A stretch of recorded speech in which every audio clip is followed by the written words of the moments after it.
Good day, fellow librarians. Magandang umaga po sa inyong lahat. Nakasta nga agaw ni kamungamin.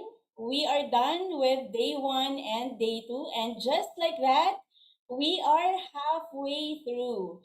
We hope that you are well rested from yesterday's sessions as we welcome you to the third day of the PLAI Congress 2021 with the theme Outcomes, Outreach, Outstanding.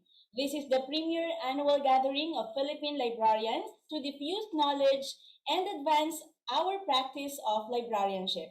This annual National Congress of the Philippine Librarians Association Incorporated is in partnership with the National Commission for Culture and the Arts through the National Committee on Libraries and Information Services and the National Library of the Philippines. Muli, binabati ko po kayong lahat ng magandang umaga at nawa po ay aktibo pa rin po kayong makikilahok sa ating programa ngayong araw. My name is Venus Ibarra-Guyos from the University of St. Louis Tuguegarao, your librarian from the North and your host and moderator for this morning's session. I am extremely delighted to be back to PLAI and be able to be with you again, most especially so that in this year's PLAI Congress, we do not only have participants from the Philippines, but we are also seen live via our PLAI YouTube channel. Just search for us on YouTube and select PLAI, the one with the PLAI logo on it. Yesterday, that's day 2 of the Congress, we had a full morning which started with a keynote speech from no less than Mr. Quintin Jose Pastrana, the Managing Director of the Library Renewal Partnership. This was followed by research presentations, the first of which was from the trio of Gideon Cascolan, Nino Angelo Fernandez, and Orly Van Andre Putong.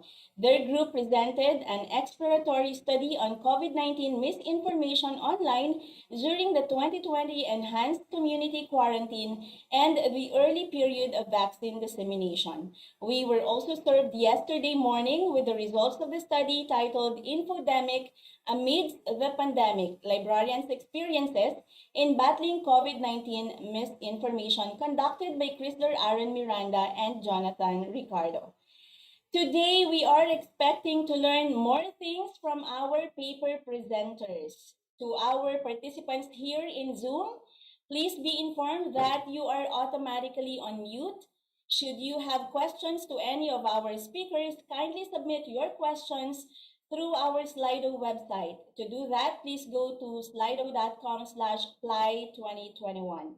We encourage you to type in your name, your question, and the name of the speaker to whom your question is addressed. We will answer them later during the open forum.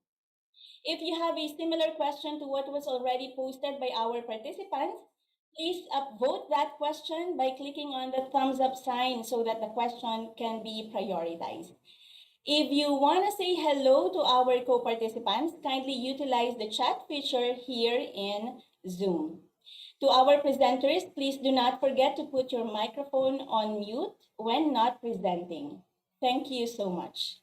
We will have another interesting day ahead of us, so I hope you stay tuned and listen well to the presentations. Again, this is the PLAI Congress 2021 with the theme Outcomes, Outreach, Outstanding.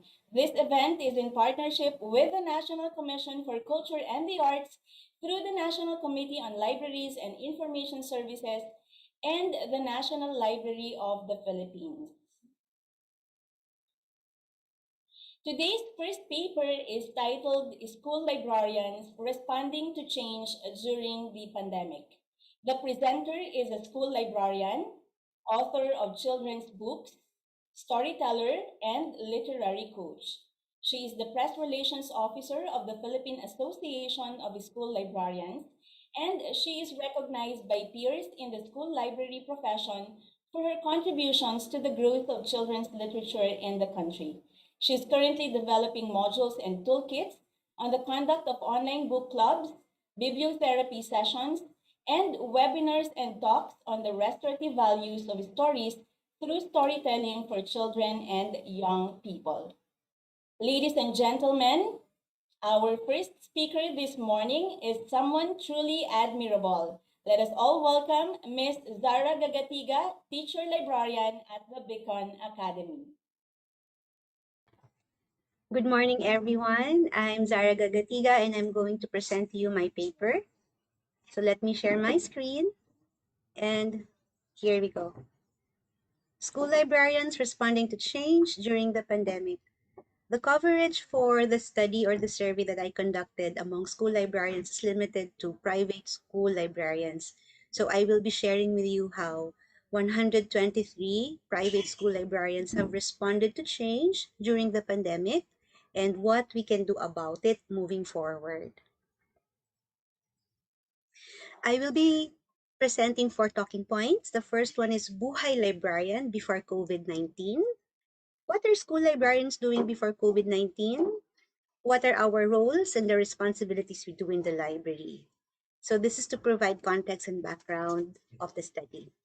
The second point is what keep us awake at night? What are the questions and the beliefs that drove the writing of this paper to examine the state of emotion and mind frame of school librarians during the time of the pandemic, and how did school librarians responded to such emotions, changes, and challenges. The third point is epiphany. So what? The survey conducted among the 123 private school librarians provided us with valuable information that pushes us to think of relationships to build during COVID-19 as we are still on lockdown, and what is going to be our life after um, after this experience of being locked down, conducting online services for our patrons and for the learning community.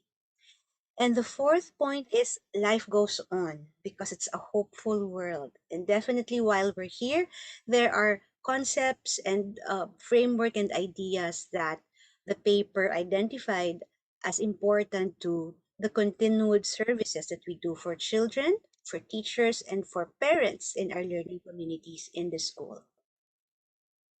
So, what are school librarians doing before COVID-19? Calling out interviews from previous school librarians, and current school librarians working before COVID-19. I've interviewed them in my blog and put them in my paper to identify their roles. Joy Nera in 2013 shared about the love for reading and sharing this love for reading to children, and that it makes her happy to find children sharing back the joy. Veronica Silagpo, in 2013, in a blog interview, talks about her role in helping people find information from a good book and giving out recommendations so that children, their parents, and even teachers are guided with good books to read, credible information, and useful data from pictures and texts from varied reading materials. At the end of the day, it is always the advocacy of reading that pushes her to continue on with such a challenging work. Further on, it's important to note that school librarians also believe, just like Veronica, that there are really readers who choose not to read or are hesitant to read. But any school librarian believes that every book a reader and every reader his or her book. Melissa O'Donnell Naval reflects about her work as a school librarian, working with different agencies and departments within the learning community. She wears many hats: a teacher, a friend, a parent, a counselor, and working with them is something that pushes her to move policies and procedures in the school library as smoothly as possible. So here we see that the school librarian plays the role of an administrator, someone who manages programs and coordinates activities and events that promote literacy and the use of information really well. Darrell Marco, in an interview in 2013, identified the role of a teacher librarian that, yes, teacher librarians have administrative functions, cataloging, classification, reference work, providing information services and current awareness. But on top of that, school librarians teach. And we take on the role of teachers too. We prepare lessons. We sit in curriculum planning sessions. We try to understand children's behavioral attitudes and responses to activities, to information, and literacy encounters. And so, school librarians have the following roles: a reading advocate, a school library administrator, reference and research guide, teacher and facilitator, storyteller, school library program coordinator. And all of these roles are, of course, latched on the DepEd school library guidelines. Some private schools make use of the IFLA School Library Manifesto, and guided by their school's job description for them, these are identified in in that document as well. So it's already a pretty challenging job for school librarians before COVID-19, and then COVID happened, and it's been a difficult and stressful time for many of us. So survey that I conducted in April as part of a webinar that Scholastic PH invited me to do focused on kumustahan? How are you, school librarian? And the survey that was filled out was used for that webinar, and we were able to identify areas of growth, areas of collaboration, and I'm ready to present it now. What keeps us awake at night? Oh, we have a lot of questions. But to frame the paper into a direct research from that survey in that webinar with private school librarians, this is the inquiry statement that I asked. How do the how do the responses of school librarians to change brought by the pandemic inform and result to the continuous delivery of library services and programs? So there is a necessity at a particular time so difficult like this to continuously co- examine our consciousness, how we are looking at ourselves, how do we see our profession, and despite the crisis, how are we going to rise above it and still hold ourselves up and continue service to our learning community. The statement that guided me in writing the paper is this: the pandemic brought changes in the way school librarians perform their roles and responsibilities. Thus, as valued partners in the teaching and learning experience, collaborative strategies and methods need to be in place to support them through the challenges of online distance learning. So, the survey has two parts. The first one is intrapersonal response to the pandemic, which looks at the personal development, health, and well-being of school librarians and one's relationship with the self.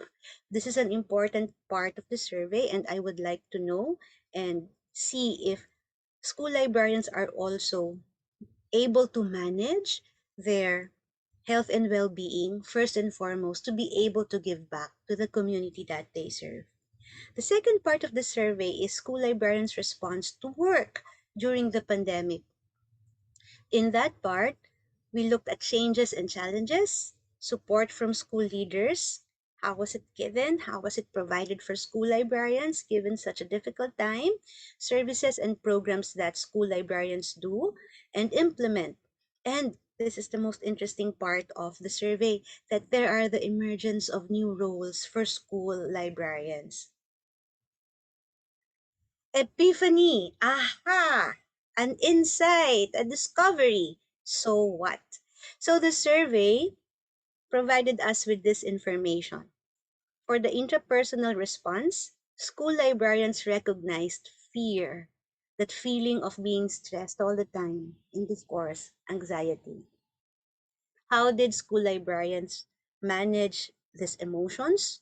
By connecting with friends and relatives through social media. So technology played a big role in creating connections. Much as we feel isolated from each other during the lockdown, technology offered a bridge to connect us with friends and relatives.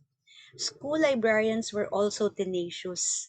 Despite the feeling of stress, fear, and anxiety, they thought about strategies on how to cope with daily life.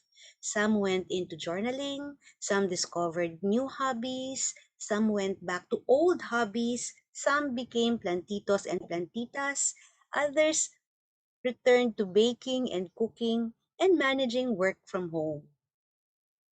For the second part of the survey, the responses of the school librarians towards work during the pandemic were the following. Of course, there was an overwhelming feeling of these changes and the challenges from transitioning to face to online services. School librarians were also given support from school leaders, and for them, it was of utmost importance. School leaders communicated the year the year's plan on how teaching and learning can happen in an online platform.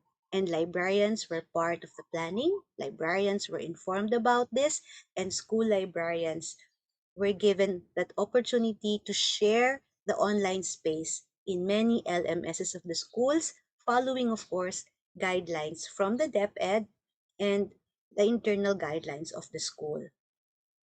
Another important response that the school librarians push themselves to do for their work during the pandemic is to learn technology for online delivery of services and programs.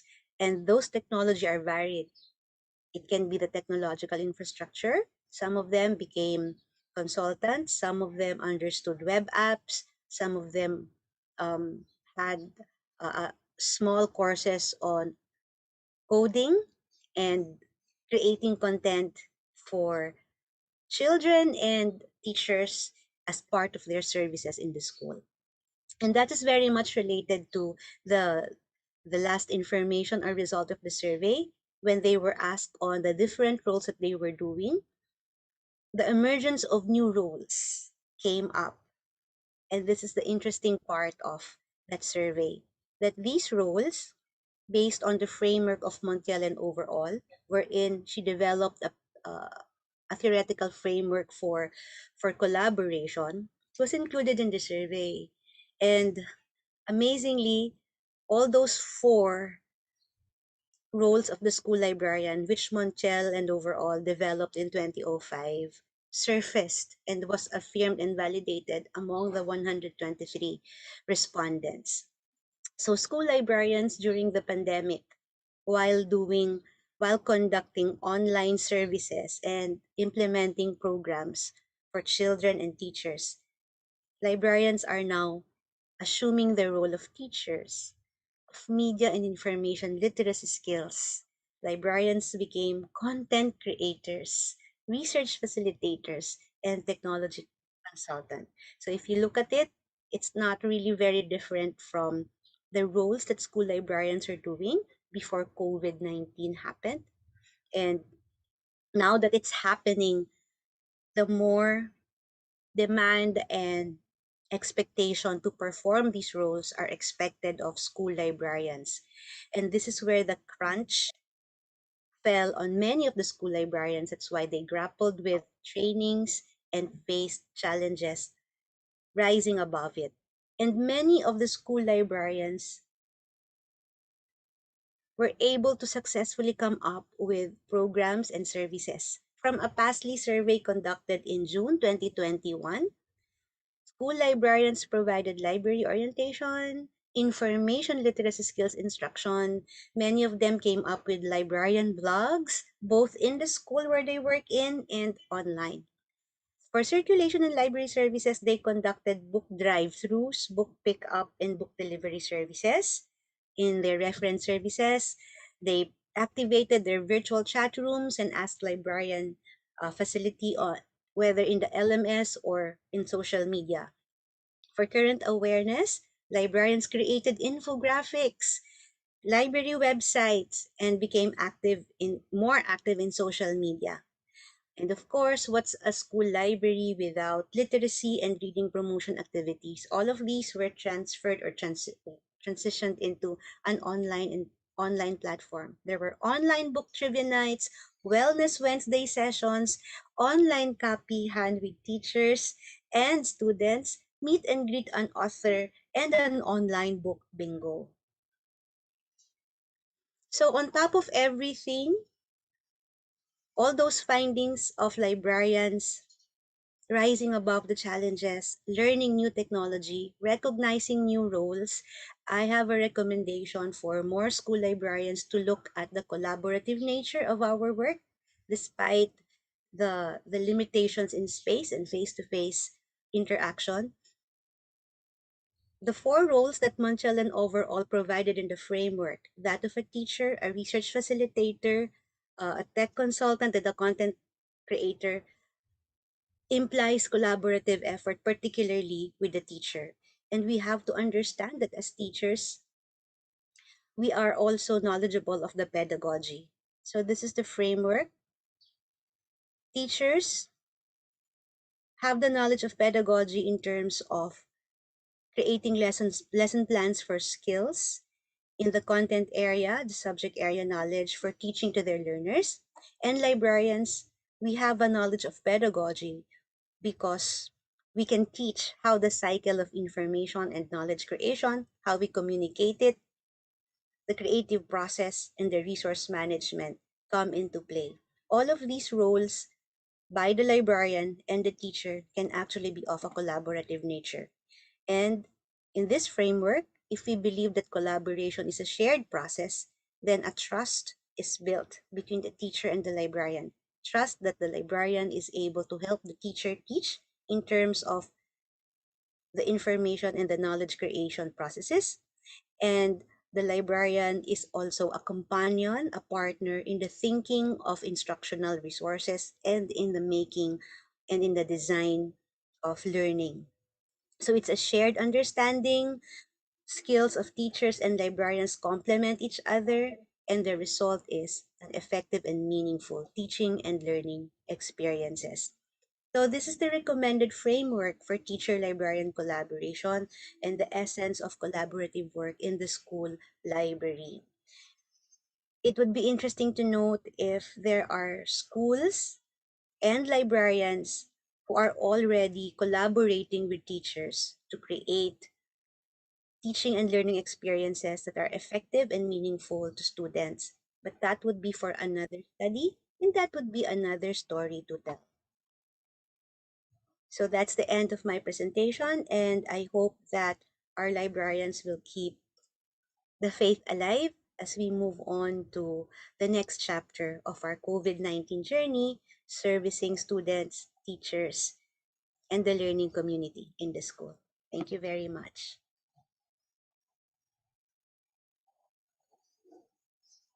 Thank you very much, Miss Z. I have missed you, and it is so nice hearing your storyteller voice again. It is also heartwarming listening to your report on how our dear school librarians have remained responsive, uh, both intrapersonally and to the demands of their library work as well, despite the very uncertain times that we are all facing now. Let us remain to be hopeful for the return of the day when we can all go back to work fearless and face maskless again. In the meantime, let us be more creative in facing COVID-19. Sabi nga nila, COVID-19 ka lang, librarian kami. To our participants, Ms. Zara will entertain your questions during the open forum. In the meantime, you may submit your questions through our Slido website. To do that, please go to slido.com/PLAI2021 and don't forget to write your name and the name of the speaker you are addressing your question to. Our next speaker is the Regional Manager for Southeast Asian countries of the Oxford University Press. He started working with Oxford University Press in the year 2019, and he is in charge of online products such as ebooks, e-databases, and e-journals. He is currently in Kuala Lumpur, Malaysia.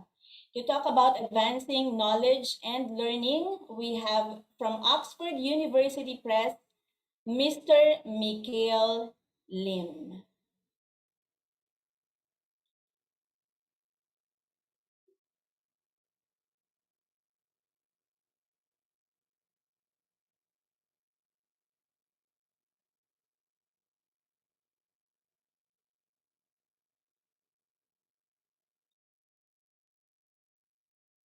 Hello, good morning.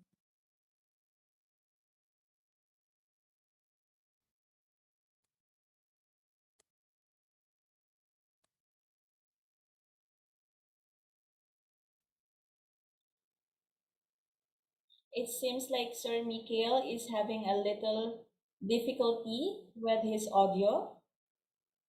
Hi, can you hear me? Okay.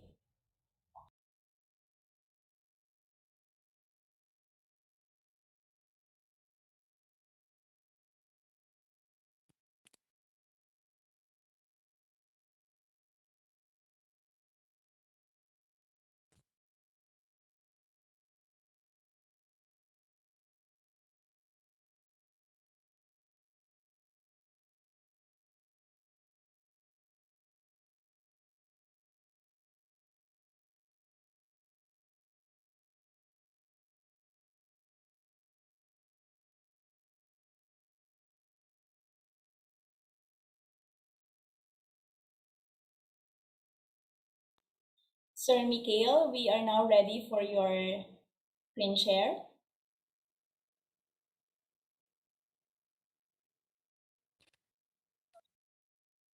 Okay, so basically I had a pre-recorded presentation actually. So perhaps you can just put it up.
While our sponsor is getting set up, let us move on to our next presenter.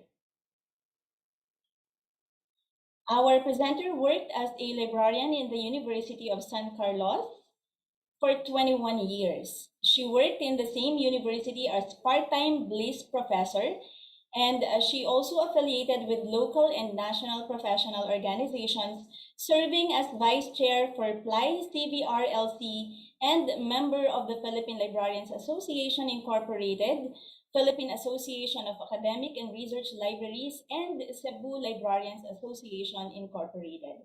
She is an accreditor in the library area for Philippine Accrediting Association of Schools, Colleges, and Universities. Her initiatives in spreading the message of the storybook Akong Bugsay by Amaya C. Aboitiz paved the way towards her contribution of the Akong Bugsay storytelling techniques in the Akong Bugsay Workbook Teacher's Guide. Together with her husband Joey, she launched Books in Bags, a mobile library and family literacy advocacy during the International Literacy Day on September 8, 2013. Their initiative in debriefing the victims of the Super Typhoon Yolanda in the various evacuation sites in Cebu City through a bibliotherapy dubbed as Story and Play was featured in Cebu News, Philippine Daily Inquirer, Rapplers, and CNN. In 2015, our presenter was named Movers and Shakers in the Library Industry by the international publication Library Journal, and she traveled to the United States to receive her award and recognition as a community builder. In 2015, she went to Maui, Hawaii to attend Hagai Institute for their advanced leadership training in the Mid-Pacific Center Hagai International Headquarters. This training opened doors of opportunities for her to be selected as an international faculty in January 2016, where she was invited to facilitate international sessions in Maui, Hawaii for 6 consecutive times since then. Currently, she serves as the college librarian in Matias H. Aznar Memorial College, Incorporated. Here to share her collaborative work with Stacial Lopez, elementary librarian in the Sacred Heart School, and Joselito Eguia, head librarian in the Emmanuel Bible College. Friends, let us all welcome Miss Maria Lorna Eguia, who will talk about Hope Story Hour in the midst of pandemic. Good morning. In behalf of my co-authors, Joselito Eniguia and Sichel Lopez, we will present to you our study entitled Hope Story Hour Amidst the Pandemic. The World Health Crisis caused by COVID-19 presented diverse challenges to all walks of life. This pandemic dramatically changed the ways of life, including the ways community stakeholders deliver services.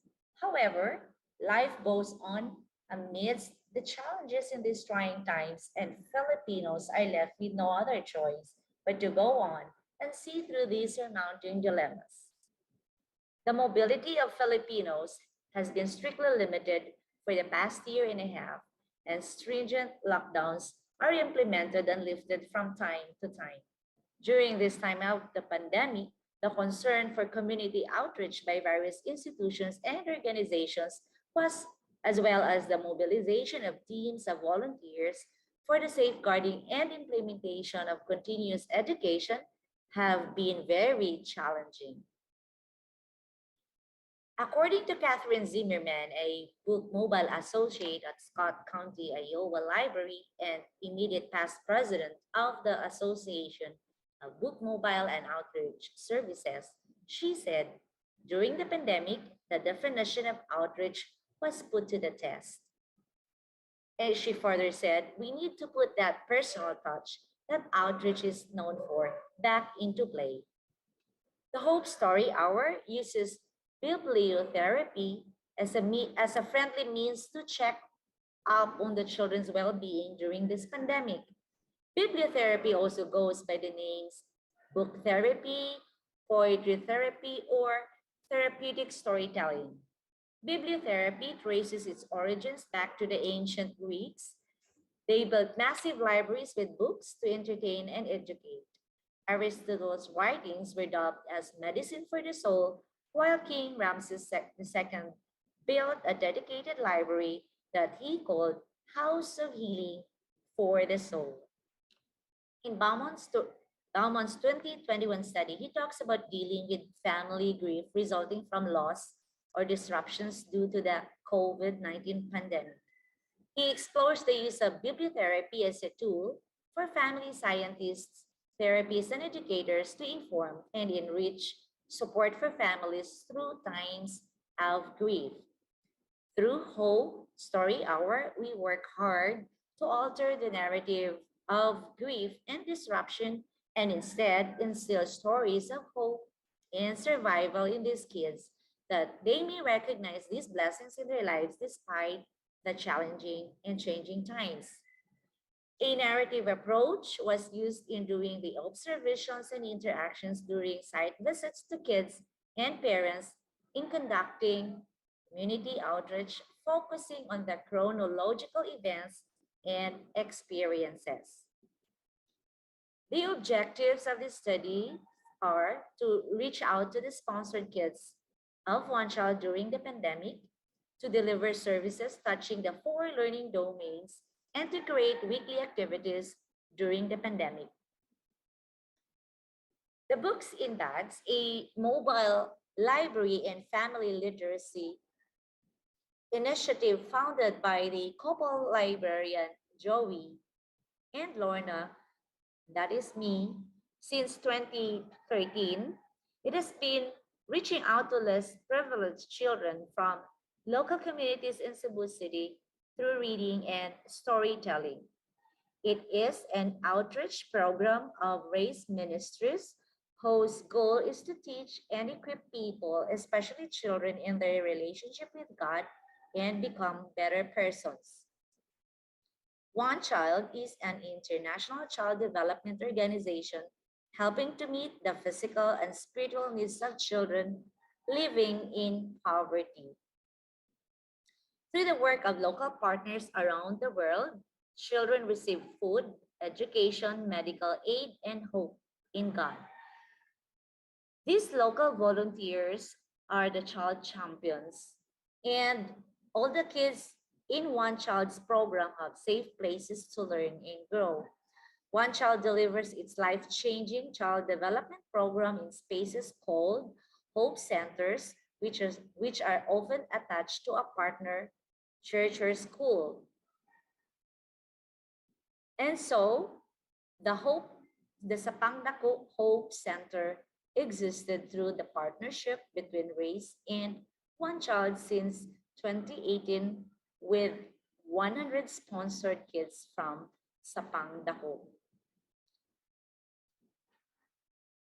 Pre-pandemic, weekly activities, especially on Saturdays, were in place to carry out the holistic development program with the help of the child champions or the volunteers. The kids lived here in this mountain barangay called Sapangdako in Cebu City. In March of 2020, when the pandemic disrupted normal living in the country, activities for the sponsored kids were temporarily put on hold in observance of the government's health and safety protocols. Strategies were redefined in order to accommodate the new COVID-19 lifestyle and community needs.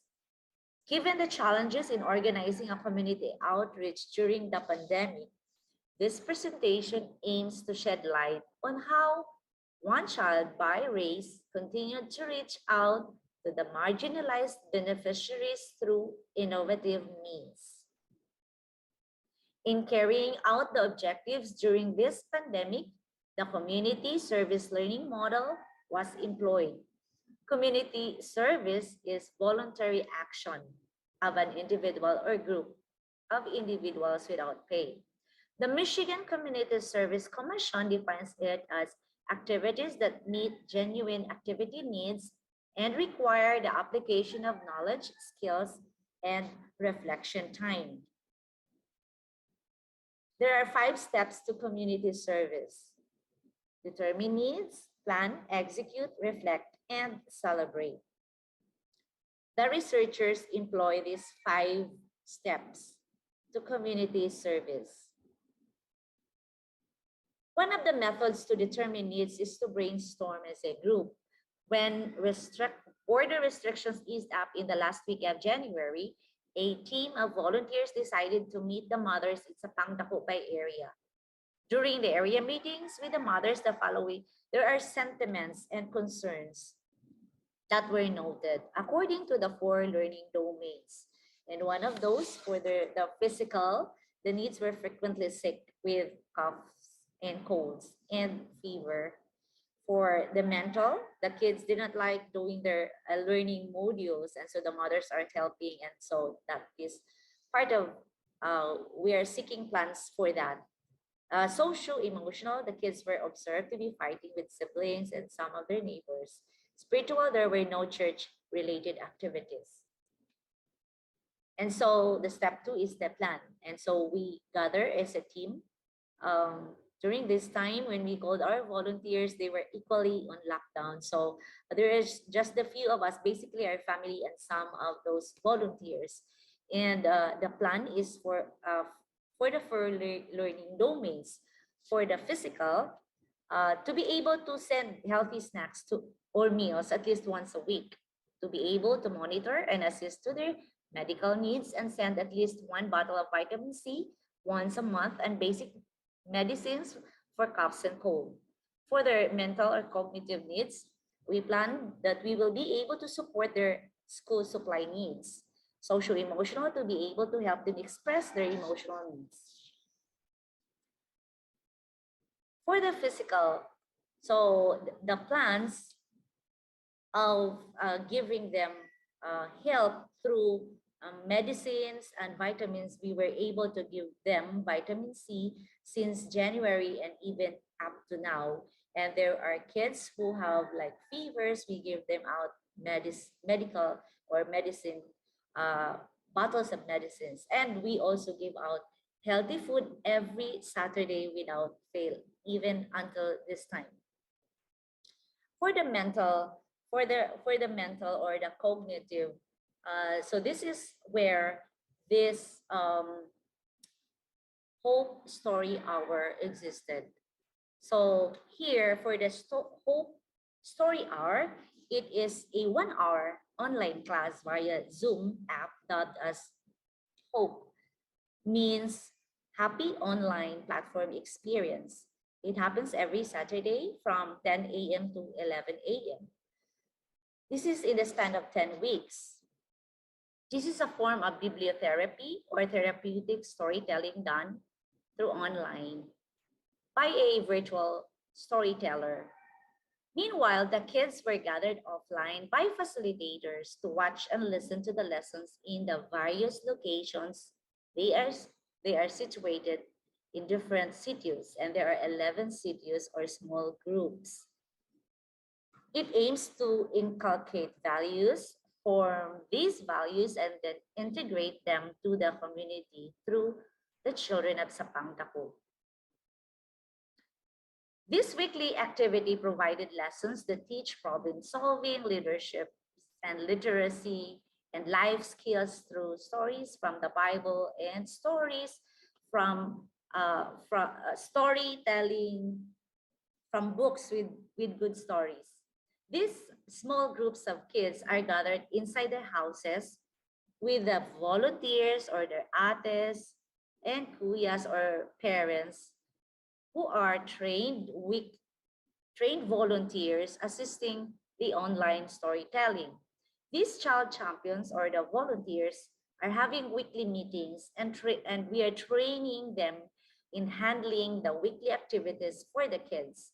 They are given school supplies for the kids' use, load for the internet access, and healthy snacks to make learning enjoyable and effective. What started with simply sharing stories online to bored kids and confused kids during the pandemic during the pandemic, when it hit all of us a year ago, has now evolved into a weekly routine for one child. And so before their classes that started in September, we give out bags of school supplies to them, and supported them in some other needs for their school, in their module, and even in their learning process. And so the Hope Story Hour or the Happy Online Platform Experience are is going on since January, after we gathered their parents. So this is what happened every Saturday morning, or even before Saturday. Volunteers buy food for them and then deliver it to the mountain, and then the parents cook in the different location, and then there are a group of mothers who cook and prepare, and if the kids are apart from their houses, some will deliver it to them. And this is the scenario where the kids are gathered in small groups. And in this case, there is this volunteer or the ate, and with just very small cell phone. And they are also trained the Hope volunteers to send us the attendance for the week. And so we gather them, those attendance, and check who are absent and why. And so we follow them up during the week. And so in this also scenario, here is this small cell phone, and the kids are just gathered around with the ate, who are the who serve as the volunteer during the Hope Story Hour. And this is a sample also of some kids in the different areas. And for their socio-emotional needs, we visited them from time to time. And there is this time that we go on camping and some team building with the teens and spend the night with them and just have fun and let them express their feelings and their experiences during the pandemic. And for their spiritual, we give out Bible verses for the kids to memorize, and they are happily memorizing it and sharing it to their families. And also family story time, and we also encourage the families together, like every Friday, to just read out a stories to their kids, and we encourage the fathers and the mothers to read. And the feedback of the kids are they like it that every Friday, especially during afternoon towards the evening, they gather together as a family for some story time led by their parents.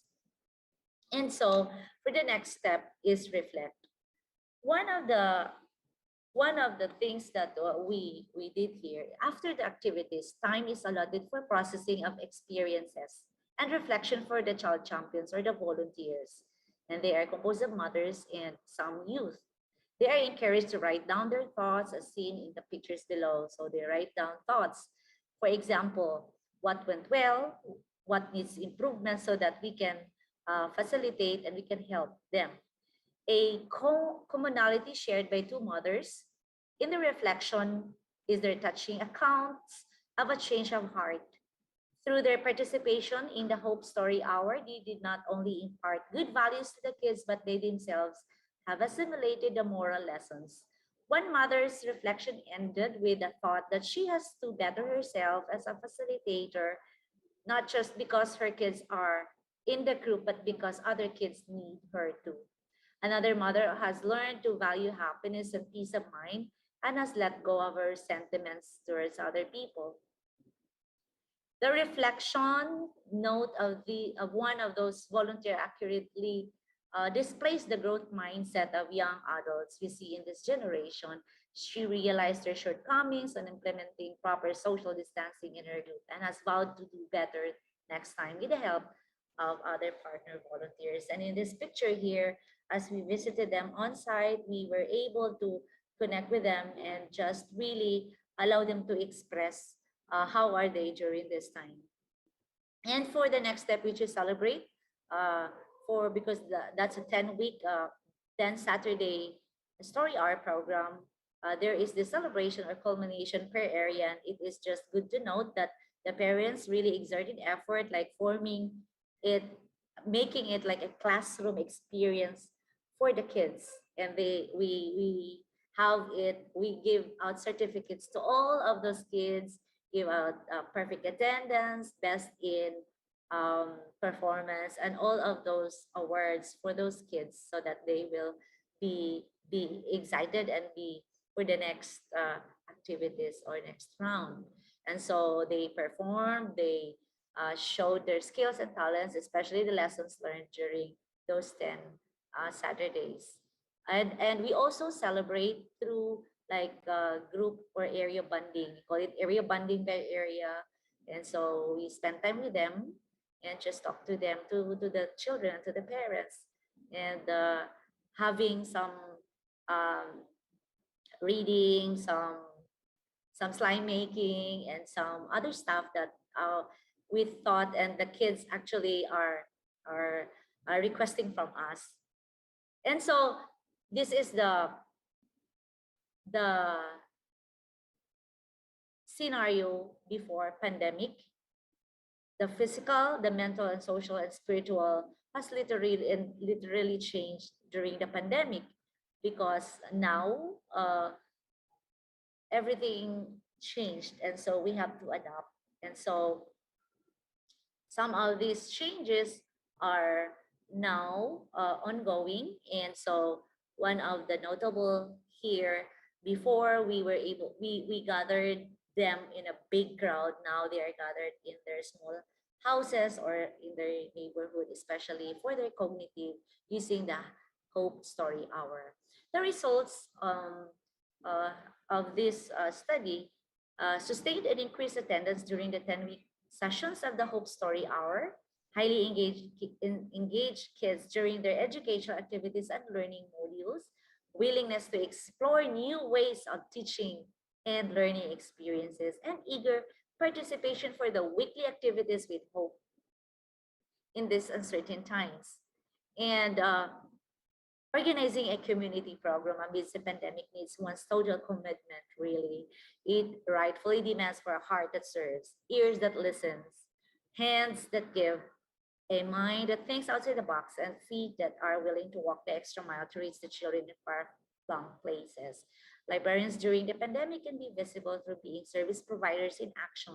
With determination and skill set, we can reach out to the children to share the joy of reading and learning. We must unleash our creativity and innovation in order to create fitting activities that cater to the needs, to the children's needs during this pandemic. In conclusion, this COVID-19 pandemic halted the child-centered services offered by Raise and One Child, but just temporarily. With wholehearted determination to serve these child champions or the volunteers were able to create a new service for the 100 sponsored children who are safer at home. According to Philippine Country Director of One Child, Manit Coseco, our children's houses suddenly became extensions of their hope centers. They started learning at home, and the beauty of this is that the siblings of our registered children can also partake in lessons and resources we offer. By extension, now even more children are given a glimpse of a better future. What an unexpected blessing this has been. The writers believe that librarians play an important role in the holistic development of children, especially marginalized ones, who have little to no access to educational resources. Through community outreach activities like Hope Story Hour, librarians can embody that role of information professionals who puts emphasis not just on content but values integration as well. Further studies for innovation and additional involvement by volunteers must be done for this ongoing community outreach program. According to John F. Kennedy, this very famous historic words, ask not what your country can do for you, ask what you can do for your country, is very true. Thank you from the bottom of our hearts, from all of us, the volunteers and the researchers. God bless everyone and good day.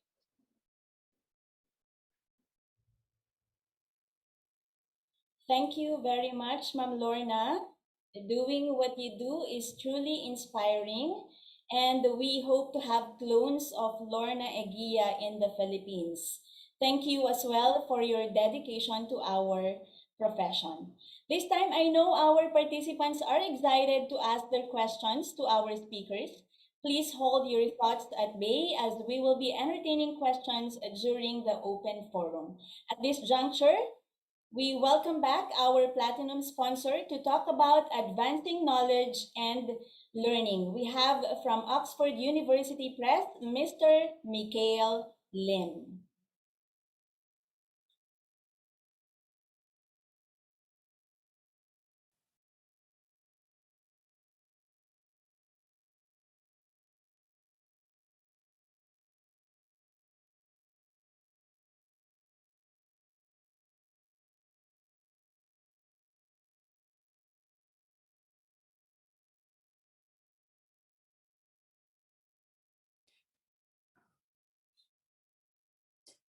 Hi, everyone.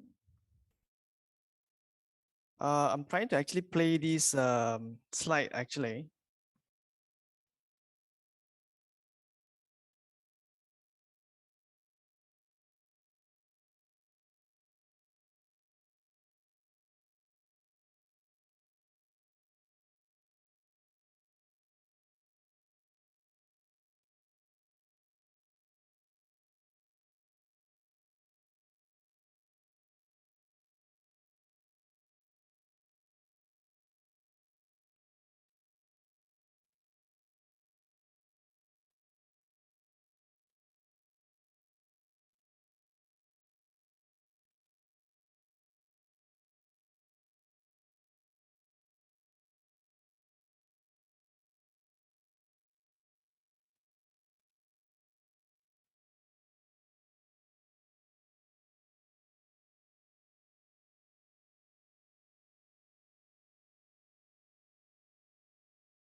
Ayan, good morning everyone. We apologize for the technical difficulties. The tech team is trying to bring it back right now. So for now, yun, inaayos nila behind the scenes. Kamusta naman yung hosting natin kanina, Ma'am Venus? Kamusta yung experience today? Maayos naman. Medyo nakakakaba lang kasi iba pala din yung pakiramdam kapag nasa ano ka online kaysa Mm-mm. kapag face to face. It's different. Mm-mm. Iba talaga kasing hirap ng body language din, no? Parang floating heads tayo pareho. Ayun na nga. Eh, Yes po. So, ang galing ng dalawang ano natin kanina, naghihintay ako kung kailan yung open forum. Nagpasa Oo. din ako ng question eh. Oo. Alam mo talagang sobrang napapabilib ako sa kanilang dalawa eh. Kasi sila Mm-mm. yung ano eh, they're putting in personal effort Mm-mm. para sa kanilang advokasya. And that's really, really something admirable ha. It's not, hindi siya common sa ating lahat. It's not something that is easy to do, but they do it and they do it out of love for Mm-mm. our profession, and that's really, really admirable sa kanilang dalawa. Yun na nga po. And interestingly, yung kakatapos lang din kasi na episode namin sa Coffee Break is about advocacy. So, naisipan ko din na sobrang nakaka-inspire yung dalawang speakers natin earlier kasi beyond, they are very great librarians. As librarians pa lang yun. Pero they're going ahead outside the library, outside our four walls of the school and our office na meron silang sariling advocacy. They're very passionate dun sa ginagawa nila na kumbaga, stereotypically, libro lang kasama natin. Pero sila, no. They go out there. Dami nila natutulungan. Dami nila napapasaya. So, we're not just librarians. Marami tayong pwedeng gawin outside pa. Tama yon. At saka, Mm-mm. napakaganda na meron tayong mga ganitong ehemplo, no, among ourselves. Mm-mm. And napakaganda din na it is done here in the Philippines. Diba? We don't need to look outside of our country to have examples such as Ma'am Zara and Ma'am Lorna. They Mm-mm. are in the Philippines and they are with us. Napakaganda nun. Mm-mm. Yes, Sir Dridge, siguro invite natin yung ating mga participants to take advantage of this time para Mm-mm. kumuha ng kanilang mga selfie. Tama? At Oo. tapos i-upload nila sa kanilang social media accounts. And wag nilang kakalimutan na gamitin yung hashtag PLAI Congress 2021. Ayan. So guys, take this time. Pwede kayong mag-screenshot habang may nagpe-present. Pwede mag-selfie lang kayo kung gusto niyo. Sama ninyo yung laptop ninyo. Or bahala kayo. Basta mag-take kayo ng picture while attending or conference. Maglagay kayo ng fun caption, watching, educational, hashtag patiently waiting for the technical difficulties to be fixed. Tapos, huwag niyong kakalimutan gamitin yung hashtag PLAI Congress 2021. And malay nyo, kayo yung manalo ng cash prizes natin for our online raffle. Kayo ba, Ma'am Venus, nagpasa na kayo? Ay, hindi pa eh. Kasi na-busy ako kaka-prepare for this. Yun pala, no matter how prepared you are, hindi talaga ma-anticipate yung mga technical difficulties. So we ask our participants for their patience. Thank you in advance for being patient with us. Sandali lang naman to. The technical team is already on to it. They're working on it, and siguro mamaya-maya konti andito na tayo ulit. Makakabalik na tayo. In the meantime, we also asked Sir Dridge, our participants, to put their questions in the Slido. Ayan po. So, if you have any questions, habang naghihintay tayong maibalik natin yung mga speakers natin, please submit your questions to slido.plai 2021. Again, that's capital PLAI 2021. So, make sure, hopefully, ideally, ilagay po ninyo kung sino yung gusto ninyong tanungin and ilagay na rin ninyo yung pangalan ninyo kung gusto niyo magpa-identify as kayo nagtanong. And we will try to answer all of your questions later sa open forum. Also, kung yung tatanungin ninyo ay may nagtanong naman na, you can always just click the thumbs up button para ma-prioritize natin kung sino-sino, anong questions yung mga maraming nag-vote.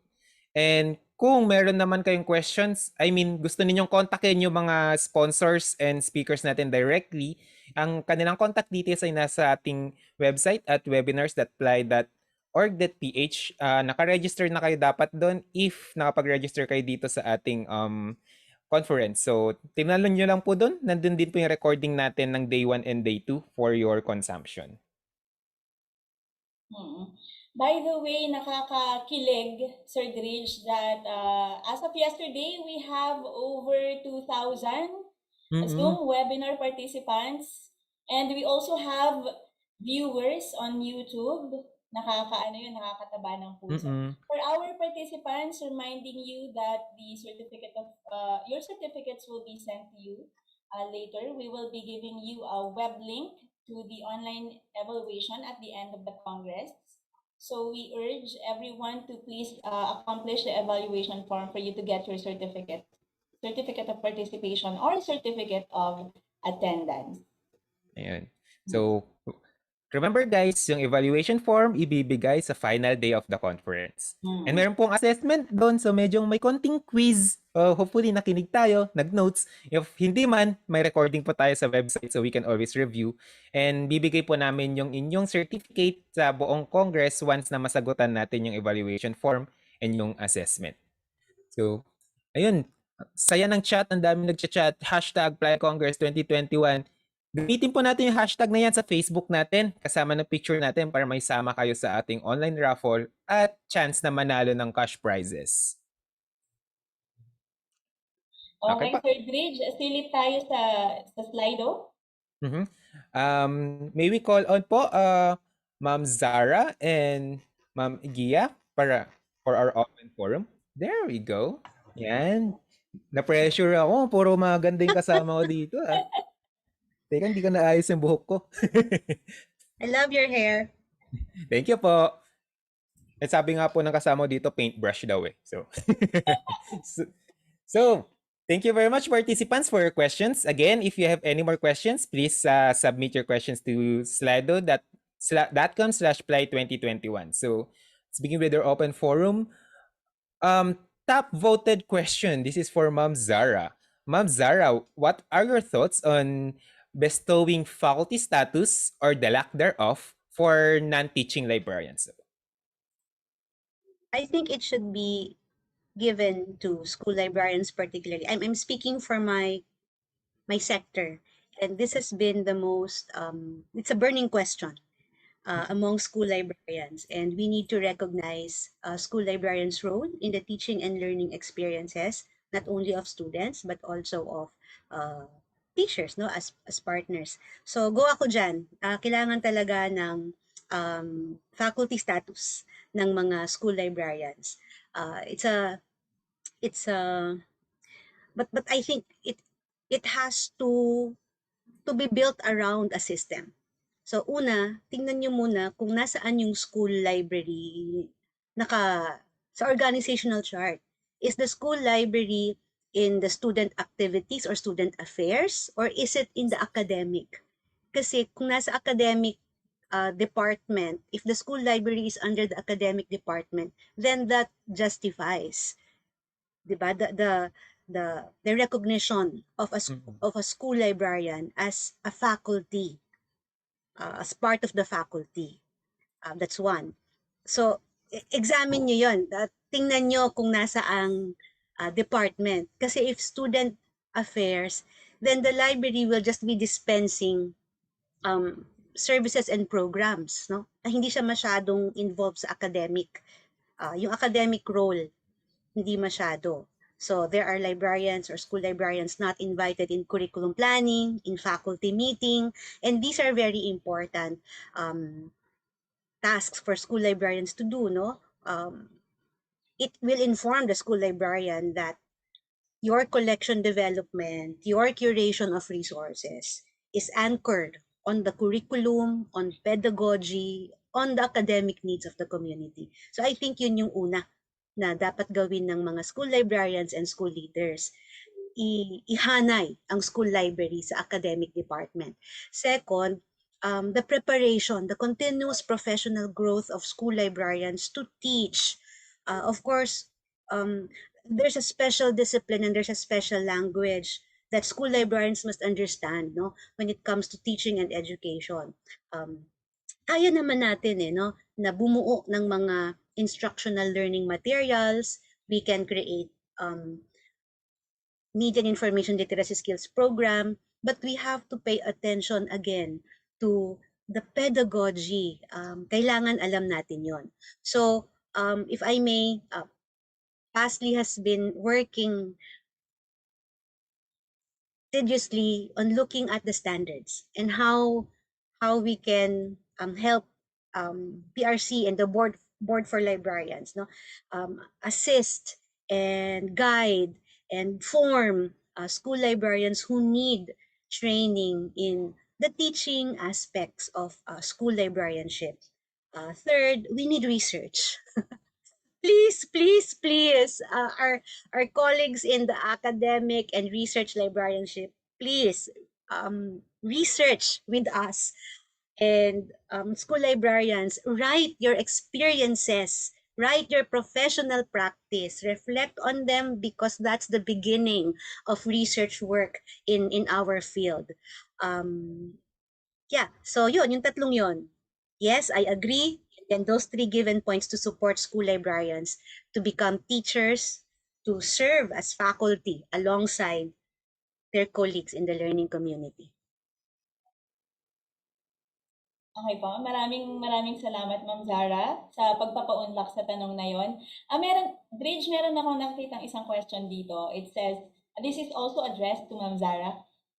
It says, as our government is starting to plan for the opening of libraries, what preparations or practices need to be prioritized or changes we need to implement?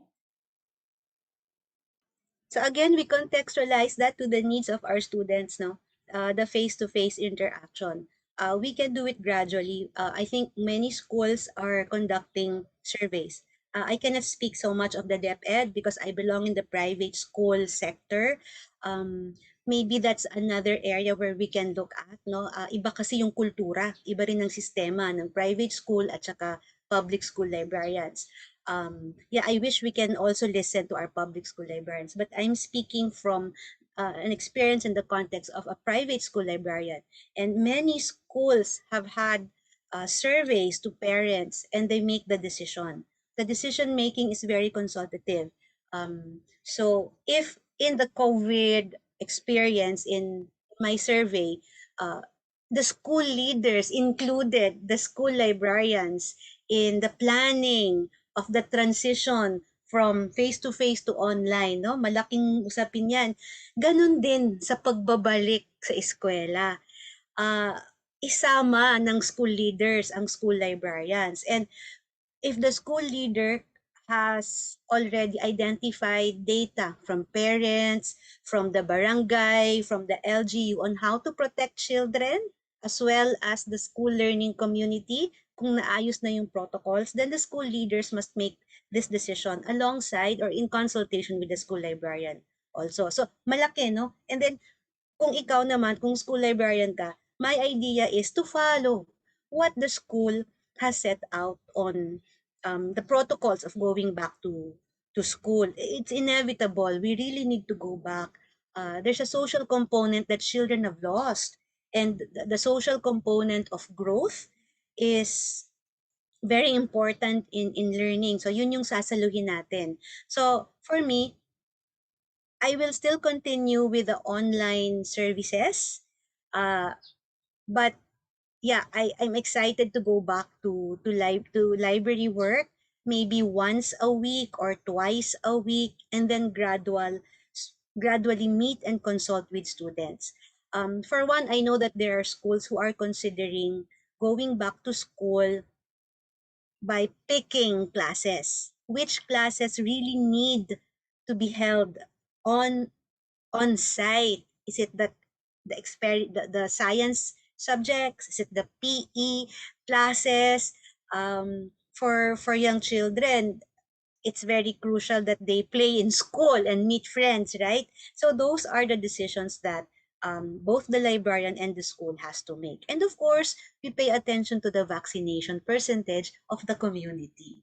Importante yon. So, sa tingin ko, wala namang masyadong pagbabago except that observation of the protocol. And yeah, I think we have to prepare also our school librarians and teachers in psychological going back. hindi natin masyadong napapag-usapan yun eh. But I think we also need our counselors, our psychologists to help us integrate ourselves back into that face-to-face experience. Lockdown tayo ng dalawang taon, and it has really messed up our our framework, 'di ba? Our way of doing how we perceive the world. And now babalik tayo, 'di ba? So mahalaga na may psychological support, may psycho-emotional support pa din, may socio-emotional support pa din.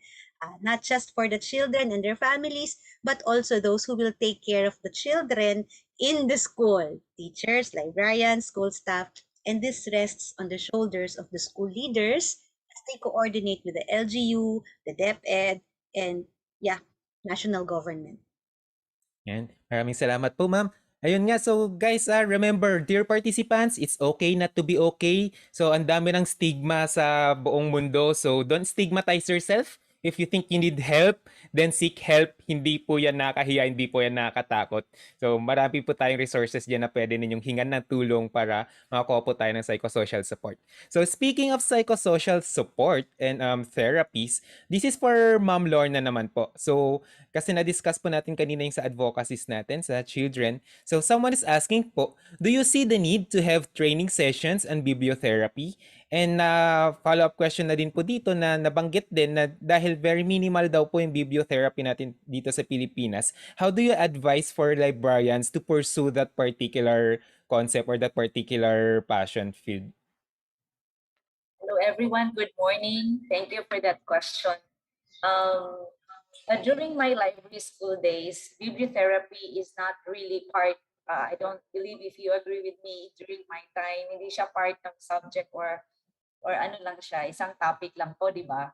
And it's actually a personal experience that and a personal interest where I see the need, especially right now. It's very relevant putting our profession using that bibliotherapy, especially to what is happening around, not just to kids, but also to youth, young adults, mothers, fathers, workers, and what have you. And I believe that this is something that we need to, look into as professional librarians so that we can actually explore things on that and we need training on it. I agree. Okay, agree din po ako. I think it's really timely that we make use of the power of books to help in the healing of whatever sickness or anything that we are experiencing now. So, Rich, I have another interesting question here para kay Ma'am Lorna. Ma'am Lorna, I noticed that your team is doing storytelling using gadgets and books. May I inquire which medium is favored by children and how to motivate them to be attentive? Especially during pandemic, when kids are not allowed to gather in big crowds, we encourage them to stay at home and use that gadget or cell phone for that matter. And we use that cell phone as a means for us and them to communicate. And I think they are very techy and they love what they're doing.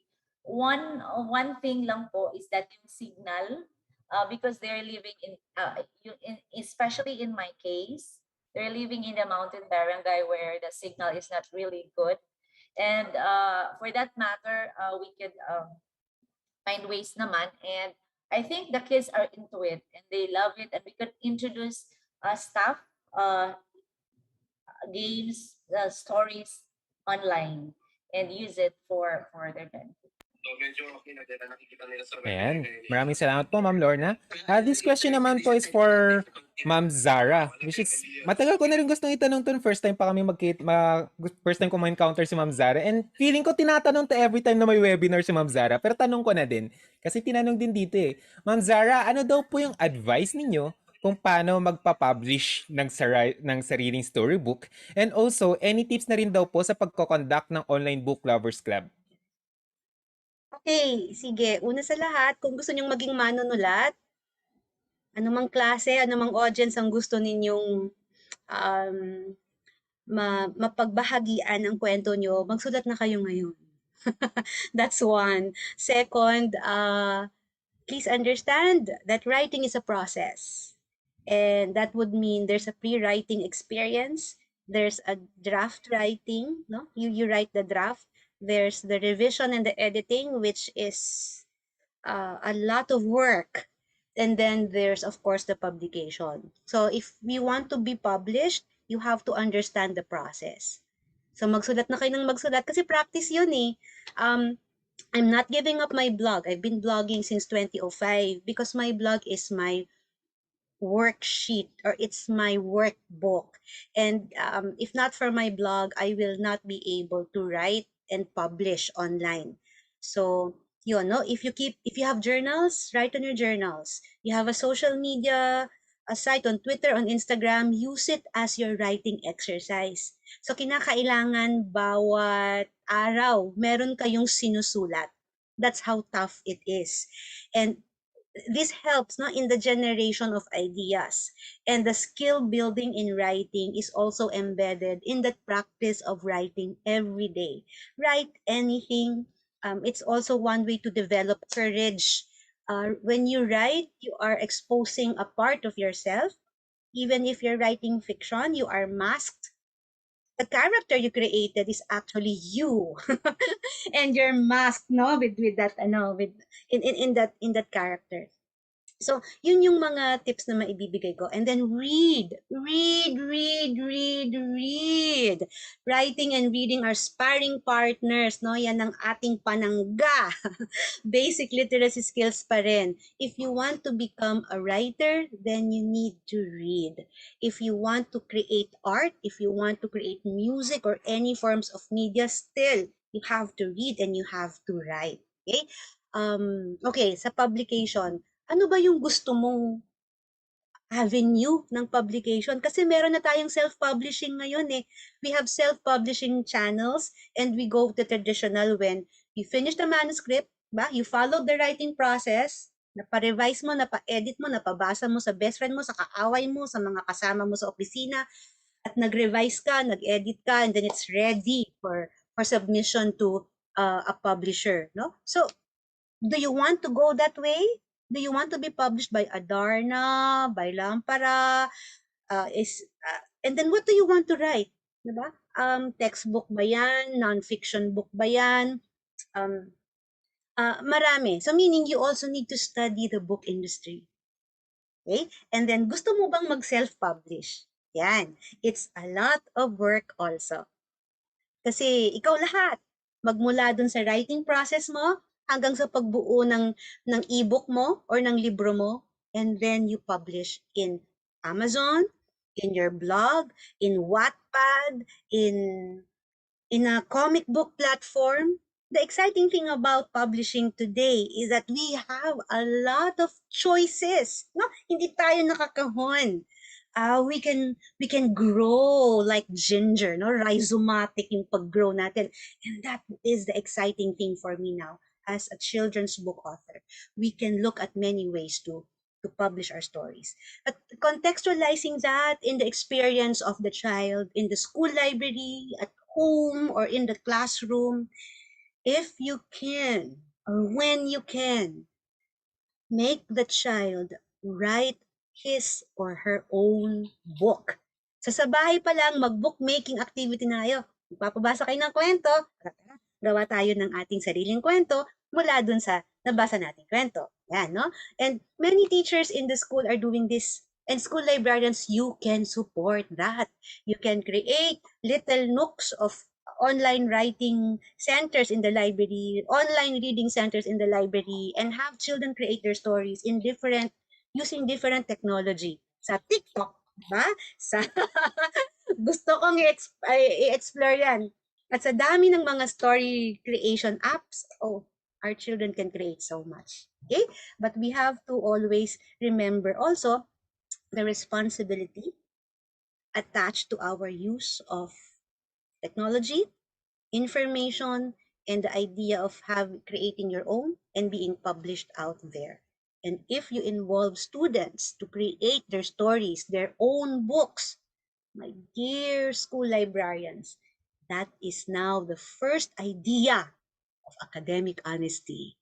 Kasi nakabuo sila ng sarili nilang kwento. So, we're planting seeds. And, yeah, pag meron na kayong kwento, sige, magpa-workshop tayo. Ayan, maraming salamat po Ma'am Zara. So yun guys, sobrang free natin ngayon. Gusto nyo mag-publish na kayo sa Facebook page ninyo, gusto nyo gawa kayo ng Twitter ninyo or what. That's part of publication na. It's a good start. Pero kung paano mag-publish ng libro, siguro hiwalay na workshop yan na tignan natin later on. Kung gusto nyo, puro tula, go lang din. Pero kahit na gusto nating interviewin pa si Ma'am Zara at si Ma'am Lorna, sad to say, medyo paubos na yung time natin. So, meron tayong schedule pa rin na sinusunod, especially na nagka-technical difficulty tayo kanina. So, paano ba yan, Ma'am Venus? Break muna ulit. Okay. Yeah, we are really, really blessed that we have this morning Ma'am Zara and Ma'am Lorna. Maraming salamat po sa ating speakers for their generous sharing this morning. Sir Dridge, thank you then for joining me in this open forum. Once again, this is the PLAI Online Congress 2021, and this year's theme is Outcomes, Outreach, Outstanding. This is brought to you by the Philippine Librarians Association, incorporated in partnership with the National Commission for Culture and the Arts through the National Committee on Libraries and Information Services and the National Library of the Philippines. Okay, now let us have our 15-minute screen break. Let us use this to grab our snacks, look at something green to distress our eyes, or maybe walk a bit to stretch our legs. We will see you again in a few. Maraming salamat po. So, by the way, wag kayong mag-uusap sa Zoom. Live pa din kayo. So, nakikita pa din.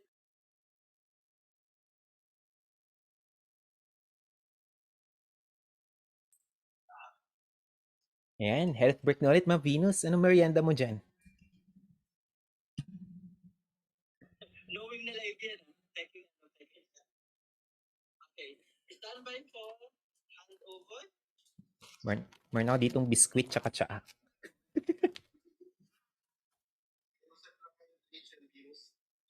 Are you backstage?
Hello again to all of our 1,900 Zoom webinar participants and viewers on YouTube. To our participants, please do not forget to share your snapshots or selfies of our event using the hashtag PLAI Congress 2021.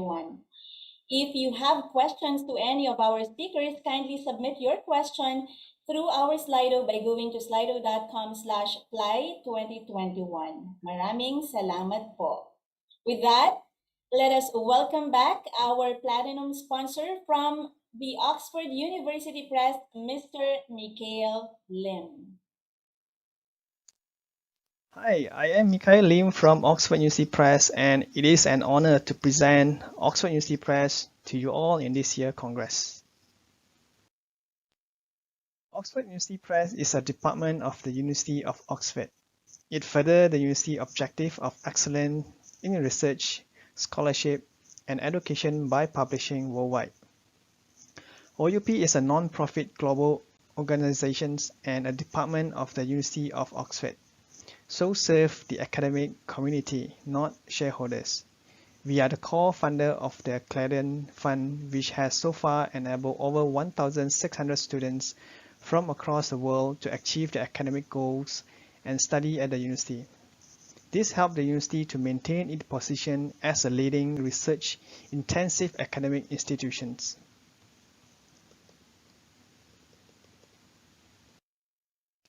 Here are the top 3 products in Oxford University Press. They are Oxford Scholarship Online, Oxford Medicine Online, and Oxford Journal Online. Oxford Scholarship Online is a vast and rapidly expanding research library with over 17,000 books across 27 subject areas, such as medicine, sciences, law, humanity, and social sciences. Here are all the subjects area. In 2021, we had added 7 new subjects into the platform. They are archaeology, chemistry, clinical medicines, computer science, earth science and geography, education, and environmental science. The platform are updated with new titles every month, ensuring users have access to all the books at the forefront of academic research and scholarships. The features and benefit of Oxford Scholarship Online are you will be able to access to the high quality content from OUP. From the platform or web page, you can freely view all the titles abstracts. All the chapters can be downloaded into PDF and you may save it to your devices. It is compatible with iOS and Android. If you prefer hard copy, you may print it out as well. You can also share the titles, chapters, and abstracts with your colleagues. Oxford Medicine Online is a digital platform hosting Oxford University Press prestigious medical titles. With over 1,000 books available, many of which include exclusive digital tools such as videos to further enrich your learning and practice. More than 110 specialty and subspecialty subject areas. The most well-known medical titles in the world, such as Oxford Textbooks of Medicines, the Oxford Handbooks of Clinical Medicines, and the ESC Cardiomed. In Oxford Medicine Online, one of the key features is you are able to access to nearly 86,000 images, diagrams, and charts, and more than 2,000 videos. You can have multiple downloads and save to your devices. It is iOS and Android compatible. In 2022, we are offering online access to 365 high-quality journals coming from 6 different subject areas. They are medicines, life sciences, humanities, social sciences, mathematics and physical sciences, and law. OUP is proud to publish collaboratively with this acclaimed society. The European Society of Cardiology published 7 journals with us. The Endocrine Society published 4 journals with us, including Endocrinology and Endocrine Review, which rank in the top 10% of endocrinology and metabolism. European Society of Human Reproduction and Embryology published 4 journals with us, 3 of which are ranked in the top 4 in the category of reproductive biology. Human Reproduction Updates is a special note, being ranked first in both reproductive biology and ONG. The American Historical Association published the American Historical Review, which is now ranked second in history. The World Bank publishes 2 journals with OUP, including the World Bank Economic Review, which now has a development studies category ranking for the first time, in addition to economic and business finance. The Institute of Mathematics and its Application publishes 7 journals with OUP, including Information and Inherence, a cutting-edge journal in the field of data science and information theory, and the Royal Economic Society publishes 2 journals with us. The economic journals, which rank in the top 25% of economics, and the econometrics journals, which both journals joined in 2019. Federation of European Microbiological Society published 7 journals with us. Here I would like to share the purchase model options you may consider. For Oxford Scholarship Online, there are 3 options. First, you can purchase by title basis. Second, by subjects and year collections. And lastly, you can purchase by evidence acquisition based EBA. While for Oxford Medicine Online, only one purchase option is available for now, which is purchase by title basis. Both Oxford Scholarship Online and Oxford Medicine Online purchase models are perpetual purchase. Oxford Journal Collection is by subscription mode. You can either subscribe by full collections or you can go for subject collections. You will get perpetual access to the year you subscribe. Currently, we are offering special pricing campaign for the 3 products. For Oxford Scholarship Online, we are offering discount up to 70% on the front list and the back list. While for Oxford Medicine Online, we are offering discount up to 70% from the list price. The discount is only for textbooks and handbook series. Lastly, for any new journals collections subscriptions, you will receive discount up to 85% from the list price. The special pricing campaign is valid until 28th of February 2022. For further information on the products, pricing, and special campaign pricing, do drop us an email or you may contact us directly. Thank you and looking forward to hear from you soon.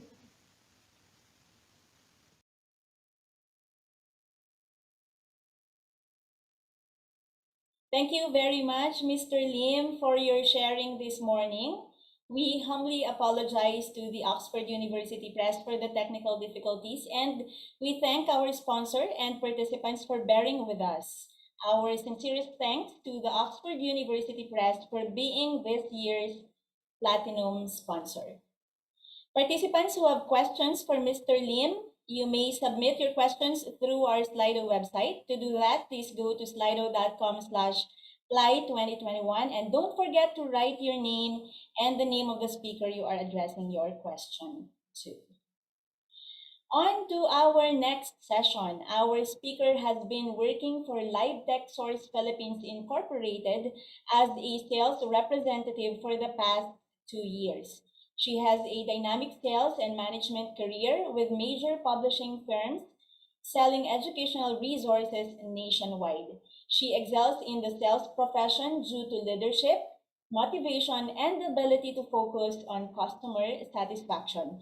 In her spare time, she enjoys watching K-drama and gardening. She lives in Quezon City with her husband and a Siberian Husky named Laika.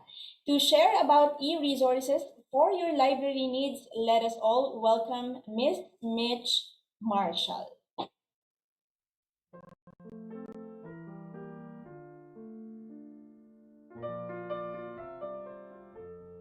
iGroup is a one-stop shop for information products and library technologies.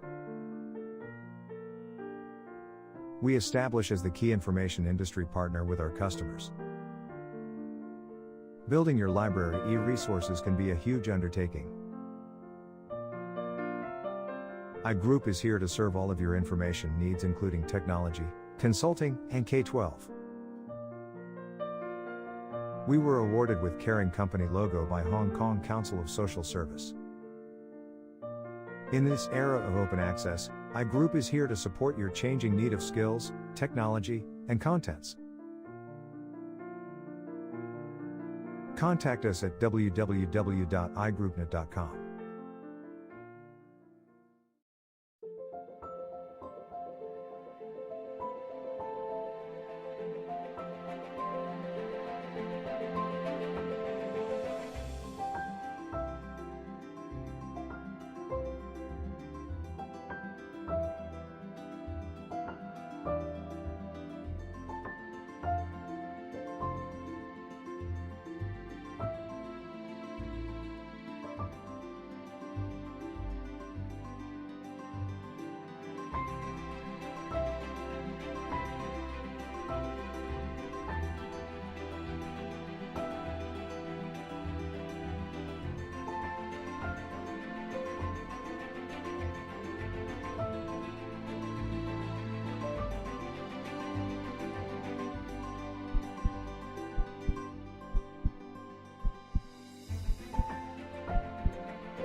Evidence-Based Acquisition, or EBA for short, is the ebook model offering by IG Publishing to allows you to make the most of your library budget, as it is a flexible business model that allows you to make data-driven purchase decisions.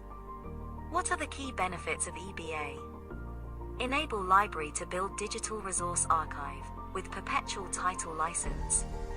Access to vast collections of ebook titles across major subject areas for over 70,000 titles. Evidence-Base provides usage report during EBA period to identify the highly viewed titles. Patrons gain access to the ebooks 24/7 on most mobile devices, which is via apps. Opportunity to continuously build deep archive by purchasing back files at steep discounts. Low entry barrier that starts from $3,000. For more information, please email us at interest@igroupnet.com.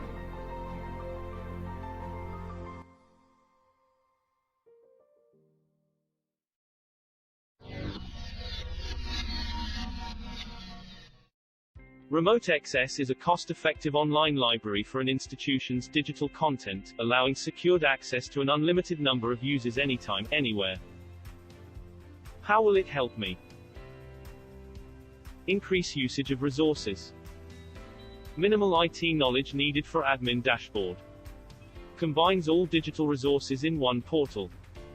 Daily automated backups of your data. Built-in email services to keep users informed. Training and live chat built-in for instant support.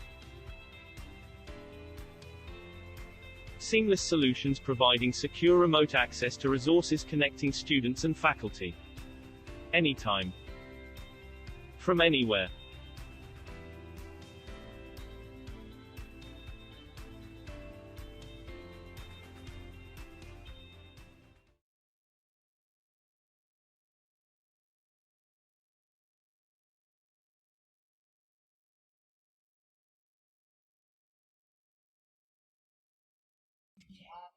Hello, good morning, Ma'am Mitch. Sorry, we're not hearing your audio.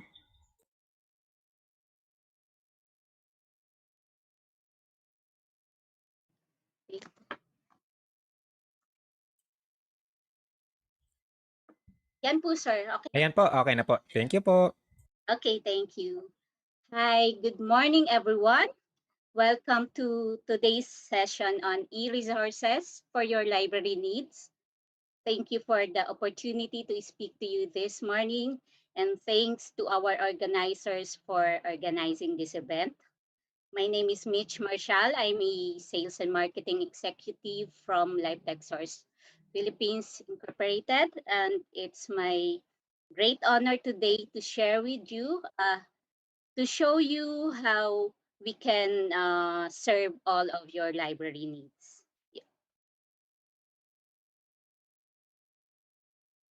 Okay, before I begin, I would like to provide you first with an overview about LiveTech. Okay, incorporated in 2010, LiveTech is an affiliate company of iGroup, which is headquartered in Thailand and with partner offices in major cities in the Asia Pacific region. LiveTech provides and promotes electronic resources, including research databases, ebooks, e-journals, and many more. We aim to be a one-stop shop for information products and library technologies. Our vision is to become the leading provider of information and solutions for the education and research community.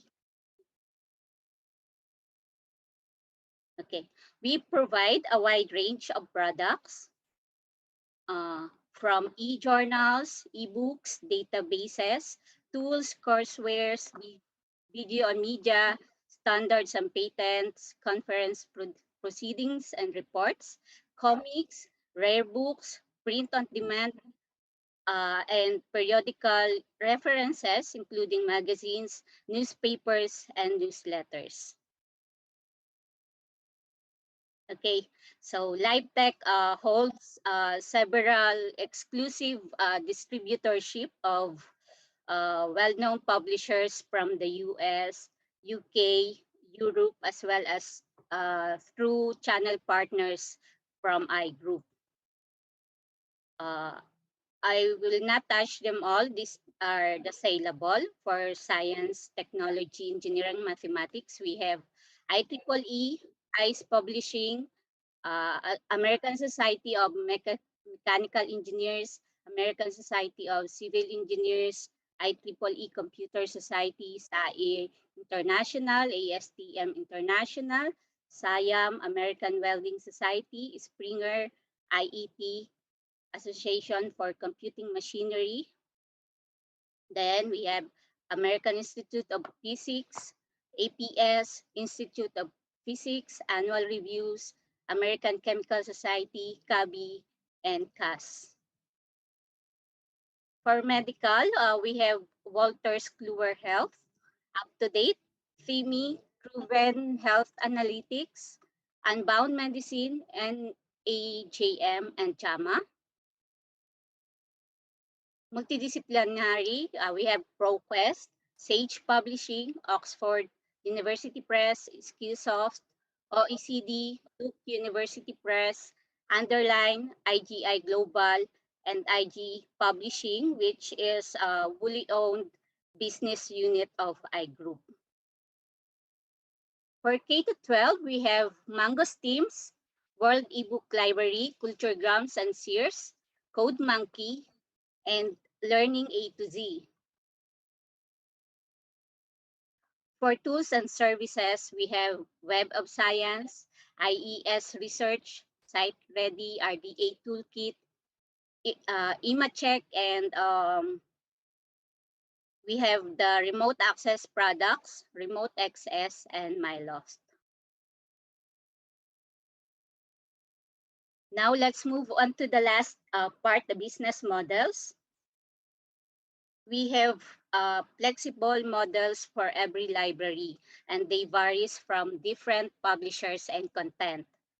Number one is the subscription model. Basically, you have access to critical mass of multidisciplinary contents or titles in specific subject areas within 12 months period.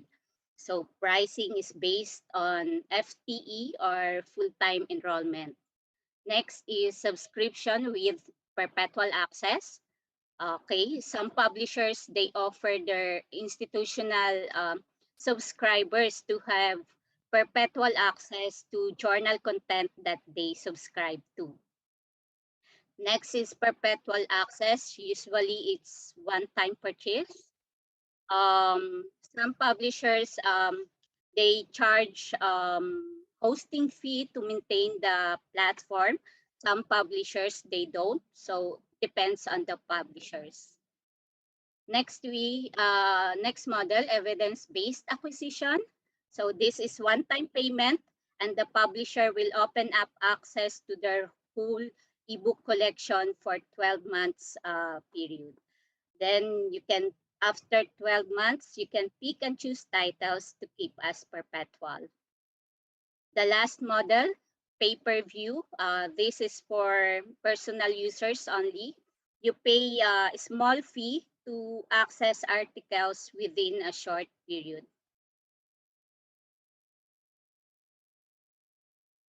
Okay, and that's what I want to share for today. Thank you so much for your time and attention. If you have any queries, our team is ready to assist for any of your inquiries. For medical team, we have Miss Maribel Cornita. Email address is maribel.cornita@igroupnet.com.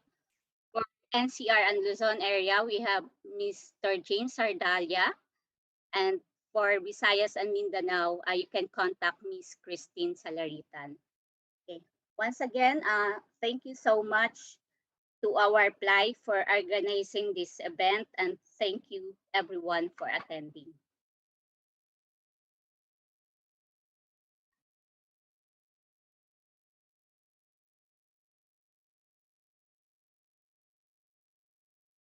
Yes. Thank you very much for your sharing, Ma'am Mitch, and to the LiveTech Stores Philippines for being our gold sponsor in this year's Congress. May the good Lord bless you for your generosity. To our participants, if you have questions for Ms. Mitch Marshall and Mr. Mikael Lim, please go to slido.com/play2021. Please do not forget to write your name and the name of the person you are addressing your question to. Our sponsors will be answering your questions during the open forum.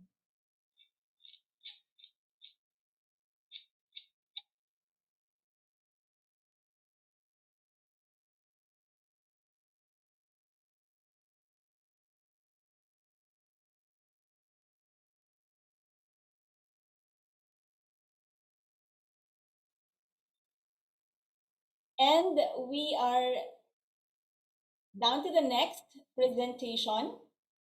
Our presenter is a lifelong scholar and cultural practitioner. She is the head of the Asia Department at the University of Hawaii at Manoa.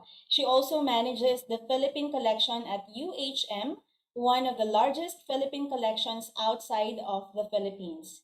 Born and raised in Mindanao, an island in the Philippines, and California, she went to Hawaii in 2003 to learn about nonviolence education and organic farming. The calling to teach at a university was hard to ignore, so she taught courses that honor the cultures of the islands of the Pacific and Southeast Asia at UHM. She brings her passion and knowledge about these cultures into her work as an academic librarian and keeper of Hawaii's memory. She has a wide range of educational backgrounds, including biology, environment studies, Asian studies, and education, where she specializes in indigenous knowledge and curriculum building. She accepts invitations to speak about indigenous Filipino knowledge at various conferences from New Zealand to Taiwan to foster mutual understanding with other cultures. Using universal themes such as love, home, and family, she has created interdisciplinary culture-based curricula for the University of Hawaii, Polynesian Voyaging Society, Honolulu Museum of Art, and the Chicago Public School System. Ladies and gentlemen, to talk about challenges and opportunities in Philippine collection development at the University of Hawaii in a time of a pandemic, let us all welcome the head Asia Department Philippine Studies librarian at the University of Hawaii, Miss Elena Clariza. Good morning, maayong buntag, and magandang umaga to my kababayans in the Philippines, and for those of us in Hawaii, good evening and happy Thanksgiving. My name is Elena Clariza. I am the Philippine Studies Librarian at the University of Hawaii at Manoa since 2009. I'm also the current department chair of my department, the Asia Collection at Hamilton Library. And today's presentation is called Opportunities and Challenges in Collection Development at the University of Hawaii in a time of the pandemic. Before I start my presentation, I'm actually going to give you a context of where I live, of what Hawaii is really like, and also my current employment at the University of Hawaii. So without further ado, let me share with you my slides.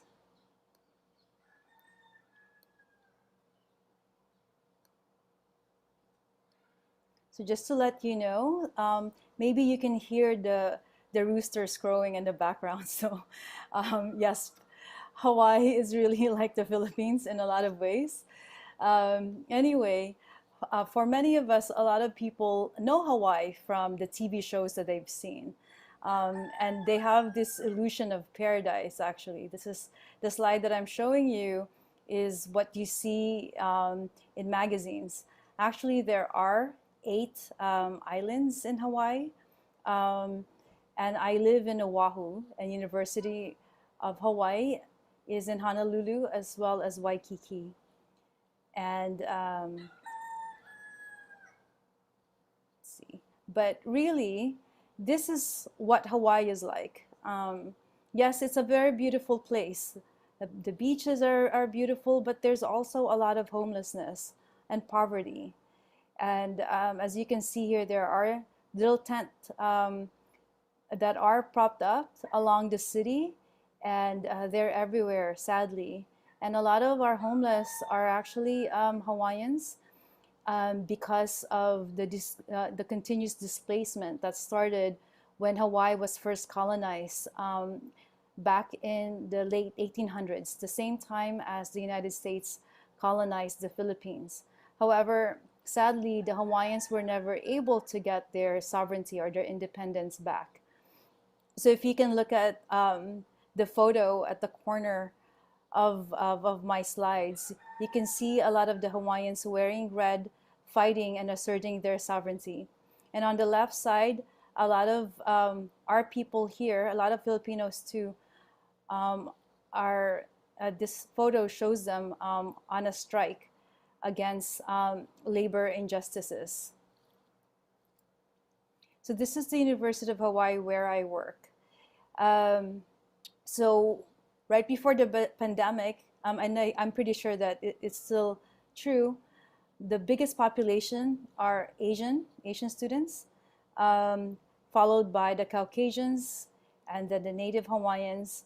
And there's a lot of mixed race students here, are multiracial, and a big population of international students, as well as students from the US continent.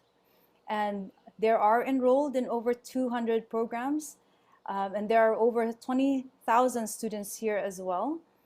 And this is where I work.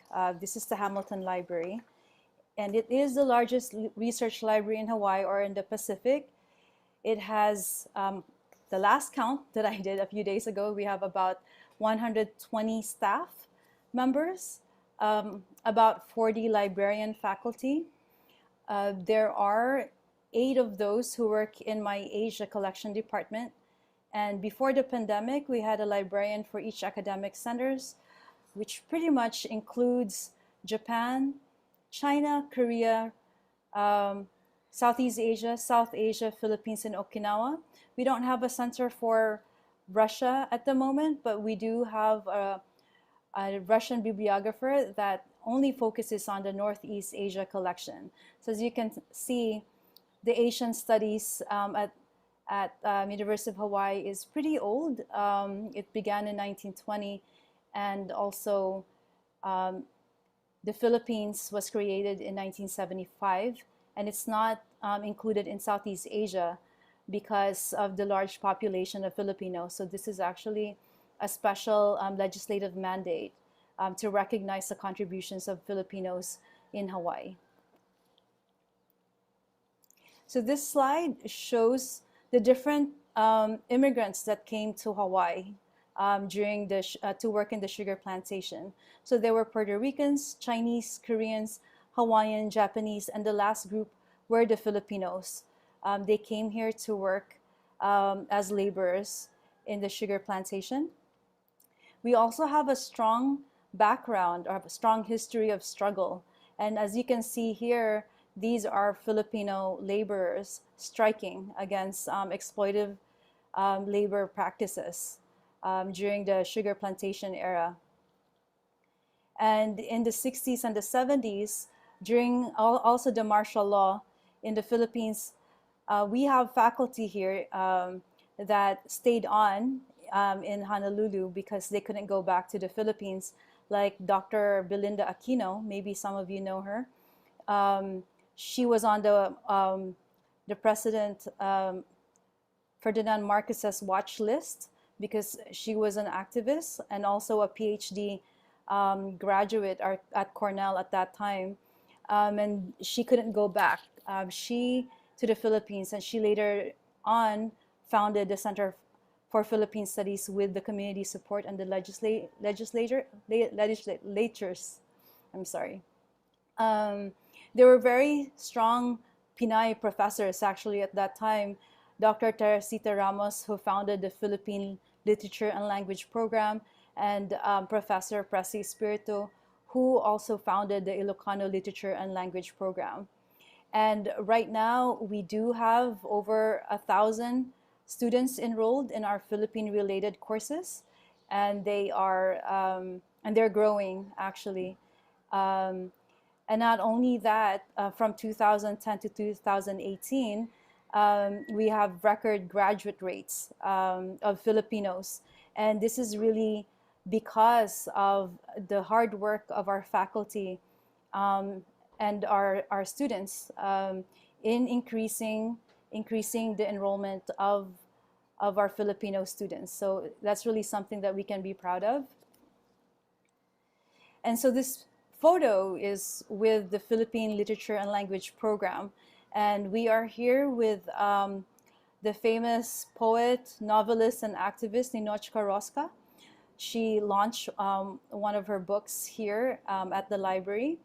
And so these are some of the things that I've done ever since I was hired at Hamilton Library, is to increase the visibility of our collection. A lot of people actually didn't realize that we have one of the largest Philippine collections in the United States. And we do get a lot of researchers from around the world, from Oxford, Harvard, Cambridge. But interestingly enough, and sadly, it's actually the people in Hawaii and even in our library who don't realize what the treasures that we have at the library. And so one of the things that I've been doing is having all these exhibits so that our students and community members would come into the library. Otherwise, they would not come in. And it's been very helpful, especially in advocating for positions. Actually, my position was used to be full-time back in the 70s, but the previous librarian decided to work half-time, and our administration decided that that was okay. So for 25 years, that was just half-time, whereas all of the other librarians, the Japanese, Korean, and so on and so forth, were all full-time tenure track. So with the help of our community and also our faculty and students, as well as my advocacy, we were able to create a new position that is full-time and tenure track. However, our lives turned upside down when the pandemic happened.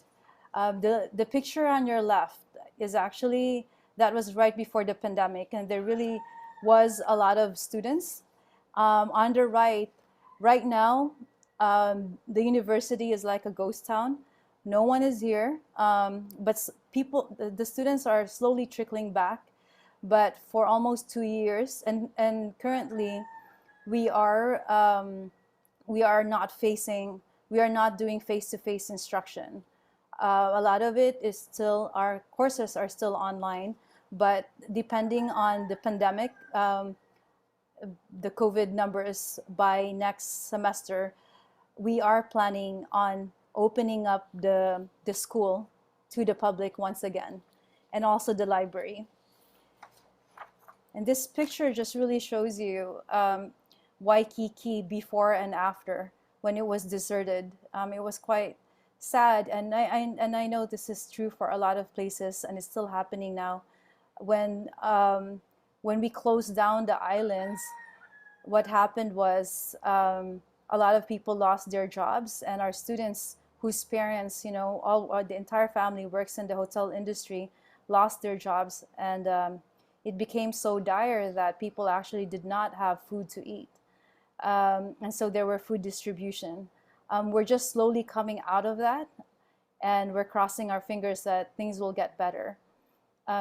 What I'm going to share with you now is my own account of what happened during the pandemic, and I do apologize that I'm going to be reading this off of my cheat sheet. And for those of you who can read the roosters crowing in the back, I am very apologetic to that as well. I think they're confused. It's evening here and they're crowing. But anyway, that is life in Hawaii, even in the city. So as I said, our lives turned upside down during the pandemic. And for Hawaii, it all began on March 6 when Hawaii officials confirmed the state's first case of new coronavirus in a man who had been on a cruise ship from California to Mexico that had other infected passengers.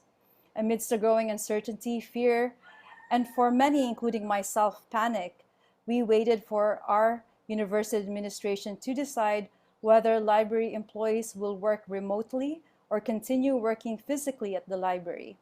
By March 17, the UH Law Library closed its doors to the public, but taking phone and email references, followed by all Hawaii State Library closures. As our campus began to shut down to the public, our library remained open to our faculty and students amidst growing concerns from our employees. And sadly, this was the time when I realized that the librarians, us, we were the invisible and forgotten essential workers. While many others stayed behind to staff our computer labs on the first floor of the library to help our students who don't have computers at home, many of us were eventually given the option to work from home. We were the last ones. Despite all the chaos that was surrounding us, the world of the academe never ceased and continued on. There were reference questions to be answered and materials to be accessed. While I am proud to say that, well, we had a lot of hiccups providing services to our faculty and students, our librarians and staff did everything that they could to be of service. However, I was dismayed by our limited ability to acquire new materials. Due to the economic downturn and the uncertainty of tuition revenue, our budget was delayed by at least 6 months, which meant we had to step back from building our collection. I also wondered, how do I build the Philippine collection materials to meet the information needs of my service population in a timely and economical manner? Managing the collection development of Philippine collection, a collection that is already sadly very underfunded, became even more challenging. During this time, we could only acquire materials that support current instructions, and what saddened me the most was not being able to purchase books that the students requested. And I was also concerned that the collection will miss out on limited run materials that sell out fast.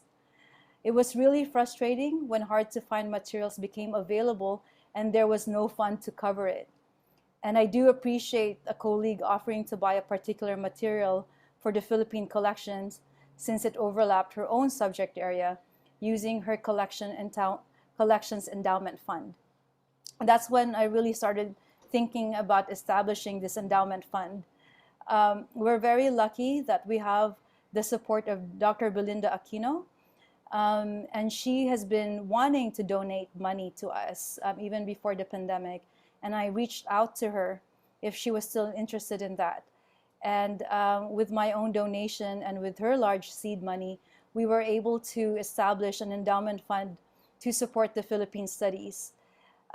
We were able to raise 11,000 to start with. And we will be working with our very supportive Filipino community members to contribute to reach our goal of 50,000 within the next years.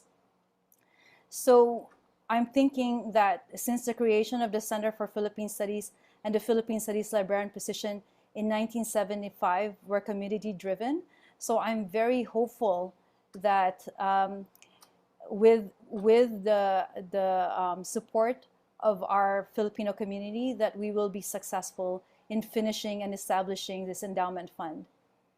We may not be able to use this money right away, but it is also a strategic move to increase the status and importance of the Philippine collection to our UH administration in order for them to continue funding the programs and the Philippine librarian position when I am gone. Unfortunately, these positions they don't see this as essential, even though for a lot of us in the Philippine Center for Philippine Studies, it's very essential because it helps with the retention rates of our Filipino students. Unfortunately, we have to always remind our administration of our importance. And in the end, money talks. So if they see that there is money and an endowment that backs the Philippine collection, then they will also think that it is important and worth supporting. However, on top of that, there is a larger issue that needs to be addressed. The Philippine collections budget has not kept pace with the growing numbers of students pursuing Philippine studies and taking Philippine-related courses. From 2010 to 2018, the four-year graduation rates for Filipino students at the University of Hawaii at Manoa have reached record highs. But despite the size of the Filipino populations in the States, Filipinos have been identified by our administration as historically underrepresented. And even if the 2020 fall and spring semester class availability statistics shows that Philippine focus and related courses, and there's an average of 33 courses per semester and over 1,000 enrolled in these courses. They rank second behind Japan, followed by Korea and China with the most number of enrollments among all the Asian-related courses. So we're number 2. However, the Philippine collection budget for 2019 was only 11% of the Japan collections budget, 17% of China collection, and 23% of Korea. And not only that, we would have more students if our administration would allow our departments, our Center for Philippines departments and other Philippine-related programs to hire more professors to meet the needs and the interest of our students for more Philippine courses. Unfortunately, a few days ago, we just found out that the state further cut 1.4 million from our library budget. But the way I see this is really, there is money. It's just that where the money is allocated. I think that there are certain programs that are supported more, like in the sciences. In our university, it's actually our sports and recreation is the most supported. The coach for the football team makes more money actually than the professors and the deans. So you can see, there is money, it's just really where the money is allocated. And so that's why we're always pushing and fighting back and advocating for our positions and also for the Philippine collection. Anyway, the current budget is very disheartening, to say the least. With the ongoing cuts that began pre-COVID, there really is not much left for the collection development for the Philippine collection. And this crisis, the pandemic, has really laid bare the economic and racial disparities that persist and impede equal access to these essential materials. Like I said, this is something that I didn't talk about in detail. There's a lot of racism in Hawaii, and where I am, it's clear that there is institutional racism by just looking at where the money is being allocated. Anyway, we do see that the library materials and also the courses, the Philippine courses, are essential because there was a study done by our faculty that found Philippine courses and programs help with the retention and graduation rates of Filipino students. Many double major or minor in Philippine or Ilocano literature and language program and courses and majors in the sciences and health. The students they surveyed for their research cited that these courses were empowering and it helped them feel a sense of belonging. Library materials that supported instruction and student research gave them a sense of pride and well-being. So, in light of the success of the Filipino students, you can imagine the impact of underfunding and the lack of resources for Philippine studies. These challenges underscore an immediate and terrible urgency to the work that we have to do to level the playing field for our students. It took many years to restore the Philippine Studies librarian position to full-time and tenure track through the library and community effort. And though it may sound daunting during the economic downturn, the next step is to advocate for increased support for Philippine collection, because when our students and constituencies have access to resources they need, it helps them thrive in the short and the long term. However, I know I'm talking about a lot of doom and gloom, budget cuts and such, but I am hopeful. I really am hopeful that with the community's support, and we have that through our outreach work since I started working at the library 11 years ago, we have come a long way, and I do rely on our community to make sure that our collections are going to be supported, and also even my position when I'm gone. And hopefully that won't get swept away. However, the reality too is that we're all tired and stressed out. Ever since I became the department chair in July, I have also been responsible for advocating and negotiating for the restoration of 2 full-time librarian positions for the Korean collection and Okinawan collection that were swept away during the pandemic. And also hiring a Japanese studies librarian, because our Japanese studies librarian will be retiring in December. And as with many companies and institutions, our department had been hit by resignations, maybe due to the stress of the pandemic and other personal issues. But like I said, I'm Filipino. We're pretty resilient. I remain hopeful and continue to work as is. And I am, working, continuing to work, and especially collaboratively with other institutions. And that's how I know what they're going through as well. And what we're dealing with at UH is actually not common. It's happening all over, from Berkeley, to even Harvard, all over the place. So, but if we all work together, especially in making sure that the community knows what's going on, we do have a chance of saving our collections and positions that are being swept away during a pandemic. So, and that's basically, that's the end of my presentation. I hope you enjoyed it, and I hope you learned something from it. And I look forward to your questions and further discussions. Maraming salamat po. Thank you very much for your sharing, Miss Elena. If there is one silver lining to this pandemic for us librarians, it is the fact that we can have speakers like you from the other side of the world joining us and inspiring us in this side in a congress like this one. So thank you so much.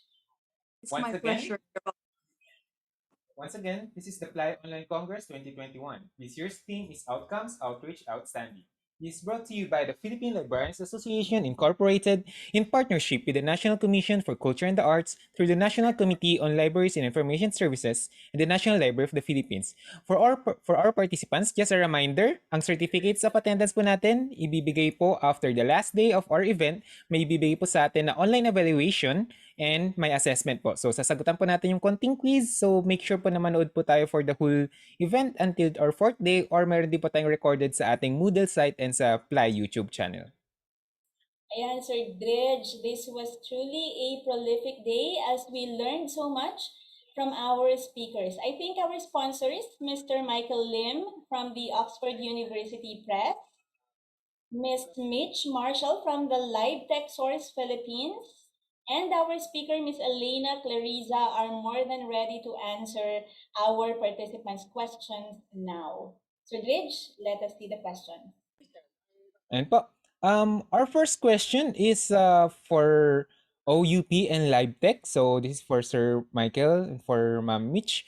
Do you have a trial access or some sort of a limited access for those who are just exploring online subscription before they fully subscribe to you? Maybe we can begin with Sir Michael.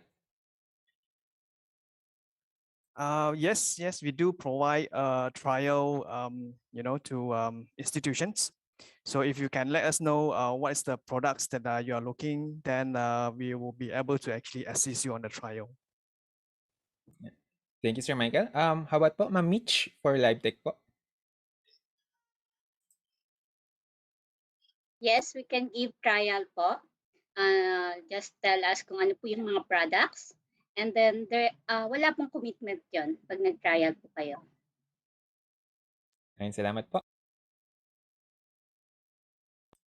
And for LiveTech po, what are your recommendations for library building their e-resources collection? So, paumpisa pa lang sila ng mag-build. And follow-up question na rin po, may ibang nagtanong pero related naman dito. Do you have theology e-books daw po? Yes, meron kaming e-books for theology. And then we para sa nag-uumpisang mag-build ng kanilang e-resources, we recommend mag-ano sila yung multidisciplinary collection. Kasi para afford ng budget, parang ano lang po. You can contact us po and then we can discuss it. It will depend po on your budget po. Oh, okay. Yeah, there is another question, and this question is for both of our sponsors. Do you have library services for library consortia or system-wide universities or colleges, or sort of a cooperative acquisition of materials?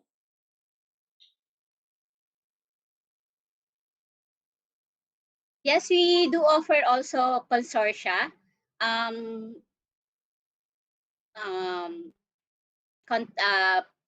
you can siguro you can leave your contact details po sa organizers natin and then we will contact you po regarding it. Maybe also hear, thank you ma'am, maybe also hear from Sir Mikhail. Yes, of course, we do, provide this pricing for services for consortia as well. So it's the same procedure like what Mitch said. So just do drop us an email because we want to know you are from which institutions and who is your partners actually. Then we will come back to you on the quotations. Thank you very much, dear sponsors. Again, dear participants, if you want to contact our sponsors, you can visit our websites that PLAI.org.ph, our Moodle site. Our sponsors' contact details are over there. So, question po for Ma'am Elena Clariza. So, our participants are wondering, are Hawaiian libraries similar to Philippine libraries in your experience? Or ano po yung differences nila in terms of management po siguro or collections? Thank you. That I'm not really sure how different it is because I don't have an experience working in the Philippines. So the only thing maybe I've been to the library at UP. Maybe the difference is I'm sorry. So in terms of management, I'm not very sure. However, in terms of access, our stacks are open to the public. You can just go in and pull out the books that you need, and then you can borrow it. And I think that's the major difference when I was in the Philippines doing my own research. And in terms of I think it's similar. We do have a university librarian. We don't have I know that the Philippine collection is called Filipiniana, right? And then here's and it's part of the Asia collection. Within the Asia, then we have different librarians for each country, and even for the Pacific collection. So we have each librarian for the different for Hawaii. So we have a lot of academic librarians. So I'm not sure if it's the same way as the academic libraries in the Philippines. Maybe it is, right? It's pretty standard. But the organization at my library, it's pretty different from the rest of the United States. So just because we have a lot of specializations, so in terms of like Asian studies departments, a lot of universities across the U.S. don't actually have that. Maybe just 10 or 8, maybe. So it's not it's not common. So. Well, thank you, Ma'am Elena, for your answer. I see another interesting question here for you, ma'am. Yeah. What advice can you give to Filipino librarians who are working abroad? How can we cope with discriminations, racism, and negative experiences? You know, I moved to the US when I was 15, so I was pretty old, and I saw it. I experienced the racism, but they're not, for a lot of people, it's not blatant. It's not in your face. But I think that the weirdest part is that when people don't see you, actually, they don't really look at you. They don't acknowledge your presence, which could be really hurtful. Nobody talks to you. So, or the really blatant one where they yell at you to go back to your country, which just happened. And so that's the reason why I moved from California to Hawaii, because there are more brown people in Hawaii. So mas marami tayo dito. So I feel protected. So when someone yelled at me and my family to go back to your country, I yelled at that white guy and I said, "You go back to your country." So I can do that in Hawaii because there's more of us. But in California or New York, maybe I won't do that, because you will, and I'm sure you've heard of anti-Asian hate, where they are attacking Asians and they're blatantly attacking them and nobody's helping, which is really disheartening. It's just getting worse because of the pandemic. So my advice to that is to be in a group. I became a social activist actually in California because know your rights. Also know, we were trained to know phone numbers of lawyers. You know, if you are with a group of people doing community organizing. So basically, I was forced to become an activista. I became an activist in college because that's the only way I could fight for our communities. You know, in terms of, a lot of people lost their jobs just because they're brown, and it usually happens during a crisis, like this pandemic. Now we're being scapegoated. So my my advice to that is get a group of people, of brown people and white allies, and know your rights, know the phone numbers of ACLU or just phone numbers of lawyers. And there is strength in numbers, and I've seen that, and that's the reason why, as opposed to the other librarians in my department, I'm a lot more empowered knowing that I've organized our community, and it all started with an exhibit. That's actually how I got them to go into the library. So being a community organizer, I use those events to empower. So once you empower your students, especially um, you know, people of color like us, if you don't know your history, you don't have confidence, and you don't really have the power. You don't feel empowered to fight for your rights. So my suggestion is that teach your students and your community to proud of themselves, and that you have every right to fight back, even if you're brown and you're being stepped upon. We have a proud history, and you have every right to speak up and fight back. And that's what I've been doing all my life when I moved here, and it's a lot better. Sorry, long answer, but that's basically. Also, Yeah. also It's yeah, I think wherever you are, whether here or abroad, I think it's really important that you stay alert and that you Mhm. be vigilant. Yeah. yeah. Sidridge? Yes pa. And yun po, I think I'm speaking on behalf of everyone here to when I say that thank you for fighting for us Filipinos, fighting for the Philippines and our fellow brown people over there. Because Mhm. yun nga, pagdating kasi dyan, we are the minority people. So Mhm. we need to fight for our rights and all. And I think this next question is quite related to that actually. So medyo anecdotal, personal question po siya na. For Ma'am Elena, are there Filipino grad students visiting your library? And what is their reaction when they find out that there's a Philippine Studies librarian over there? Oh, they love it. And that's the reason why I fought for a full-time tenure track position, because it's symbolic. Like if everybody is full-time, like the Japanese and Korean, and then all of a sudden the Filipino is half-time, it tells you that we're not as important, right? So we do have a big Filipino population, like international students. They're here with Fulbright East West Center, and I'm still friends with all of them. They all got married. They stayed behind. They're here now. But whenever they find out that there's a Philippine Studies librarian, I actually became the kind of like the directory of the Filipino community. When people need help, they come to the library, they come to me, and I'm able to direct them to the right people. And also because I've worked in the community. So yeah, it's a great thing. It's it makes everybody happy, especially our kababayans.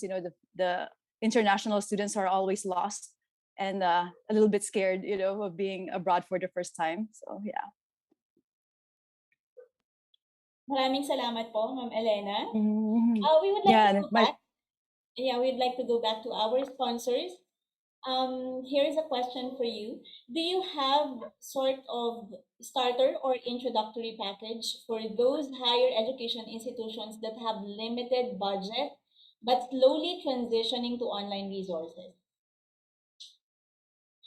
Maybe we can have Sir Mikhail first. Well, yes, indeed, we have. You can say it as a starter package, but for OUP we call it a bundle. So so there are various bundles packages available, within OUP. And if you're talking about e-journals, then you can actually subscribe to smaller collections. Then slowly, gradually, go for a full collection whenever you have the budget. Yeah. For LiveTech po, meron po ba tayong budget or introductory package para sa mga walang masyadong budget na libraries? Yes, same with Mikhail. We have smaller collection for e-journals. And then for ebooks, actually, you can pick and choose titles, perpetual, that is perpetual access. So no minimum amount to purchase sa mga for some publishers. Even one title, you can purchase ebook. And maraming salamat po. So as much as I want to pick their minds more, we are running out of time. So I will ask them this final question. This is for everyone po. So people are asking, what can you advise these librarians, especially those who are working alone, one-man librarians who are just starting up with their collection? What do you advise for them who are just starting up their collection, both digitally and physically? Sir Mikhail, perhaps you can share your insights. Well, I would advise that because we have this perpetual purchase, with no minimum purchase, so you can actually gradually, purchase maybe this month one title and then following the next month a few titles more. So depends on your current budget that you have right now. Then yeah, gradually you increase your collections. But if you have a bigger collections, bigger budgets, then you can actually go for full collection or bigger collections. Yeah. Ma'am Mitch? Yes, for those who are starting, yes, we are here to help you. We can support with trainings, with some marketing materials, and yes. Elena, any advice po for people who are just starting their collections? Actually, I have a question for our sponsors. If that's, It's I okay have a po. question. If it's okay, do you have ebooks that are Philippine related on the Philippines? Because that's what we're looking for. Yes, we have publishers po na they have Filipiniana materials in their collection po. Okay, if I could probably get your contact information later. I apologize for asking. My advice is just look at your budget and look for vendors. Like right now, this is perfect. Like I love going to conferences because then I've been in my profession for 17 years, but I'm always going to as best as I can to conferences so that I can get to know the different vendors, and then I can pick and choose, look at my budget, and also have a wish list, at least for us, because then once, even if you don't have enough money, who knows, maybe there's a generous donor out there who is willing to buy it for you, and then you slap their name on there. and then this is donated by so and so. So yeah, so go. And I do appreciate our sponsors. I will be in contact to ask more questions. Thank you. And thank you po. So we can actually talk to each other later during the lunch break. So after this, we can talk here in the meeting with the other speakers. And also to our dear participants, if you want to contact our sponsors, you can visit our Moodle website. That's webinars.plai.org.ph. You should be registered there once you register with this Congress, so you can see the contact details of our sponsors. So maraming salamat po. Once again, we thank our dear speakers, Sir Mikhail, Mitch Marshall, and Miss Elena for their generous sharing. And we also thank all our participants for staying tuned the whole morning. So that concludes the morning session for today. Please watch out for more presentations this afternoon and tomorrow.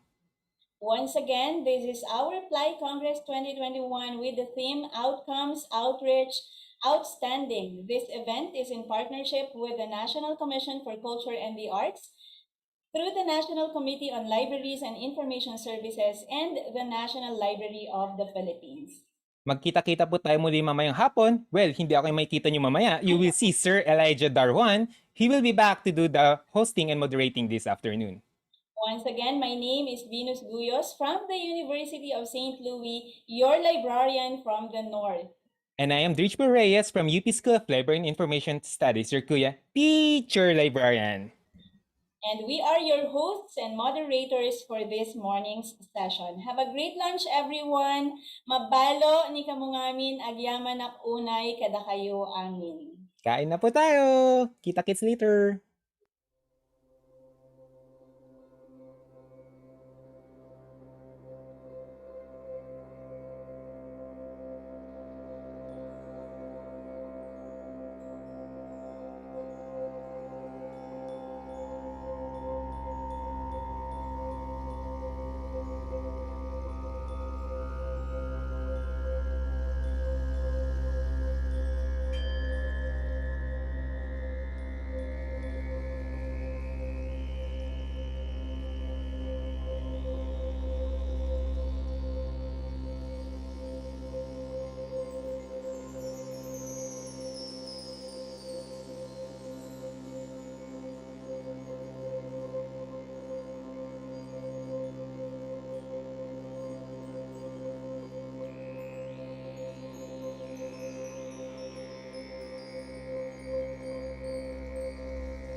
Magandang hapon po sa inyong lahat. Welcome to the Day 3 p.m. session of PLAI Congress 2021. This annual National Congress of the Philippine Librarians Association Incorporated is in partnership with the National Commission for Culture and the Arts, NCCA, through the National Committee on Libraries and Information Services and the National Library of the Philippines. Once again, I'm Elijah Darjuan, a faculty member of the UP School of Library and Information Studies, your host and moderator for this session. Hello po sa ating mga participants joining us from here in the Philippines and around the world. Kamusta na po kayong lahat? Nasa day 3 na po tayo. We are also live via the PLAI YouTube channel. Binabati po natin ang ating mga kasamang nanonood sa YouTube outside our webinar, Zoom webinar. To our participants, should you have any questions to any of our speakers, kindly post them on our Slido webpage. You can go to slido.com/PLAI2021. That's PLAI 2021. We will answer them later during the Q&A or the open forum. Along with your question, please include your name and the name of the speaker to whom your question is addressed to. If you have a similar question or if you like the questions previously posted, you can upvote them by clicking the thumbs up sign so that the question can be prioritized. An important reminder lang po, got the best picture while watching our PLAI Congress 2021? I-post mo na yan with the hashtag PLAI Congress 2021. All participants who post their photos on Facebook with the hashtag PLAI Congress 2021 shall be included in a raffle draw on Friday, November 26. You can get the chance to win cash prizes. We have cash prizes for lucky participants. 30 winners of 200 pesos, 5 winners of 300 pesos, and 6 winners of 500 pesos. Meron ding 3 mananalo ng 1,000 piso. I-post nyo lang po ito sa inyong Facebook timeline. Syempre po, the more posts you have, the more chances of winning. Pasikatin po natin ang PLAI Congress 2021 gamit ang hashtag sa social media. So you may know one of the purposes of hashtags is to promote and encourage participation sa ating po mga online events. Kaya po mainam na i-post po ninyo sa inyong mga sariling timelines ang hashtags. Huwag na po dito sa chat sa ating Zoom webinar. To join our raffle and maging valid po ang ating inyong entry, make sure lang po na nakapublic ang inyong post para po makita ng ating mga organizers. Abangan po ninyo bukas sa ating Day 4 ang raffle draw at baka kayo na pong manalo ng ating mga cash prizes. Join now! Ayan, so we can now proceed with our paper presentations. Due to some difficulties we encountered earlier, we rescheduled 2 of our presentations from this morning to this afternoon session. So meron po tayong jam-packed na day 3 p.m. session ahead. So to start things, di na po natin patatagalin. Let's have the 2 presentations which were earlier scheduled. Our next speaker finished his Bachelor in Library and Information Science degree from UP Diliman in 2007. He obtained his license in the same year. He has more than 14 years of experience in academic publishing from both print and electronic works. Currently, he works as the Senior Manager, New Business Development of the John Wiley & Sons Education and Publishing. He handles our Philippine accounts. His extensive experience as a business consultant makes him knowledgeable on various references and information sources in digital formats. Though he is not a practicing librarian, his heart remains with the profession. He unselfishly shares his knowledge on access and utilization of electronic resources, research tools, collection development, and customer service to the librarianship profession. He conducted professional presentations and published his scholarly papers locally and internationally. His advocacy includes open access to information and promoting reading habits among children. He organizes outreach activities as the project leader of the Regalo and director of Dance Club, which aims to unleash the creative talents of the youth through reading, dancing, arts, and crafts. This paper was conducted by our speaker together with his wife, Ms. Marian Eclevia, who is the Assistant Director for Operations of the Libraries of De La Salle University. Now, to present the research entitled Learning at Home, examining the online learning experience of librarians and library staff through webinars, let us all welcome the Senior Manager of Wiley, Mr. Carlos Eclevia Jr. Hello, everyone. Before anything else, we would like to thank PLAI National Congress Committee for giving us this opportunity to share the findings of our latest study on the experience of librarians and library staff through webinars. I will present the research objectives and methodology of this study, and then Yanni will discuss the key findings later. For our introduction, the COVID-19 pandemic has driven technological changes in learning instructions as distance learning becomes the new norm. Online learning through webinars is now a widely used approach to continuous professional development. Despite the challenges of the pandemic, librarians and library support staff need new learning opportunities to upskilling and retooling. Hundreds of librarians and library support staff attended live webinars on Facebook, Zoom, Webinar Jam, and other similar tools, while others viewed recorded webinars on YouTube asynchronously. Traditionally, library personnel may attend 1 or 2 training courses, seminars, and workshops per year. But as webinars proliferated, library personnel were encouraged to take advantage of webinars and online training to acquire more knowledge and skills. The pandemic has demonstrated that employees in various industries and sectors need not leave their office desks to participate in continuing education. Another important change that occurred during the pandemic was the growth in the number of library associations at the local, regional, and national levels, providing free access to webinars. Library organizations cover a wide range of topics and issues in their webinars. To name a few are library services and operations during the pandemic, access to electronic resources, maintaining a work-life balance at home, and improving mental health. This clearly shows how the pandemic has transformed the landscape of continuing professional development. The webinars have a number of advantages. Number 1, saving money and elimination of travel risk. Number 2, acquire new skills and knowledge from the comfort of home. Number 3, professional experts from abroad can be easily invited as keynote speakers, lecturers, or panelists. Number 4, a large number of participants from different regions of the world can be accommodated depending on the capacity of the webinar platform. And lastly, less amount of time and efforts expended on logistics. Wang and Su in 2008 found that introvert learners found webinars beneficial in relieving their nervousness towards learning. At the same time, there were some downsides to the webinars, such as internet disconnection, lack of control over the participants' environment, virtually limitless technical difficulties during the synchronous webinars, limited interaction with audience, and lack of body language, among others. In this descriptive study, we examine the satisfaction and learning experience of librarians and support staff in attending webinars during the pandemic. We also determined if there is a significant difference in the satisfaction scores of webinar participants when they are grouped according to their employee category, position category, and library types.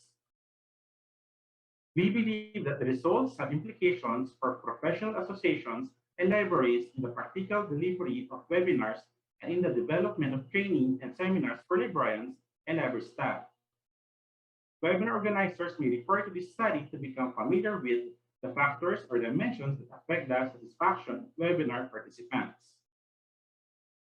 For our research method, we use exploratory descriptive research design and a survey method. Since online learning through the webinars is a new phenomenon in the professional development of librarians and support staff, the exploratory descriptive research design was considered appropriate of this study. Unfortunately, we did not find any appropriate instruments to represent current context and practices in delivering webinars during a pandemic. So we decided to design our own webinar satisfaction scale to assess the satisfaction and learning experiences of participants of the Surviving Online Library Distraction webinar series that we have organized in the Regalo to Touching Lives last May 2021. The instrument was created using Google Forms. It includes 34 statements related to resource speakers, content, usefulness, webinar duration, technology, and audience engagement. During the scale development, we conducted a literature review to determine that relevant factors could be associated with learner satisfaction with online learning. Target respondents were academic and school librarians who attended 2 webinars on digital resources and online research tools and copyright law and related issues. After each webinar, participants were required to fill out the evaluation form to obtain a digital certificate. They were given 2 weeks to complete the form. Webinar attendees who do not need a digital certificate may not accomplish the evaluation form. Respondents were advised that by filling out the online evaluation form, they implicitly consented to the use of their personal information and responses for research purposes. In total, 1,514 participants filled out the evaluation form. Librarians from the special and public libraries, along with teachers and students, were excluded from the study. The overall sample size was 1,137 respondents.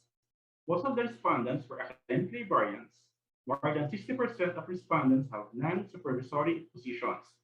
Most of them come from Luzon in the National Capital Region.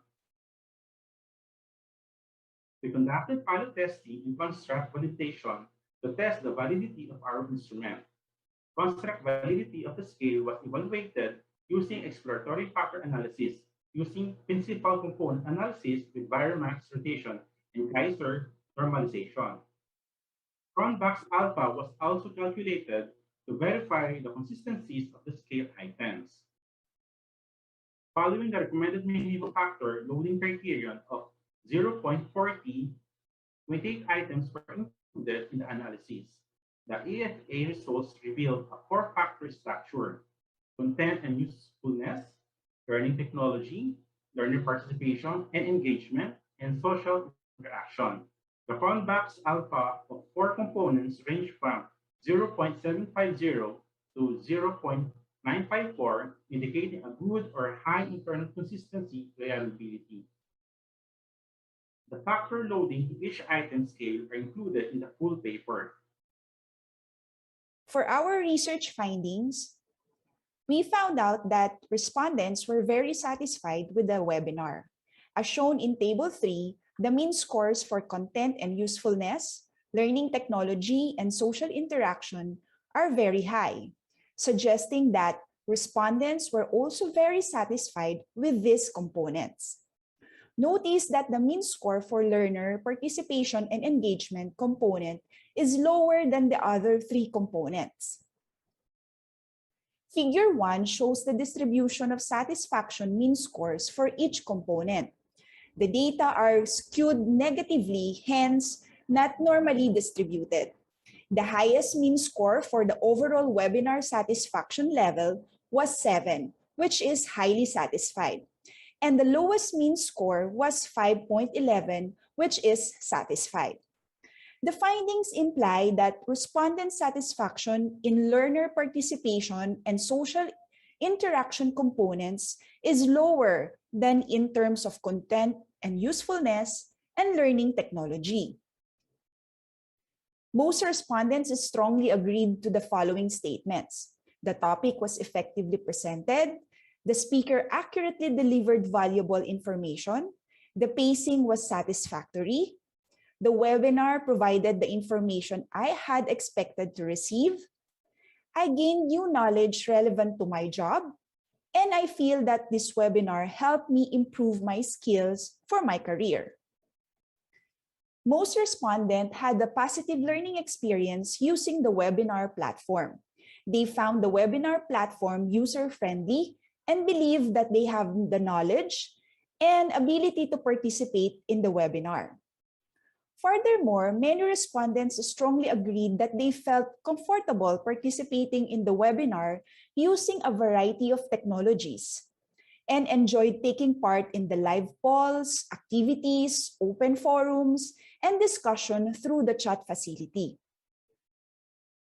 Concerning learner participation in the webinar, 63% of the respondents agreed that learning activities during the webinar are easier than doing so in person. 61% of respondents also felt that it was easier for them to interact with the speakers or panelists during the webinar than in person. Many respondents said that they learned more from the webinar than they learned from in-person seminars and workshops, and that they would rather participate in webinars. However, approximately 23% of respondents indicated that they neither agreed or disagreed with the statements that they had learned more in the webinar or that they would rather prefer to attend webinars. In terms of social interaction during the webinar, most respondents agreed that the webinar allowed them to build relationships with other participants and learn through collaboration and interaction with others. The box plots in this figure illustrate the overall satisfaction of library personnel when grouped according to their position category, types of libraries, and geographic location. By visual inspection, we can see that non-supervisory librarians tend to be more satisfied with webinars. Librarians and support staff at the academic libraries are most likely to have a positive learning experience. In addition, the support staff from Luzon tend to have a high level of satisfaction. We also examined if webinar satisfaction levels vary across categories of respondents. The Mann-Whitney U test revealed that the difference in the overall webinar satisfaction was statistically significant between the academic library group and the school library group. Likewise, there is a significant difference in the overall webinar satisfaction between the supervisory group and the non-supervisory group. The Mann-Whitney U test found significant differences in satisfaction in terms of content and usefulness when respondents were grouped by employee category, position category, and library types. Also, satisfaction among library staff was significantly higher than those of the librarian group. For learning technologies, significant differences were found in the level of satisfaction between the academic library group and the school library group, as well as between the supervisory group and the non-supervisory group. In terms of learner participation and engagement, the Mann-Whitney U test did not reveal any significant difference in respondent satisfaction or learning experience based on their employee category, position category, and library types.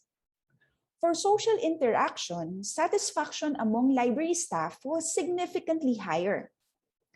A significant difference also exists between the academic library group and the school library group for social interaction. The Kruskal-Wallis test revealed no significant differences across the groups in the webinar satisfaction scores.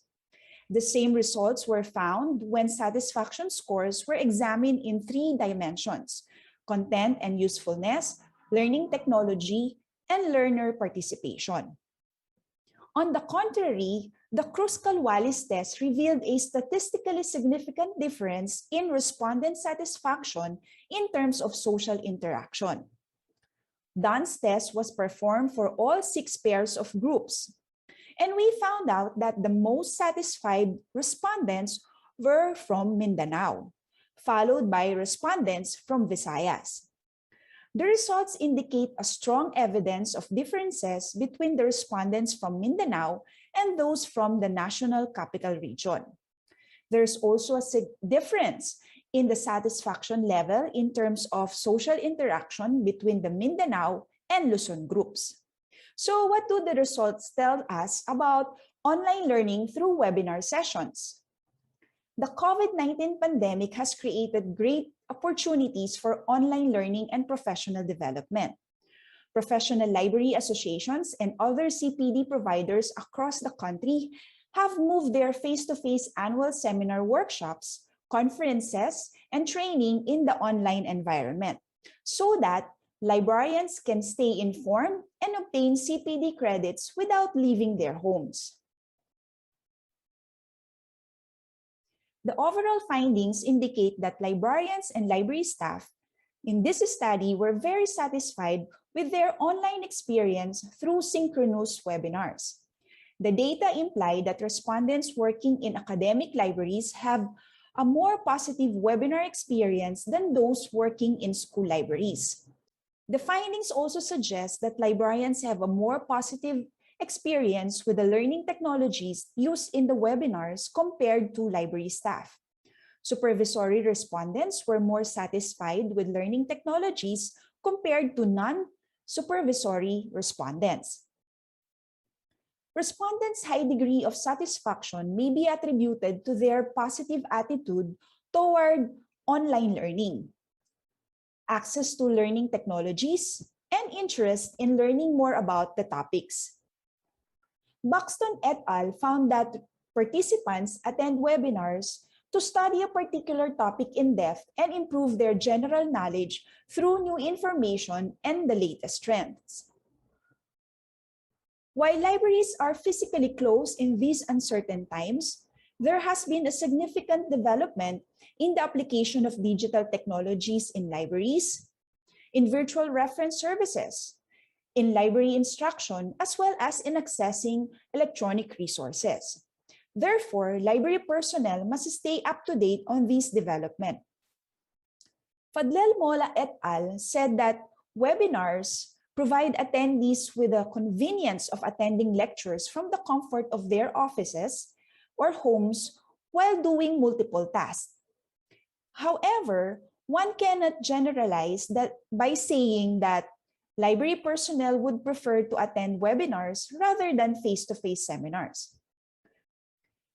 Various digital technologies such as interactive whiteboards, live video streaming, learning management systems, and audience engagement tools are now being used in webinars to enhance the learning experience. In addition, Fadlel Mola et al. Reported that numerous free and fee-based webinar platforms are available with different features. However, many library professional associations in the country have no subscription to webinar platforms. So they partner with advocacy groups and local vendors to use their video conferencing tools. The organizers are also trained on how to run synchronous webinars successfully. Nowadays, regular attendees to webinars are relatively more comfortable using various platforms and tools. According to Corey et al., relationship building is crucial in distance learning because it enables learners to shape their learning experience through various instructional techniques and activities. Bryson said that synchronous webinars allow participants to engage virtually with speakers through question and answer, as well as to interact with other participants who often provide different views and networking opportunities through chat.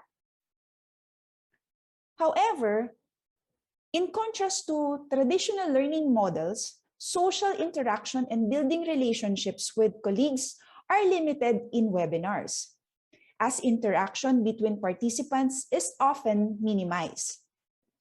Opportunities to mingle and reconnect with colleagues during coffee and meal breaks are missing from the online training and webinar sessions because participants tend to attend to other things or work during breaks.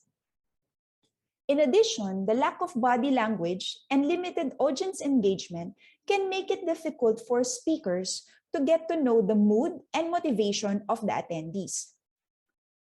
As suggested by Zuminu et al., resource speakers should be aware of social presence theory and purposely structure their presentations in a way that attendees can engage with them. Our studies has some limitations in terms of research methods. This study is limited to academic and school librarians who have attended webinars organized by Regalo Touching Lives. The results of this study are therefore cannot be generalized. Respondents may have participated in several webinars prior to completing the webinar satisfaction scale. Hence, familiarity with the platform and the programming of the webinar could have affected their degree of agreement with the scale items. The following further studies must be considered. A qualitative study on the attitude of library personnel toward continuing education webinars and their online learning experience. Examine the reasons and motivations of librarians and library support staff participating in webinars.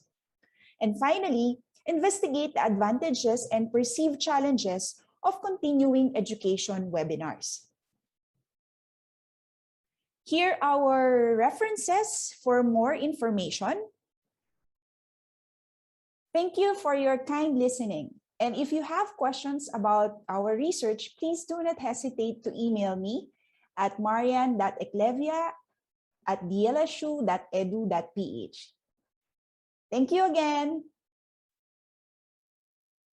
Thank you very much, Sir Carlos and Mamiani. Very glad to see you. This is good since the pandemic led us to organize webinars. Their satisfaction on how the webinars are delivered is important for these learning activities to be effective. And thank you so much for bringing up those factors in your paper. Thank you so much. For our participants, you can post your question at Slido/PLAI Congress 2021. Aside from posting, you can view and upvote the previously posted questions there. And more importantly, please include the name of the presenter to whom your question is addressed to. Moving on, our next paper is a collaborative research conducted by Jeneline Lindayo Bagares, Carl Emanuel Ruiz, and Maria Criselda Pabalan.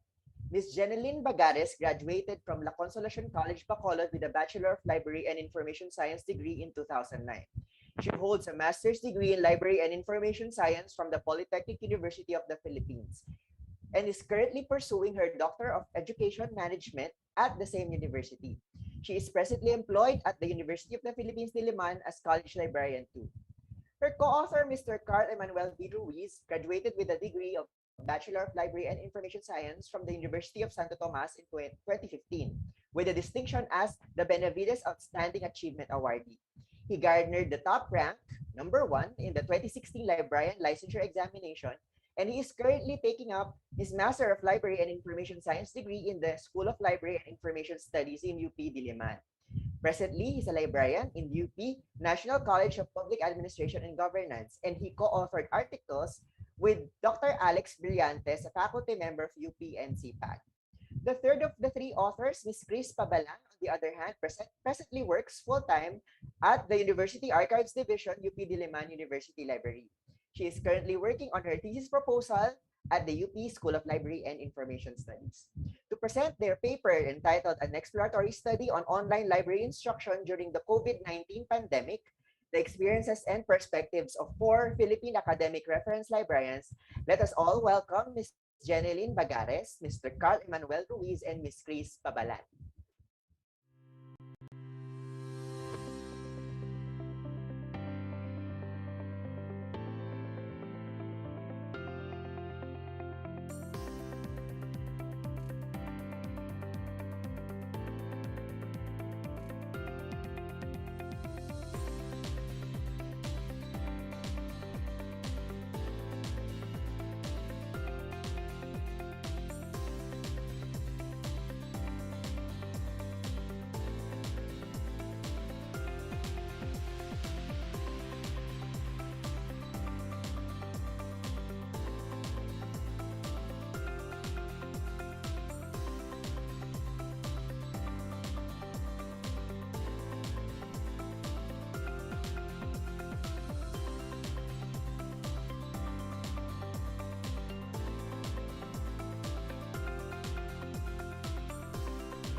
Good day everyone, I am Jeneline Lindayo Bagares.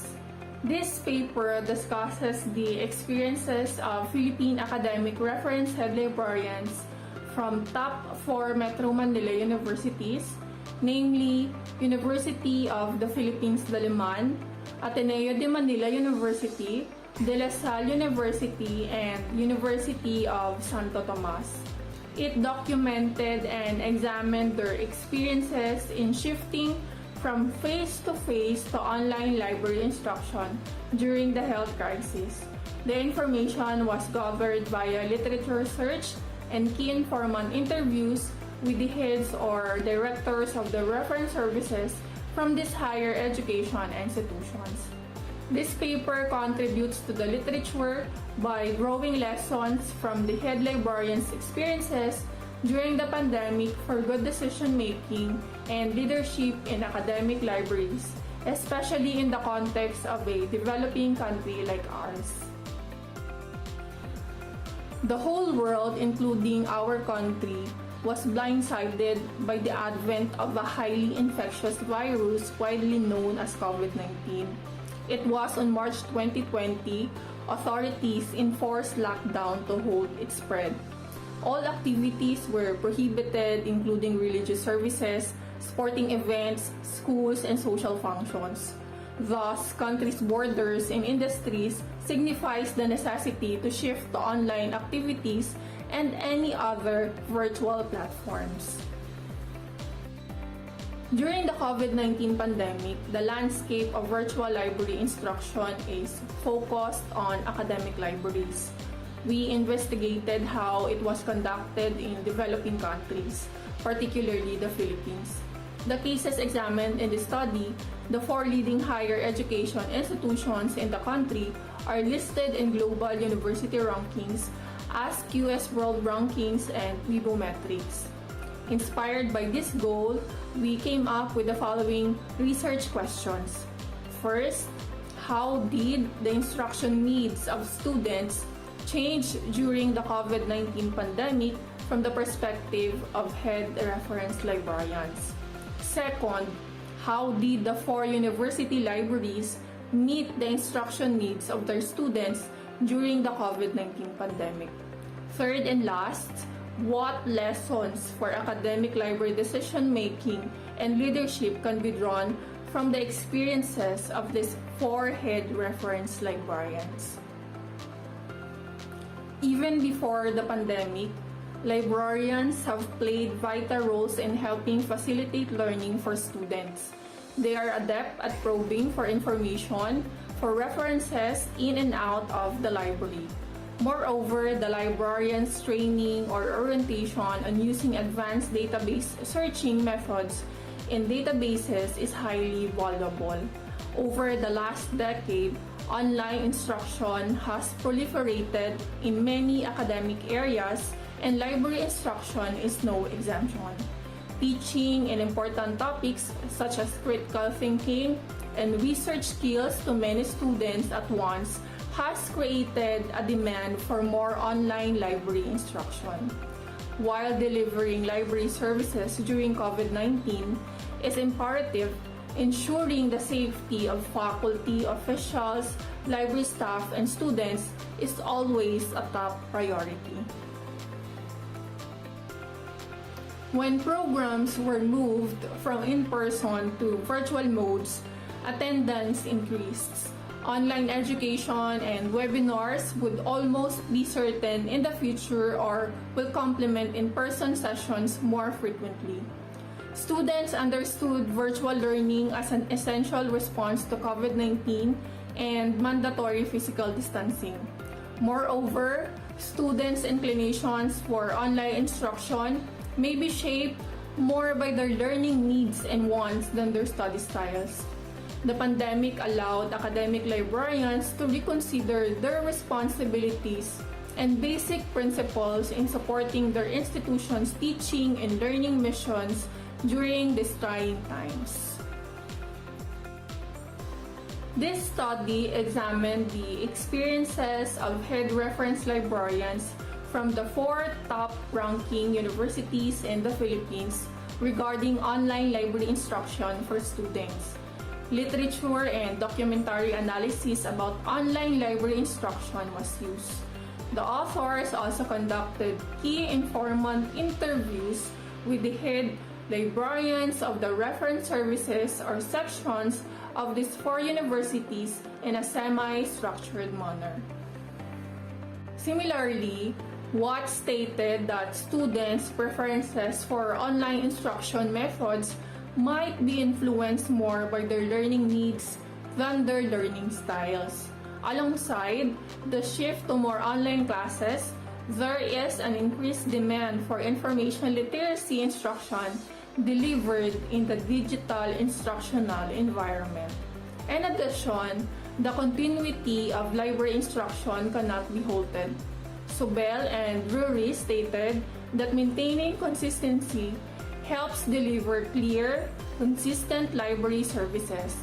Plenty of higher education institutions are engaged in pandemic preparedness program.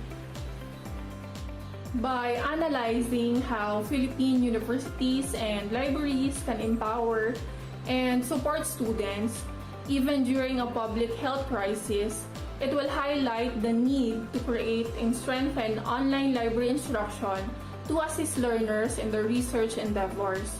The findings of this research may also be helpful post-pandemic. Library instruction is brought outside the traditional classroom and has become more accessible with few geographical restrictions. Rafiq, Batuul, Ali, and Ula stated that unique lessons could also be offered from the context of a developing country where internet connectivity is a constant issue. Furthermore, most literature on the subject has a more privileged North American perspective, especially in the US. Thus, this research will contribute to the body of literature by presenting perspectives from universities in an industrializing nation like our country. The basis for selecting these four institutions are the university ranking providers, Quacquarelli-Simmons, and Bibometrics. In 2020, 14 Philippine universities were in the QS, a global education think tank and developer of university rankings. The top 4 schools in the country are UP Diliman, Ateneo de Manila University, De La Salle University, and the University of Santo Tomas. The same 4 schools made it in the Philippines top 10 in the 2020 Webometrics ranking of world universities. There are several reasons why we choose reference head librarians in this study. First, they play a leadership role but are also involved by conducting library instruction themselves. Cassell and Piermath stated that reference managers also teach their staff how to conduct reference surveys, allocate personal work times, examine the services provided, and keep themselves informed of library trends, especially technology. Second, due to their position, they can justify the case when asking for more resources if they see it necessary. We can say that these experiences render reference managers are versatile. Hence, their views and opinions regarding the landscape of library instruction in these uncertain times are vital. So thank you, Ms. Jen, for that presentation. Everyone, my name is Carle Manuel V. Ruiz, and I am also a co-author of this paper. Now let's go to the findings. Now, in the following sections, we present the recurring themes that emerge from our interview data. They provided a snapshot of the state of academic library instruction in the Philippines during the COVID-19 pandemic, which we all know was conducted mainly online in lieu of the government's movement restrictions. Also, the respondents from the UST Miguel de Benavides Library, the De La Salle University Library, and the Ateneo de Manila Rizal Library are all reference librarians with several years of experience in the library, which made them heads. So the first of these themes is character. So the Ateneo Reference Head Librarian has 14 years of experience. The De La Salle University Reader Services Coordinator has 11 years of experience. And for UST, the Reference Head Librarian has 13 years of experience. The interviewee, however, from the University of the Philippines, Diliman, is a librarian who has been working at the reference section since 2018 and was assigned to be the representative of the head librarian.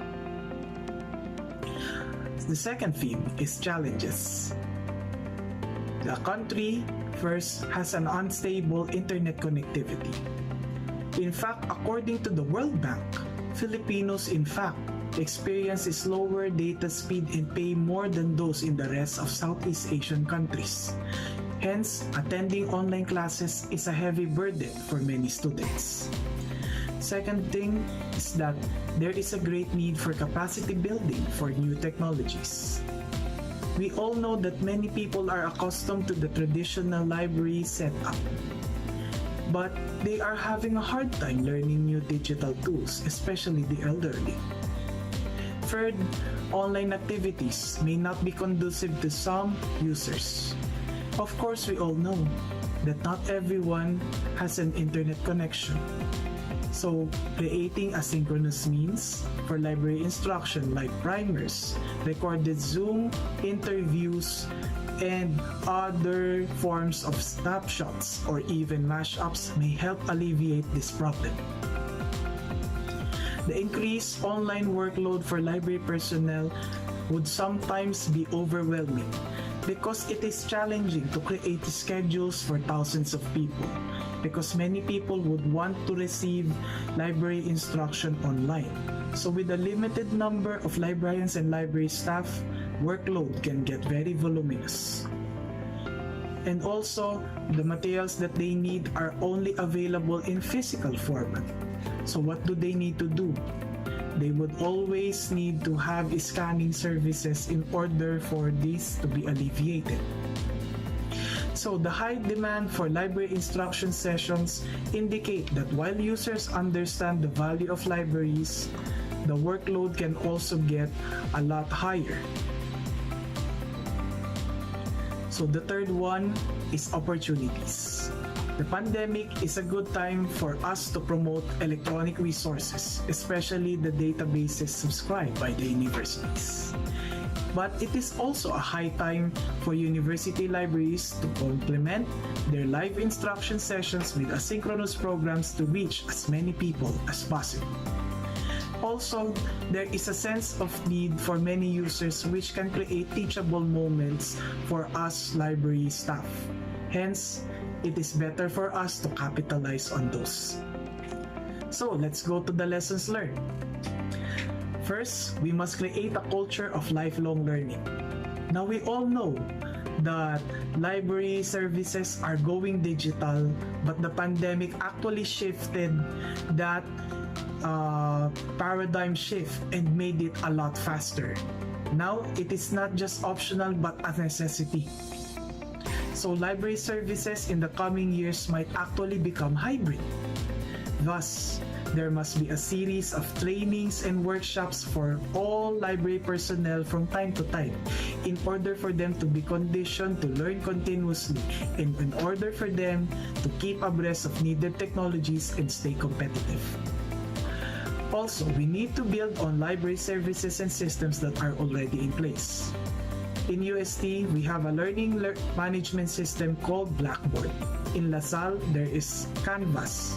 In Ateneo, they use different Google tools. So, some users before the pandemic might actually don't even know that they have a library account. But this health crisis presents an opportunity for us to empower our students to use digital resources via virtual library instruction. Hence, we can get more worth from our money that we pay in our tuition fees. Also, technology is a partner, not an adversary, and definitely it is not a threat. Even if it is a struggle at first, let us learn which technological applications can be useful. Before, it is just lying dormant, but now that we are having a greater need for all of them, now is the time for us to discover and learn them. Also, we need to have consistent, clear communication with our users because by having a strong presence in social media and in other communication platforms helps us not just to reach out to them, but we are going to be able to tell them how they need the library and what can we do to help them. So in return, if that happens, people will come to our defense when we need them the most. Also, when we see them, they are going to be very grateful to us. Hence, they are going to understand that having the library in the university is such a great thing. Also, we need to be open to changes because there is a digital shift that is happening right now in our world that is being accelerated because of this public health crisis. Librarians and library staff have spent most of their careers having to answer inquiries in a face-to-face interaction. They may have some hard time adapting to the virtual setup. But this is also a time where different working arrangements can get accepted, which was actually not considered a lot during the times before the pandemic struck. But also, this is an opportunity for libraries to communicate to users that the library is still important, so they can always see us in a new light. So as I have said before, this crisis may be very challenging for most of us, but it is also an opportunity. So let us make the most out of it. For the conclusion, we can say that libraries' digital services are here to stay even after the pandemic. Hence, we can expect a hybrid library setup in the coming years. The university libraries will have to create and improve instructional programs on how to use online resources effectively so we can make sure that every money that we spend will be spent effectively. As learning is resuming and libraries are still physically closed, many users have gradually realized the necessity of the library's role in facilitating access to online resources, especially those that can give them credible academic information. So, by having a culture of constant learning, openness to change, use of different tools, and also effective communication through good social media presence, libraries can do its part in reducing COVID-19 infections and help everyone in the academe become very productive even in these extraordinary times. Once again, everyone, I'm Carla Manuel V. Ruiz. Thank you for listening and have a nice day.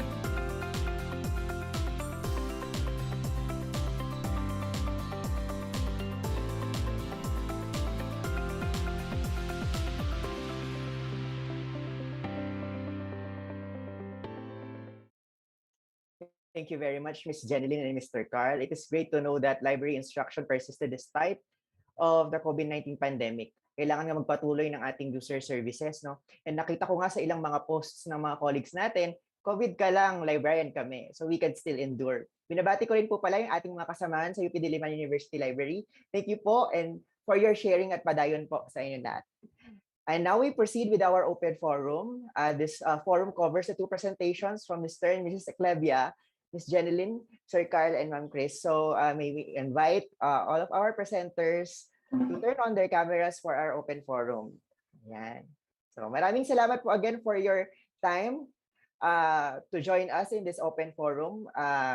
We now have a few questions on our Slido page. Again, let me remind our participants that you could post your questions on our Slido webpage. You can go to slido.com/PLAI Congress 2021. Pakilagay na rin po ang pangalan po ng speakers kung kanino po naka-address ang inyong tanong para po mas maging malinaw ito. Now, let's begin by having this question from one of our participants. To Ma'am Yani and Sir Carlos, may isa pong tanong po dito. Which of the, I think you have covered a few platforms, if I'm not mistaken, webinar platforms. May tanong po, which of the most mentioned webinar platforms was the most user-friendly and the most participated? Would you know? Yung pinaka-user-friendly tsaka yung pinaka-encouraging to participate? Okay, so in terms of webinar platform, we use two platforms, no? Webinar Jam and Zoom. Okay, so in terms of yan naman, sa admin side or sa organizer side, sa akin mas madali yung Webinar Jam kasi hindi siya complicated as compared to Zoom. Okay, but I cannot really differentiate kung sa perspective ng participants, no? Kung ano yung ano nila, kasi di namin siya sinama sa study kung ano ba yung mas convenient sa kanila. But so far, doon naman sa most attended, since marami kaming ginawang mga webinars, no? Saan pa rin sa webinar dyan mas marami, kasi nga in terms of sabihin natin yung capacity of the room, no? We can accommodate 5,000. And then sa Zoom naman, I think only 300. So yun ang limitation. Okay, so I think yun yung comparison nila both platforms. Maybe your insight is very much important para po ibigay natin sa mga nag-organize ng webinars, no? Kasi minsan we could see that tayo as participants natatali tayo kung sa anong platform yung ginagamit ng organizers ng webinar, and we can only encourage yung mga nag-organize ng webinars para gamitin yung mga friendly sa kanila at the same time friendly din para sa atin. So related question din po, actually ito yung pinaka-voted question sa ating Slido page para pa rin po sa inyo, Sir Carlos and Ma'am Yani. What do you think about this po? In the near future, is there a possibility na meron pa ring mga webinars for the big events, like in this case yung PLAI Congress, kung babalik na po tayo sa normal? Would you believe that webinars can be part of the new normal? Sa akin, yung stand ko dyan, first, dun sa study namin, malaking advantage with this kind of platform, especially those participants or our dear librarians, mga nahihirapang sumali o sumama sa mga malalayong lugar. Sabihin natin na in terms of budget, wala silang budget. With this kind of platform, they can join, diba, virtually. So sana, yun ang natin, yun ang magiging recommendation natin sa mga organizers ng mga webinars or seminars. Hopefully they could, of course, marami silang titignan dyan kasi baka iilan na naman yung virtually nasasali. Of course, sa part ng mga organizers, they need to understand as well ano yung magiging cost nila. Diba? Kapag mag-implement sila ng both virtually and physical seminar webinars. Oo nga po, that's a good good advice, no. Pwede tayong mag-organize ng webinars for the sake of economy. Mas madali nga kasi na mag-gather online, but there's so much considerations. Yes, like we could do an entire study to follow up what you have already started. So thank you po, maraming salamat. And Eli, Yes, if Ma'am I may Yani. add, pwede rin natin tanungin ang bagong presidente ng PLAI kung mag-o-offer pa rin ng ganitong klaseng interaction or learning modality. Yes, oo nga naman. So bump lang po sa ating PLAI officer, yung paparating po ng mga bagong officers, maybe you could consider para rin po sa inyo ang tanong na ito. So pag-isipan din po natin sa PLAI and bot. Thank you so much, Ma'am Yani, for bringing it up. Now, doon naman po tayo sa ating trio of presenters, kina Miss Jeneline, Sir Carl, at Ma'am Chris. Meron po ditong question sa ating Slido. Since na-cover po ninyo yung big four, ika nga na universities, UP Ateneo, De La Salle, and UST. May question po, why not also include low-budgeted libraries and their practices in library instruction? Tapos meron din pong comment dahil iniisip din po nila yung kanilang kalagayan bilang mga supposedly low-budgeted libraries with limited resources. But po kaya sila hindi naisama sa ating pag-aaral? Thank you for that question. Good afternoon, everyone. So, as cited in our paper, we use Quacquarelli-Simons and the Weibo metrics as the basis in selecting our studies. But from what we have observed in our research paper, even those academic libraries with limited resources at their disposal, they can easily explore all other online platforms such as creating a YouTube channel or starting a Facebook page with short tutorial videos. Because all of this, we can see, these are all free, and these platforms can be easily learned by other librarians in other schools. Thank you. Okay, maraming salamat po. So, sir, para rin po sa inyo, sa inyo pong grupo, mayroon po ditong tanong, were strategies in delivering online library instruction indicated in your research? May nabanggit po ba kayo? Since baka meron, baka na-miss lang natin. Yes, sir. Definitely. Uh, Also, we have realized in our study as we are conducting it is important to build on what you have already in your institution, what's already available. Second, also explore other platforms such as YouTube, Discord, uh, that especially those social media sites that are preferred by your users. But also consider its feasibility and also its popularity. And it is best to create both synchronous and asynchronous programs in order for us to reach as many of our users as possible because they have different circumstances in their life or even their learning paces. Thank you. Sige, thank you po. I think we have time for at least one or two questions for this open forum. Pa rin po sa inyo, Sir Carl, naka-address po specifically sa inyo itong question na ito. What is your advice regarding a suitable technique or platform to be used for providing subject guides or pathfinders? Since alam po natin na itong mga pathfinders ay bahagi ng online library instruction, ano po kayang platform ang masasuggest po ninyo? Well, we cannot suggest a specific platform, but from what we see, it's good to create an infographic on what are the specific good resources for this subject or this topic, and also we can create short video tutorials and also podcasts, blogs, as I have also said, the YouTube channel. So it would be in a more easily digestible format because if we create just text, yung mga sulat-sulat lang, it might get easily boring for our users. So let's make our content, our publication materials for for our users more visually appealing and concise. Thank you. Okay, maraming salamat po, Sir Carl. Last question na lang po for Ma'am Yani and Sir Carlos. Isa po sa mga upvoted din ito, no?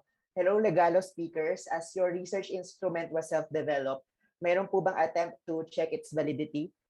I understand this is we are having limitations din in the way we do our things, but meron po bang attempt to check the validity of your instrument? Yeah, thank you for bringing that question. Actually, as presented by Carlos earlier, in our research method, the instrument was pilot tested. And also it was reviewed by, actually the instrument was submitted in my advanced statistics class, right? And then to test the validity of the instrument, we conducted construct validation using exploratory factor analysis. And in doing that, we choose a principal component analysis because it's an exploratory. So yeah, and based on the validation test, meron kaming nakita namin yung KMO or Kaiser-Meyer-Olkin measure of sampling adequacy and the Bartlett's test of sphericity are actually highly significant. So when you asked for the validity, yes, we did conduct construct validation using EFA. Thank you so much po. I'm very sorry to say wala na po tayong time para po sa mga questions since medyo hitik na hitik po ang ating PM session. Ngayon pa lang po, ngayon po maraming salamat sa ating mga paper presenters ngayong hapon. Alam niyo po, napakamalapit sa akin ang topic na ito. This is library instruction. And I hope our participants have really learned so much from your presentations and maging maganda ang outlook at maging library instruction ng ating mga librarians kahit ngayong pandemic. Maraming salamat po, Sir Carlos, Ma'am Yani, Miss Jeneline, Sir Carl, and Ma'am Chris sa inyong oras sa open forum na ito. Thank you very much for your sharing. Thank you, sir. Thank you, everyone. Thank you. Thank you very much. Bye. Thank you. And now let us hear a presentation from one of our silver sponsors, Wiserf Technologies Incorporated.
Thank you very much, Wiserf Technologies, for being our silver sponsor for PLAI Congress 2021. Our next paper presentation this afternoon is from three presenters from Central Luzon, Mr. Roydingel Calilung, Ms. Amor Martin, and Ms. Heidi Cuenco. Mr. Roydingel P. Calilung is a holder of Master of Education in Library and Information Science from the Philippine Normal University. He is presently the Director of Libraries and DLIS Program Chair of the University of the Assumption in Pampanga. He writes poems and short stories in Kapampangan and Filipino, and his books with other two authors titled Diwang Kayanakan Kawatasan Kapampangan was a finalist in the National Book Awards in 2013. He is one of the translators in Zoilo J. Hilario's book, Bayong Sunis, published by the Commission sa Wikang Filipino in 2015. His poems Crash and Pagnasan have been published in Ubod 2016. Secondly, Ms. Amor C. Martin was the former library director of Angeles University Foundation University Library from 2009 to 2021. She holds a master's degree in Library and Information Science from the School of Library and Information Studies of UP Diliman. Her bachelor's degree is in the field of secondary education, major in library science at the Holy Angel University in Angeles City. Prior to assuming her position as library director, she was appointed and assigned to serve various positions in the university library as acting director, acting assistant director, executive assistant to the library director, and Filipiniana Periodicals librarian. Her decision in joining AUF opened doors for other opportunities which anyhow further enriched her experiences in the profession, such as being an ISO internal quality auditor, PASCO accreditor, contributor, collaborator, project leader in designing and formulation of forms, policies, and work instructions. She also was involved in creating training modules, accreditation documents, being a lecturer of library user education activities, a trainer, facilitator, and she was a former president of the Central Luzon Librarians Regional Council and vice president for Luzon of the PLAI National Board of Trustees. Thirdly, Ms. Heidi O. Cuenco is a public servant, teacher, and librarian by profession. She is also a faculty and program coordinator of the DLIS program at the City College of Angeles. She holds a master's degree in Library and Information Science and a second master's degree in Education, majored in Educational Management. Currently, she is the vice president of the Philippine Librarians Association Incorporated, Central Luzon, RLC, and a member of the Philippine Association for Teachers and Educators, or PAFTE. As an active member of the faculty, she is also an accredited professional member of the Asia Pacific Institute for Events Management, APIEM, Leeds, United Kingdom. To present their paper, Transitioning and Transforming Libraries into the New Normal, describing librarians' experiences amidst the pandemic, let us welcome Mr. Roydingel Calilung, Ms. Amor Martin, and Ms. Heidi Cuenco. Good day, everyone. The title of our paper is Transitioning and Transforming in the New Normal, describing librarians' experiences amidst the pandemic. We believe everyone will agree that education is conceived as a powerful tool that is instrumental in bringing about the desired changes in the social and cultural life of a nation. As a learning center, the library provides educational resources in various formats to support the educational needs of students, teachers, and researchers. This is where the library becomes an integral component of any academic institution. Libraries support development through the innovation and reinvention of their services. Innovation implies the introduction of new things, ideas, or ways of doing something that has been introduced or discovered, while reinvention means ability to present something in a new form or with a new image that has not existed before. Unexpectedly, the pandemic has had a big impact on the students' practices regarding academic work and life. Example would be the switch to online lectures or tutorials, library closure, change communication channels for teachers and administrative support, new assessment methods, different workloads, and performance levels, among others. It is in this purview that we felt the need to conduct a study on the experiences of librarians in transitioning and transforming their library programs and services into the new normal. These are the three research questions of the study. What is the impact of pandemic in the library and librarians' work? What are the strategies and new skills adopted by librarians? in repositioning their library services and programs. 3. What are the issues and challenges experienced by librarians in recreating, revitalizing, and repositioning their library services and programs during the pandemic? Number 4, how are new library services and programs implemented amidst the pandemic? For our method, the study made use of quantitative qualitative research design or mixed method involving 28 librarians in Central Luzon as participants. The main data gathering tool of the study is a research-made questionnaire, which was validated using expert validation. The questionnaire was converted into Google form and later administered to the target respondents. As to analysis, descriptive statistics was used to describe the profile of the participants.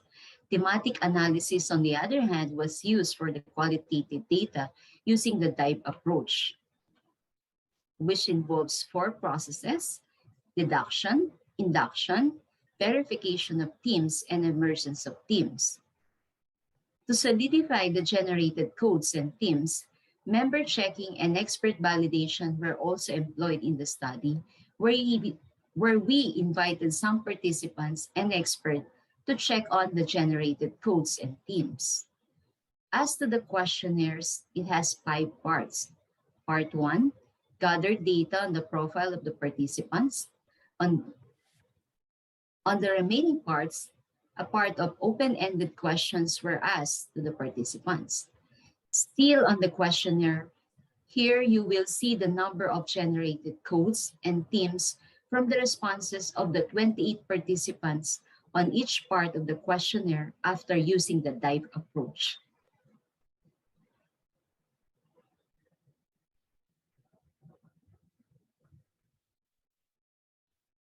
Here you will see the profile of the 28 participants in terms of gender, type of library, number of years in the LIS practice, position they hold, and the province they represent. Majority of the participants are female from the academic library with more than 10 years experience in the field who holds middle level to top level management positions. As to the impact of the pandemic in the library and librarians' work, these are the themes emerged from the generated codes. New services were created, which gave the participants additional workload. Flexible work schedule has been implemented, which tested librarians' resiliency and adaptability. The pandemic also resulted to loss of jobs for some librarians because of the decrease in enrollees, particularly in private schools. The decrease in library usage was also reported due to library closure and interrupted or canceled service. As to the delivery of library programs and services, access to electronic resources has been given emphasis due to the library closure and limited access to the library physical collection. Loan policy was adjusted, new policies and guidelines were created, the use of social media suddenly becomes a necessity. As to the management of library collection and staff, books are put on hold. These are the books for evaluation because libraries are closed. Budget becomes limited. Transactions were conducted by phone, email, or messenger. Video teleconferencing apps were utilized for staff meetings such as Zoom, Google Meet, Teams, among others. Work from home scheme has been implemented. Participants were also asked how they repositioned their services and programs. What strategies or activities did they undertake? Some of the participants provided 24/7 virtual service, acquired and subscribed to more online resources, attended webinars, and a lot more.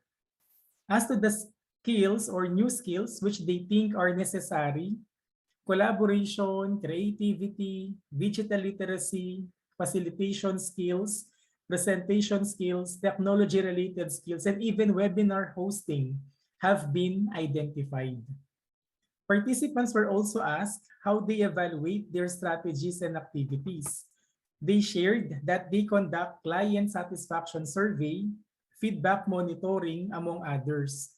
There are also participants who shared that they do not evaluate their strategies and activities.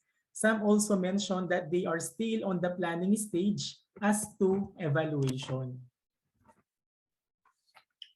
We proceed to the issues and challenges. Participants were asked about the challenges they experienced in recreating, revitalizing, and repositioning their programs and services. Some of them shared that they experienced budget cuts or totally lack of funds to implement new programs and services. Meanwhile, additional manpower was also needed to provide online services. Some administrators are not supportive. Some librarians lack familiarity on IT tools and applications and are caught really unprepared on the sudden switch to online delivery of service.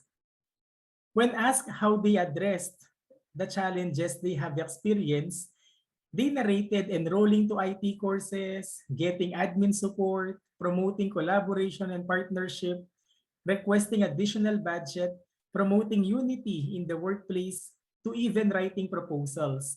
Interestingly, some of the participants thought of ways on how to help clients despite the challenges that they are facing brought by the pandemic. We also asked the participants on what they have learned from the challenges experienced, and they shared beautiful insights and key takeaways. Be aggressive in justifying requests, be more patient, be positive, resilient, resourceful, and flexible.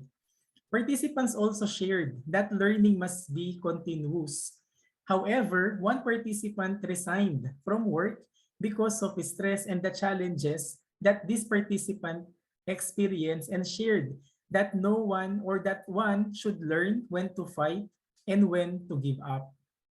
Other participants shared that teamwork and collaboration are crucial to achieve the goal of the organization or of the library. Upskilling is very important, and willingness to learn and adapt to new things are crucial factors to success. Participants were also asked on what new programs and services have been introduced to their clients. They shared borrowing returning through the Google form, learning sessions via Zoom, online virtual assistance, tablet loan service, virtual reference service, and the conduct of webinars. However, some failed to create new services due to limitations beyond control. As to the new programs and services created, participants shared that their clients are satisfied, receptive, and appreciative of these new services. Although some clients have adopted so easily, participation of other clients is on the average due to internet connectivity. Most still prefer to transact face-to-face. Nonetheless, it is a welcoming development for the participants. In terms of the software, hardware-related concerns or requirements needed to implement these new programs and services, participants shared the following: cell phones, cloud storage, laptops, additional computers, stable internet connectivity, webcams, and Zoom application or license account, to name a few. So how do the participants plan to sustain these new programs and services after the pandemic? Participants shared that they will study further on the smooth implementation of these services, include all requirements for services, hardware, software, subscription in the annual procurement plan for funding, include all programs and services in the annual library work plan for implementation and monitoring, and maintain the new programs since equipment and internet connection are already available. For our conclusion, the global pandemic has provided an opportunity to see librarians' resilience in recreating, revitalizing, and repositioning the programs and services that their libraries provide. Indeed, the pandemic might have provided opportunities and not so good experiences to many, but the need to be resourceful, creative, and innovative in testing various strategies to reposition libraries in the new and emerging normal has been emphasized. Designing new programs and services based on user expectations, interests, and needs may result to maximum utilization of such. Customer loyalty may be attributed to user satisfaction through regular evaluation of library programs and services and feedback. Redesigning library services and programs requires librarians' strong commitment to continuous learning and in updating themselves of the necessary skills, tools, and platforms required to effectively perform their job. Library repositioning poses several challenges for librarians to succeed. It is only when librarians have successfully overcome these challenges and use them as opportunities to grow that they become strong, resilient, and more relevant to these challenging times. These are our references that we use for in our study. Thank you very much for listening.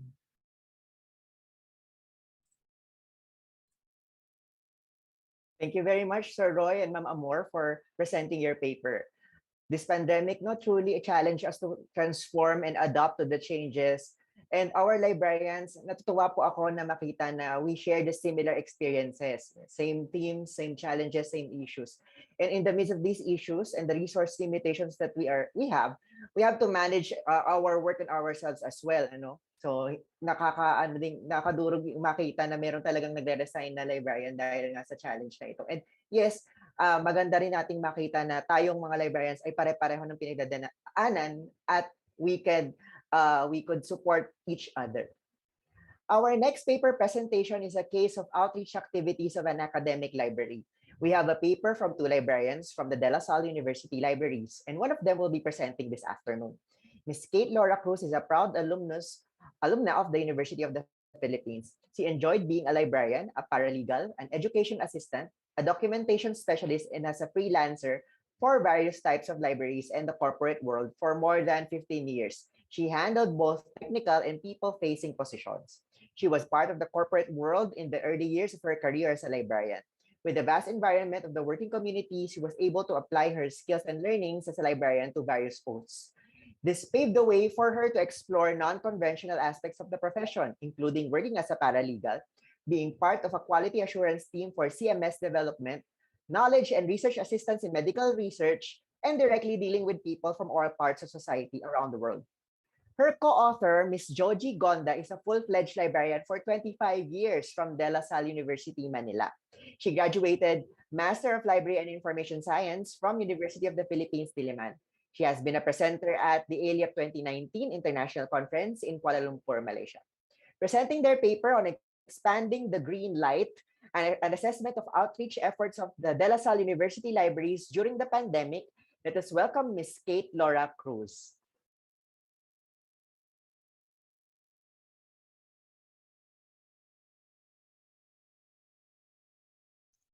A warm hello to everyone in attendance. My name is Kate Laura Cruz from De La Salle University Libraries, and on behalf of my co-author, Ms. Joji Gonda, also from DLSU Libraries, we humbly share with you our paper on the outreach efforts of De La Salle University's libraries during the pandemic. The De La Salle University Libraries has always considered outreach programs as part of their mission and vision, which is also reflective of the universities. Even with the limitations on resources and options on social engagement, the LSU Libraries continues to provide outreach activities by identifying the areas where the team can provide assistance to other libraries and librarians, members of other educational institutions, and by listening to the concerns expressed by the extended community. Because of the pandemic, outreach programs were subjected to various limitations, from technological support, topic selections, marketing, connectivity, and even mode of delivery. Planned programs needed to adhere to existing restrictions and still consider technological constraints. The outreach programs slated annually require logistics that are unavailable or unallowable under the pandemic's health and safety protocols. This led the DLSU libraries to thoughtfully identify and propose programs and skill-focused activities that would echo the values of the university, recognize the sentiment of the community, and benefit the participant, taking into conscious consideration the conditions that may affect the attention, participation, and evaluation of the participants. With all these challenges, being able to conduct outreach programs in times of uncertainty and global concern is already a considerable feat of its own. Libraries have much to offer, and librarians are becoming more and more astute at crafting and assessing various innovative programs that they are developing. Outreach activities are one way for libraries to promote their services, demonstrate value by engaging with stakeholders, and show their usefulness and relevance in today's modern academe and to the community it belongs to. The authors would like to share with the group the outreach activities of DLSU libraries during this pandemic. We want to showcase the impact of these outreach programs based on the goals of the library, the learning outcomes, the methodology used, and feedback from the participants. To do this, the authors assessed the library outreach activities by checking the topics of the activities and its interest to the participants and stakeholders, as well as check the attendance or patronage and participation from each activity. For this study, the activity alignment grid designed by LD Fink will be used to illustrate how the outreach programs reflect the university's values as operationalized in the outreach programs offered and conducted by the libraries. Descriptive statistics on campus goals, library goals, expected learning outcomes, assessment of the program, and participant activity based on the data collected will be analyzed using Fink's model of assessing library programs. We will be focusing on the two outreach program series that were conducted this year. One is Creative Tuesdays, and the other is the We Are InfoSmart Research Webinar Series. These programs are geared towards skills development and information literacy, which are definitely useful as teaching and learning tools for the target audience. These well thought out and carefully selected programs for community outreach and engagement aims to shed light on how technology can be used in the advancement of information literacy and as a favorable tool in upskilling and continuing development of librarians and information professionals. Creative Tuesdays is a 6-part double-session training workshop series that highlights selected tools and applications to create projects that foster creative thinking and behavior. This activity targets librarians, library staff, and volunteers as participants. The topics of this workshop series were identified by the DLSU libraries to answer to the concerns on engaging educational tools, communication, connection, and service delivery of a library during the pandemic. The use of softwares and platforms in Creative Tuesday series are mentioned as basic alternatives in consideration of various constraints that a library may be faced with during the pandemic. The tools mentioned in the Creative Tuesday sessions have free options which can answer financial drawbacks.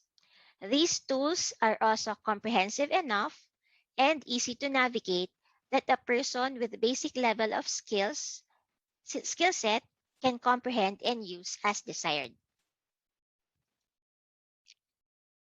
Initially, a target of 30 participants per session was set. However, this was expanded to more than double the number of participants on the actual sessions.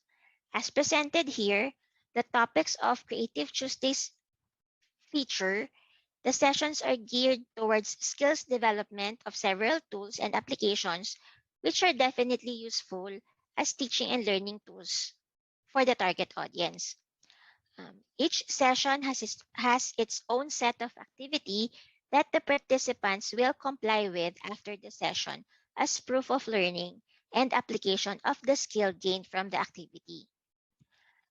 The number of participants shows that we are open to innovative tools and upskilling ourselves to continue providing support to our institutions and academic community. The second outreach program is We Are InfoSmart Research Webinar Series. This is actually an annual outreach program conducted by the DLSU libraries. For this year, the target participants were senior high school students from identified public and private schools.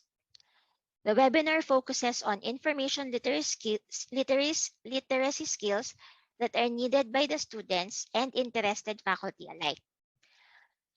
During the webinar sessions, the speakers will impart information on how to conduct research by discovering, identifying, and using legitimate sources and organizing and citing these sources properly.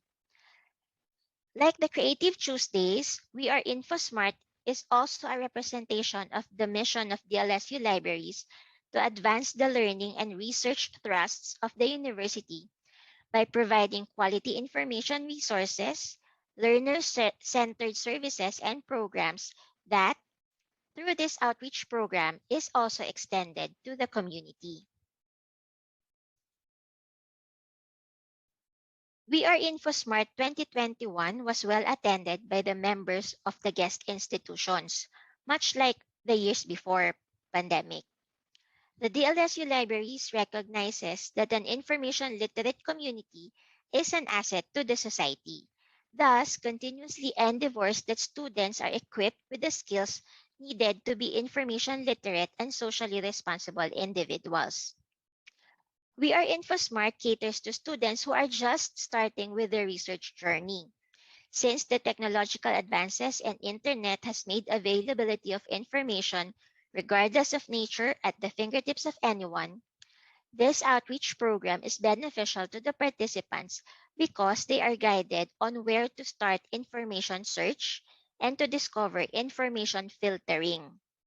This is also to aid the faculty of the participating institutions in introducing proper research skills to their students. This is also an opportune time to educate future researchers of the basic research skills, which will be helpful to them in their future endeavors. The repetition of this outreach activity and the continued patronage is evidence that programs like We Are InfoSmart are needed by the community. Based on Fink's assessment table, both outreach programs are for the community. The DLSU libraries made use of the resources available to them and shared this with the community in the hopes that these activities will be useful when applied to their own organizations and institutions. The identified goals are also for the benefit of the participants. An obvious difference between the two outreach programs is the absence of assessment activity for We Are InfoSmart. Unlike Creative Tuesdays, it does not provide an activity to check if the goals and learning assessment application is achieved. This is because the topic itself can be applied at a later time, and the learning outcome is to gain information literacy skills which the participants were able to achieve simply by attending, listening, and participating in the activity. By measuring the impact of the outreach activities, particularly of the LSU libraries, we can better communicate our value across institutions. The pandemic has challenged the skills and desire of the LSU libraries to continue providing timely, engaging, and relevant skills development and outreach activities. But instead of dampening the efforts, the pandemic became the trigger that launched an even more focused and driven set of outreach programs. The result of the study shows that the DLSU Libraries Outreach Programs team is aware of the opportunity presented to them. They play a vital role in strengthening the connection between the libraries and the community. The results presented here shows that we are on the right track and can continue providing adaptive outreach programs for the benefit of the community. There is always a challenge in any library program. Libraries must think strategically about designing programs that speak both to the library's mission and reflect that of their institution.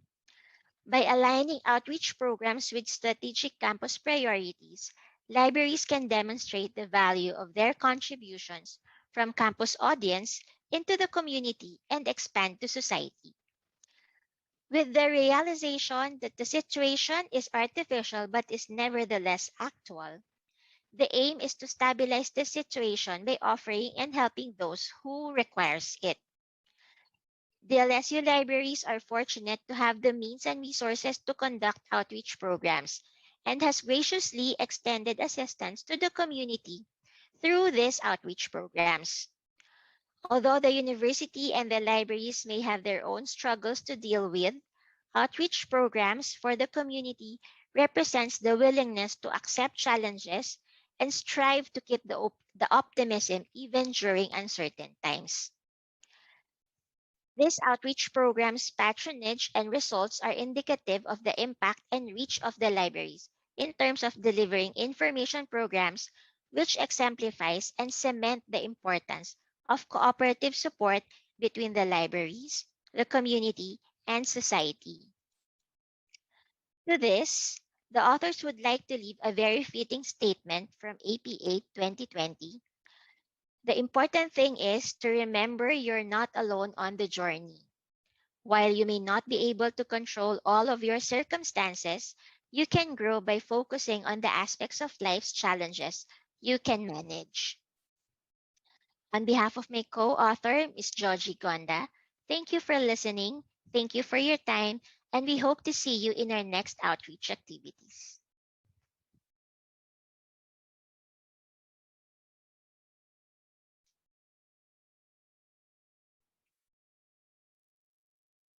Thank you very much for your presentation, Ms. Kate. Nakita nga natin sa paper kanina na maraming hamon na kinakaharap ang ating mga librarian ngayong pandemya. Still, it is admirable that the DLSU libraries continue to expand the green light and still do outreach activities. Kudos po sa De La Salle University Libraries, and moving forward, we hope your programs and projects will continue and be successful. Now on to our third paper presentation. It is from two librarians from the University of the Philippines, Diliman, Ms. Reina Irinco and Mr. Emmanuel Solmirano. Ms. Reina R. Irinco is a College Librarian 3 currently assigned at the College of Engineering Library 2 of UP Diliman. Her main tasks deal with serials and digitization. She is an information specialist with over 17 years of experience, which includes indexing, thesis management, circulation, reference services, acquisition, cataloging, and information technology. Bunny has a doctorate degree in education management from the Philippine Women's University and a bachelor's and master's degree in library and information science from UP Diliman. She has worked in different sections, and libraries in UP Diliman, such as the CSSP, CAL, Filipiniana Books, Reference, Third World Study Center, Population Institute, Architecture, Technology Management Center, and Engineering. Meanwhile, Mr. Emmanuel Uriel Solmirano, also known as Yuri to everyone, is an all-around librarian to his assigned library, the School of Statistics in UP Diliman. He is a member of well-known library organizations such as PLAI, the Philippine Association of Academic Research Librarians or PAAR, and the Asosasyon ng Aklatan at Sinupan ng Diliman Incorporated, ASDI, and the PUP Alumni Association Incorporated. Yuri is now in his fourth year in public service under the University Library of UP Diliman with almost a decade of experience in professional librarianship. Excuse me. He actively participated and became a member of different technical committees for his current affiliations. He is now on his way for his thesis and research writing to get his diploma in Master of LIS major in Academic Library. Friends and colleagues, let us now hear their paper presentation, Best Practices of UP Diliman Library Personnel Staff in Doing Community Outreach Projects During the Pandemic. Let's welcome Ms. Reina Irinco and Mr. Yuri Solmirano. A warm greetings for each and every participants of this year's PLAI Online Congress 2021. This is your presenter for this session, Emmanuel Uriel Solmerano, but you may call me Yuri for short. I'm a librarian 1 from the University of the Philippines, Diliman, together with my partner in this research paper, Ma'am Reyna Irinco from the College of Engineering, UP Diliman. A research paper with the title Practices of UP Diliman Library Personnel in Pursuing Community Outreach Projects During the COVID-19 Pandemic. In this time of pandemic, community outreach projects have played a big role in helping our fellow countrymen. A good example of this are the community pantries, which provide free items that may benefit those affected by the pandemic. With the intentions of helping those in need, of course, the library personnel are thinking of ways to help through outreach projects. Well, in this paper, we'll provide the practices and recommendations used by the library staff who are already doing and currently engaged in community outreach projects using an open-ended questionnaires that will try to focus on their lives based on their own experiences. The method used in this research paper is an online survey with an open-ended questions through Google Forms. Here are the results of our research paper. Librarians are active in outreach activities before and even during the pandemic. During the pandemic, health protocols, travel restrictions, social distancing prevent the librarians to fully engage in these outreach projects or activities. Fear of being infected by the virus, coordination, and participations to LGUs are way more difficult in accessing which channels can be best for or to reach the different community members, facilitating and engaging in projects due to limited mobility, travel bans, delays in sending some donations. Fundraising is also a difficult due to limited face-to-face interactions. And time allotment and budget constraints are also a challenge. Also, following health protocols, putting safety first, coordination and partnership are the keys to a successful outreach program. During the time of pandemic, no need to brag but to inspire. Help voluntarily and participate willingly in organizations without hesitations, and asking for anything in return is a realization in doing outreach activities. Maybe social media and online distributions, may channels are still allow us to help in any way we can. Information sharing can go a long way in helping those in need. Fulfillment in doing outreach activity by just giving what you have is what you get by helping others. A team was formed by the University Library Extension Program Committee in cooperation with the Office of the Chancellor and the Office of the Vice Chancellor for Research and Development, or the OVCRD, with a funding support from the UP Diliman Extension Grant. And the program was called Librarians Empowerment Actions of Diliman, the University Library Information Literacy Program, or LEAD.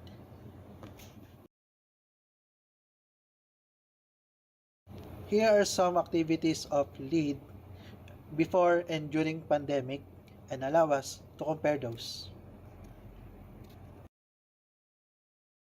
Kung mapapansin natin, before pandemic, mas marami tayong activities na pwedeng gawin, marami tayong taong matutulungan, hindi problema ang kung saan natin gagawin yung acting activities, hindi natin problema kung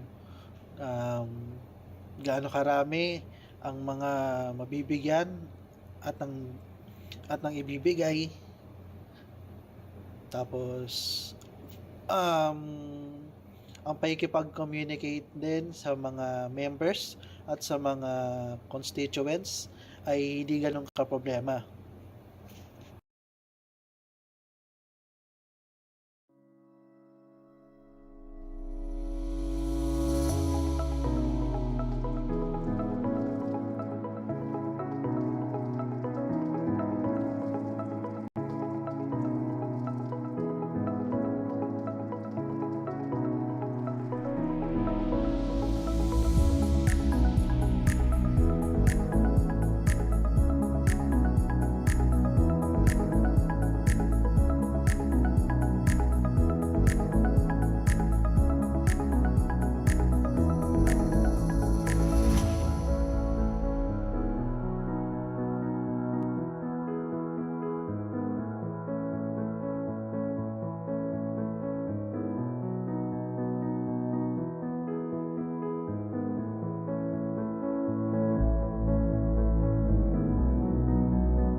While in this time of pandemic, kita natin na limited lang ang resources, ilan lang ang mabibigyan, um, ang pag-transport ng mga goods or ng mga kits ay isang malaking challenge din.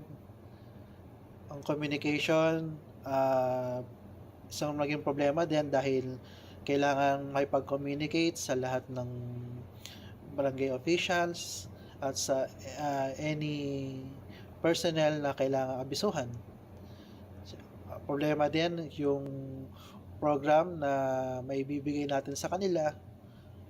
Then, of course, challenge din yun kung saan natin gagawin yung pamimigay or ng distribution ng mga goods na ipamimigay din natin. So, maraming naging challenges this time of pandemic. Sobrang dami talaga. For the first question, have you been engaged in community outreach project before the pandemic? And majority ng mga sumagot ay yes. Naging part sila ng mga different organizations such as Rotary Club, UP Group, and other community-based projects and group. For the second question, how about during the pandemic? Did you have any hesitations before accepting the project? And their answer is yes. Siyempre, lahat sila hesitate na gumawa ng mga projects na gustuin nila. Siyempre nga naman, sino ba naman ang ayaw or gustong mahawa sa pandemic na ito? Siyempre, ayaw din nila mahawa ang kanilang mahal sa buhay. Tapos, siyempre, inisip din nila kung saan at ano ang gagawin nilang paraan para makatulong sa kapwa. Mga ganong challenges ba na talagang kinaharap natin ngayon. For the third question, how do you compare the experiences among those participating in outreach projects which are done before and during the pandemic? And the answer of our correspondents mostly depende sa tao talaga. Kasi merong iba na mas nasasayahan sila nung time ng before pa nag-pandemic kesa ngayon. Dahil mas nakakapagod ang ginagawa noon, mas nakaka-fulfill na mas nagagawa nila yung mga gusto nilang mga gawin. Either marami man yan or onte. Pero pagdating naman ngayong pandemic, with the less effort, mas makakatulong ka na. Kumbaga, sabi nga nila, it's the thought that counts, pero iba pa rin daw ang mga activities noon kaysa ngayon na pandemic. For the fourth question, what are the challenges that you experienced during community outreach project? We're talking about in this time of pandemic. Marami, sobrang dami. Una-una sa communication. Pangalawa sa transportation. Challenges sa financial support. Challenge din sa mga members na willing to take the risk sa pamimigay ng mga kits such as hygiene kit and mga personal na needs or yung tinatawag nila ngayon na ayuda. Ayan. Then challenge din sa kanila yung travel restrictions na ipinatutupad ng ating government dahil starting from the ECQ, then nagkaroon ng iba't ibang classifications. Depende pa din yun sa mga lugar na pupuntahan. For the final question, are there any realizations or tips you can give to those who want to engage in a community outreach project in the future? Majority ng mga correspondents natin, may ilan ang sabi, always follow the health guidelines imposed to us to protect ourselves from the pandemic. Then some says, always put your safety first. Coordination and partnership are the keys to a successful outreach program. Then some says the outreach projects may be done by those who are willing to assist individually or participate in organizations that are interested to help voluntarily. And some says online landscape is an invaluable way to reach out those in need in this time of pandemic. Although travel and contact is limited, social media and online distributions channels allow us to help in any way. Information sharing can go along with helping those in need. And for our recommendation, it might be good to look into more local outreach programs in Metro Manila, since it is one of the centers of the pandemic. Local frontliners of UP such as the security, janitors, and medical practitioners also needs help. Then, comparison to other university and organizations outreach activities done by the librarians and coordinators can also be studied and explored. And before this video recording ends, I would like to thank the following. First, our Lord God Almighty for giving us good health, for everything, and for the blessings that He gave.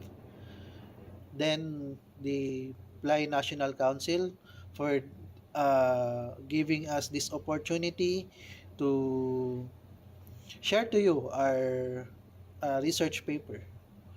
Then a big shout out to Ma'am Elvira Villapus, our university librarian, Ma'am Amy Legrama, our deputy university librarian, and a big thanks to Sir Roel Rondilla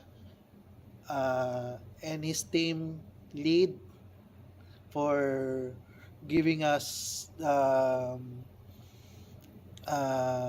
rights of sharing to you the photos and videos of their activities, and also thankful to Ma'am Reyna Irinco, Ma'am Bani um, for giving us the opportunity to collab with you, ma'am. Thank you po.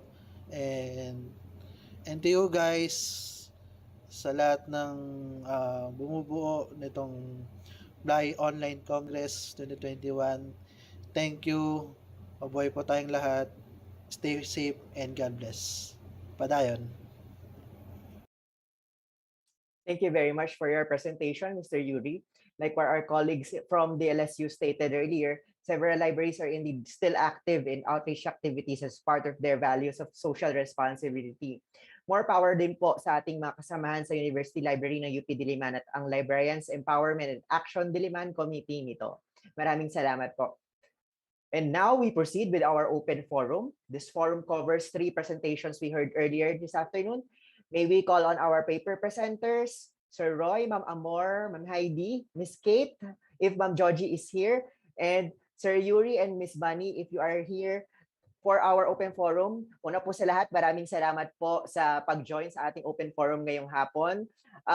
And congratulations ngayon pa lamang on after all of your papers have been submitted, binabati ko po kayo ngayon ng congratulations. And thank you so much for gracing our Congress and sharing your experiences with the new normal and your outreach activities. So, meron po tayong ilang mga tanong sa Slido. Paalala lang po sa ating mga participants, if you have any questions, just go to our Slido webpage. That's slido.com/PLAI Congress 2021. Kindly include the name PLAI Congress 2021. PLAI 2021. I'm sorry about that. Okay. Para po sa ating mga participants, please pakilagay po sa inyong tanong yung kung kanino po naka-address ang inyong tanong para po mas indicate po natin ng mas madali. So, ayan, let's proceed with our open forum. Actually, the most upvoted question here is for Ms. Kate. Unahin na po natin yung case po na ating mga kaibigan sa De La Salle Libraries. Una po, did the DLSU library also conduct outreach activities to adopted barangays or communities during the pandemic? Kasi I learned, I recall you have mentioned that you have InfoSmart activities within your community. But the question here, meron daw po ba kayong activities for adopted barangays or communities during this pandemic? Hello, good afternoon po. During this pandemic po, we because of the restrictions imposed and the program that was instituted by the libraries are those that will follow such restrictions. But before the pandemic, there were several outreach programs for from several barangay recipients then. For the We Are Info Smart, the recipients were students from Tarlac and Bohol.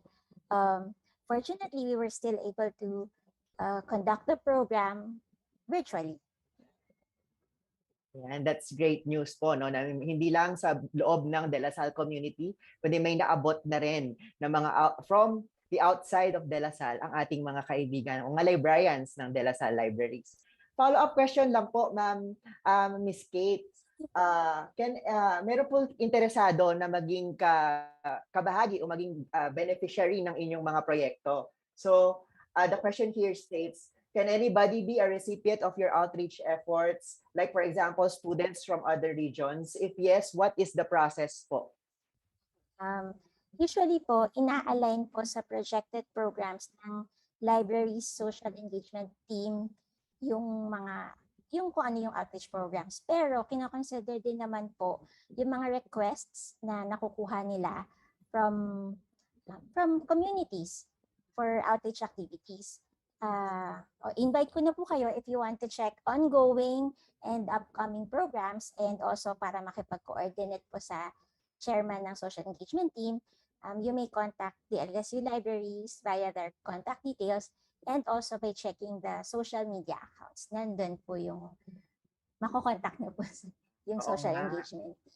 Yes, thank you so much, Miss Kate. Very active ang ating mga librarians sa De La Salle sa kanilang web presence, and you could reach them via their social media applications and their website as well.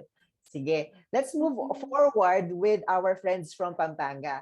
Meron pong tanong dito, Sir Roy, para po sa inyo, kay Ma'am Amor din po. Actually, kay Sir Roy et al. Ngayon yung nakalagay. Can you elaborate, sir, on what is upskilling? Interesado po yung participants natin doon sa term. Upskilling, ano daw po yun?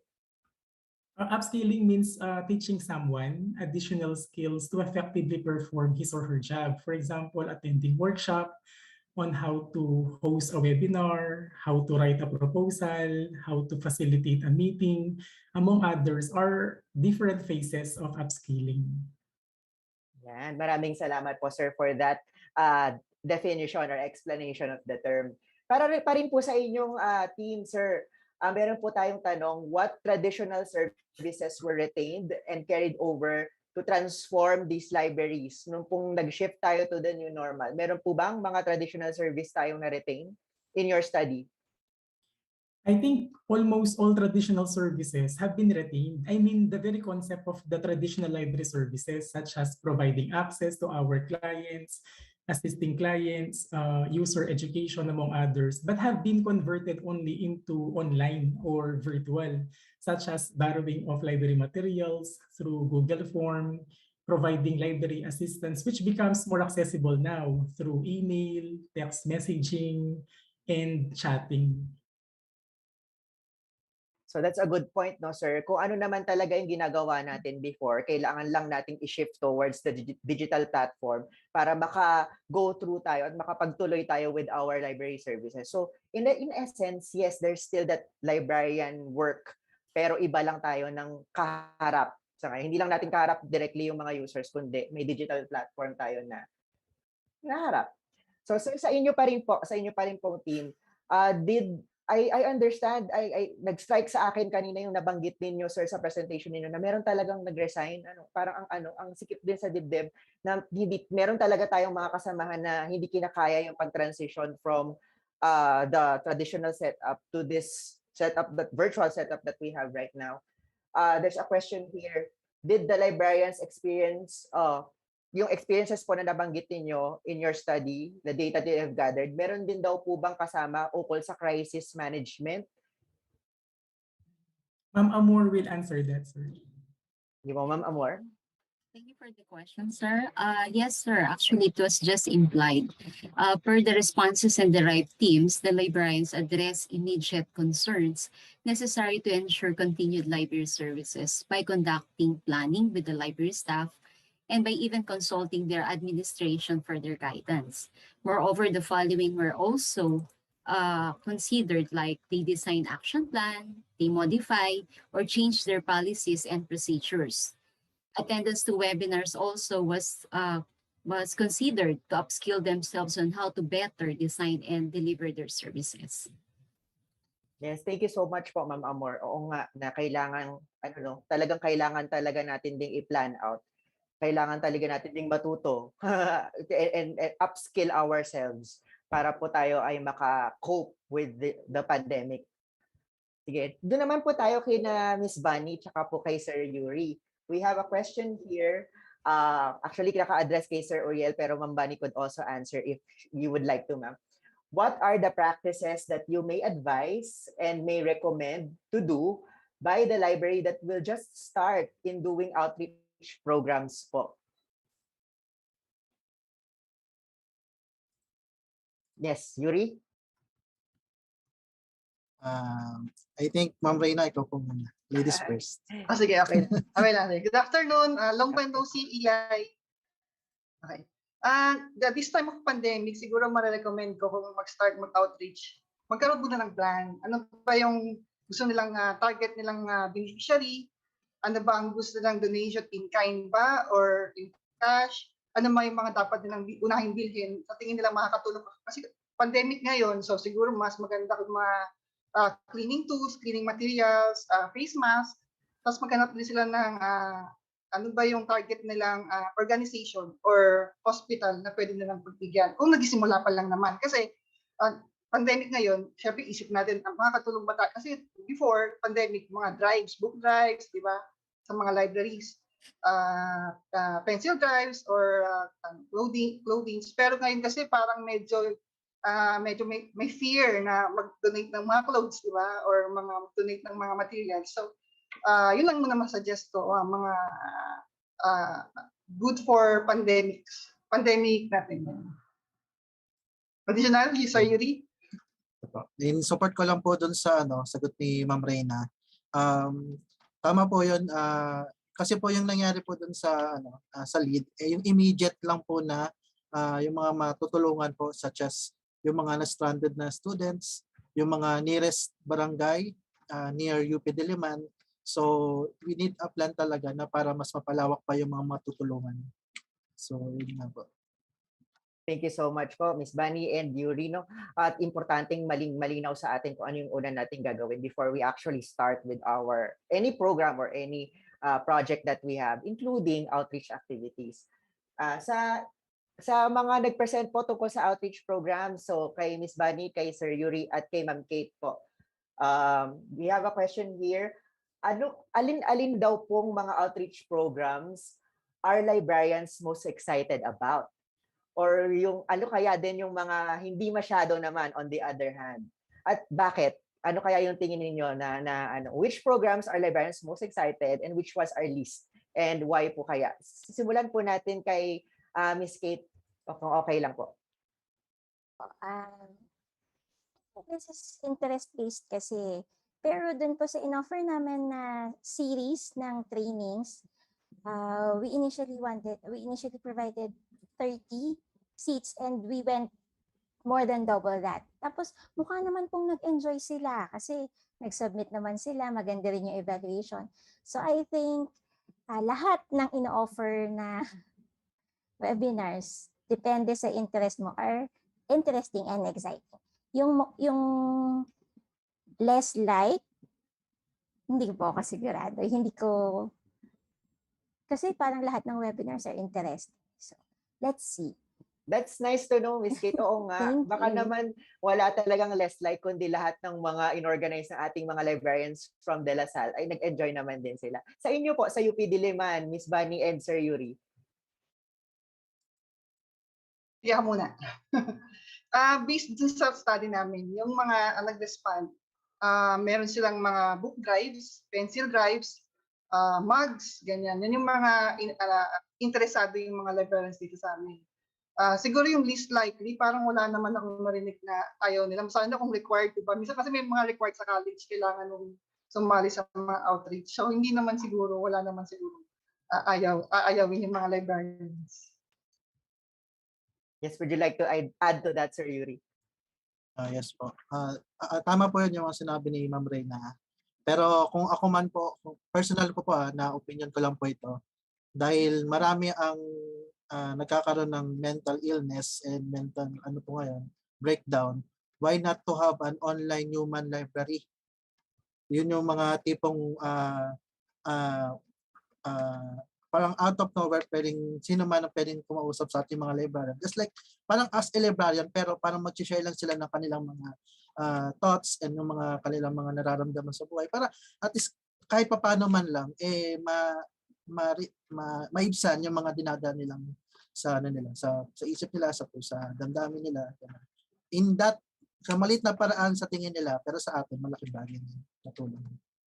Thank you very much, Sir Yuri. That's a good suggestion, that could also address the issue that was presented earlier by Sir Roy, na kung meron mang pinagdadaanan yung ating mga kasamahan, there are issues and challenges within work and outside work of our librarians. Maybe human library containing librarians could be a venue for, hindi naman natin masabing therapy, could be a venue for sharing and debriefing as well.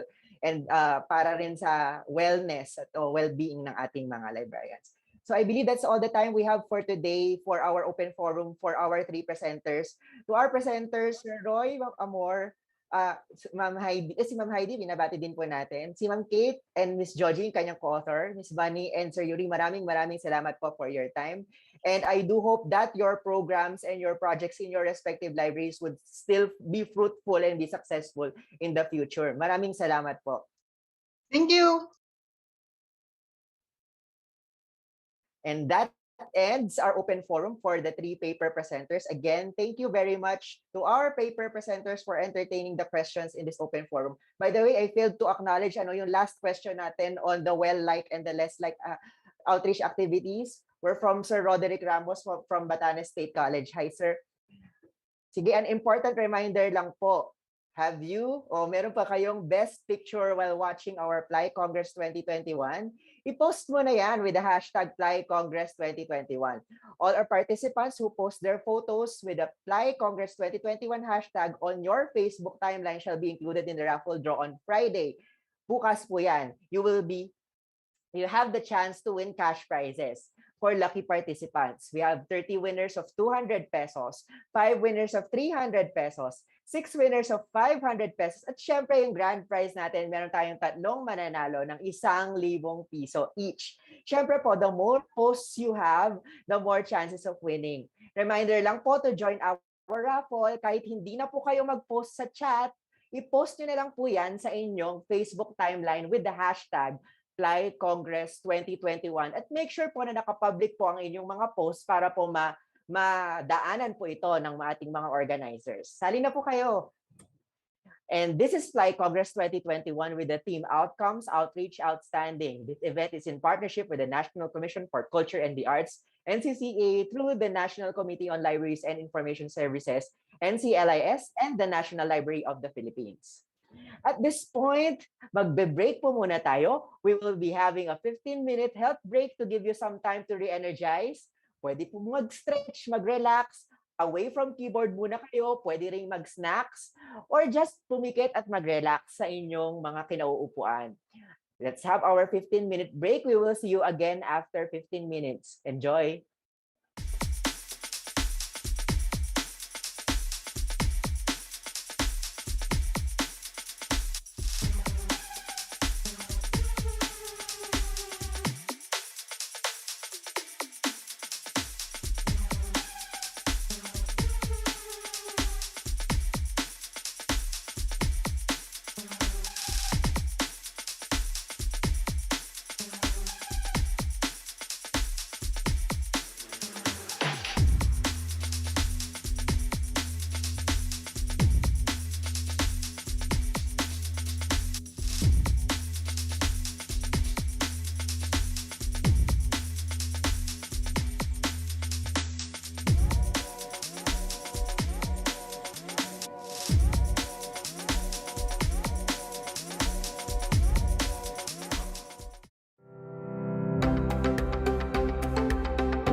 Welcome back. Maraming salamat po sa pag-tune in. Meron po tayo ngayong 1,846 participants on our Zoom webinar and 160 viewers on our YouTube channel. Maraming salamat po sa pag-tune in. I hope you had a restful health break earlier. Sana po yung nasulit ninyo ang 15 minutes ng paninga.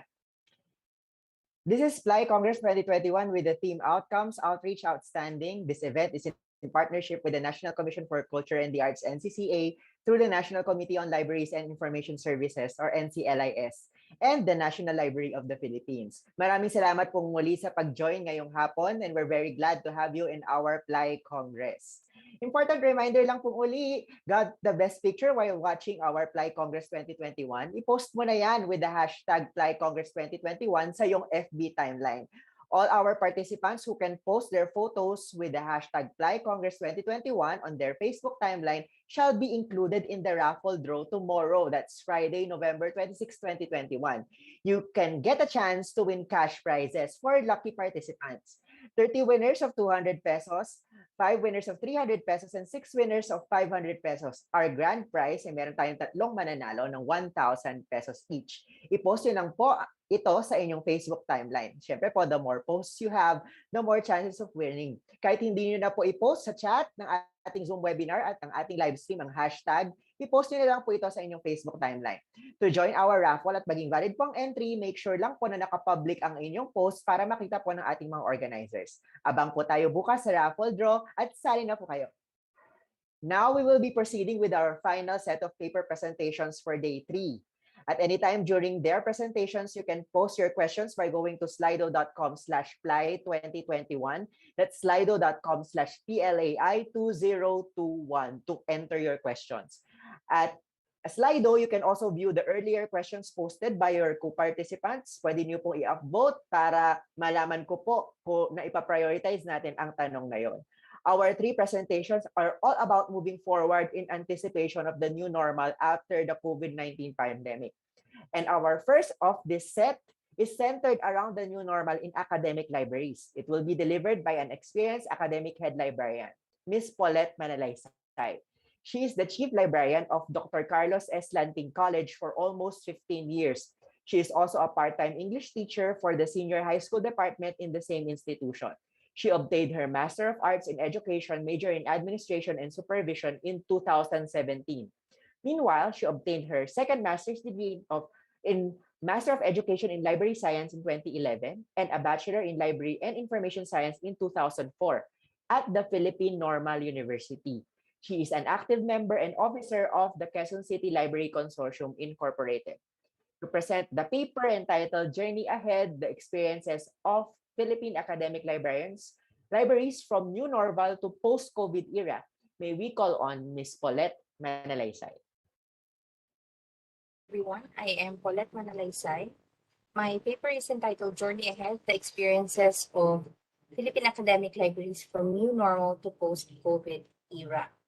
So the onset of COVID-19 pandemic has actually affected so many lives all over the world. There has been drastic changes which became evident in different sectors, whether it be public or private. The education sector, for one, was presented with numerous challenges due to an unexpected outbreak. So libraries as part of the academy equally began to unfold uncertainties when it comes to how they will execute their services and programs. So the pandemic brought accelerated changes which resulted in increased reliance in digital collections, interest in self-service and online programming, and countries around the world also are facing hard choices around which services to offer and how, ranging from minimal restrictions to full closure.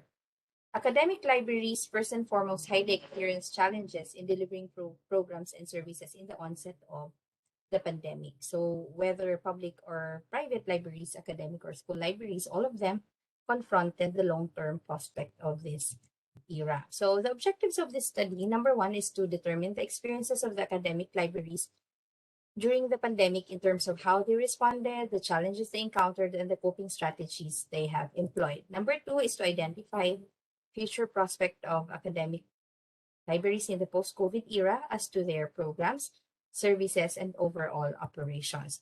Number three is to identify possible recommendations for Philippine libraries which may be drawn from the results of the study. For the methodology, the study utilized the descriptive design and specifically the mixed method type of research via the sequential explanatory design or approach. So the explanatory sequential approach is used when the researcher is interested in the following up of the quantitative results with qualitative data. So this study has both quantitative and qualitative data. For the qualitative data, it is interpreted and analyzed using thematic analysis. For the quantitative data, it is interpreted and analyzed using frequency distribution and percentage as well as ranking. For the participant, the study employed 100 academic library heads, directors from the Philippines. So for the instrumentation, the questionnaire was validated properly, and it is structured questionnaire consisting of 5 parts. So the 5 parts includes the respondents' information, the library's responses during the pandemic, the challenges encountered during the pandemic, the coping strategies they have employed, and the future prospects of the libraries. For the results and discussions, starting off with the designation of the librarians, majority of the respondents are designated as chief librarians, while there are other varying designations depending on the school they are currently connected with. For the number of years in current work, majority of the respondents are in their current institution for 5 years and below. The data indicates further that majority of the head of libraries are new in the institution they are currently connected with. Although it is interesting to note also that a close majority of the respondents are 21 years and above connected in their current work. For the location of the school, majority of the respondents came from the National Capital Region, but it is to be noted also that all the regions in the Philippines are represented. When asked about the current status of their libraries, a majority of the respondents indicated that their patrons are able to search materials online and access it through pickup or delivery service. So other libraries have limited number of patrons permitted inside the library at one time, while the others mentioned that the school community can only make appointments to access resources inside their libraries. In other libraries, they're able to access online resources only and not its print collection, while for other respondents, some parts of their libraries are fully closed, others are still fully open, and for some others, all of the libraries are fully closed. And with other libraries, the library is open to all patrons with no restrictions. For the current status also, it is to be noted that majority of the respondents were able to respond quickly to the needs of their community during the outbreak of the pandemic. So in a period of between 1 to 2 months or 3 months or more, libraries were able to stand and proceed with their usual operation.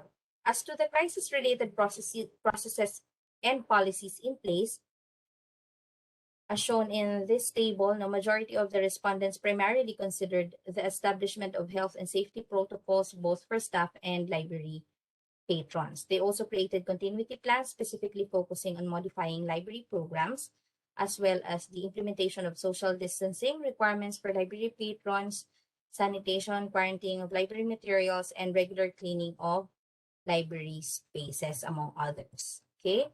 For the programs offered during the pandemic, majority of the respondents offered the online services, including access to subscribed and free online databases and electronic resources. Although they have offered also a combination of limited on-site transaction and online services, they also have digitizing of materials for patrons' remote use, access to print materials through curbside services or pick up by patrons from a strategic location in the campus, and the opening of their libraries by appointment.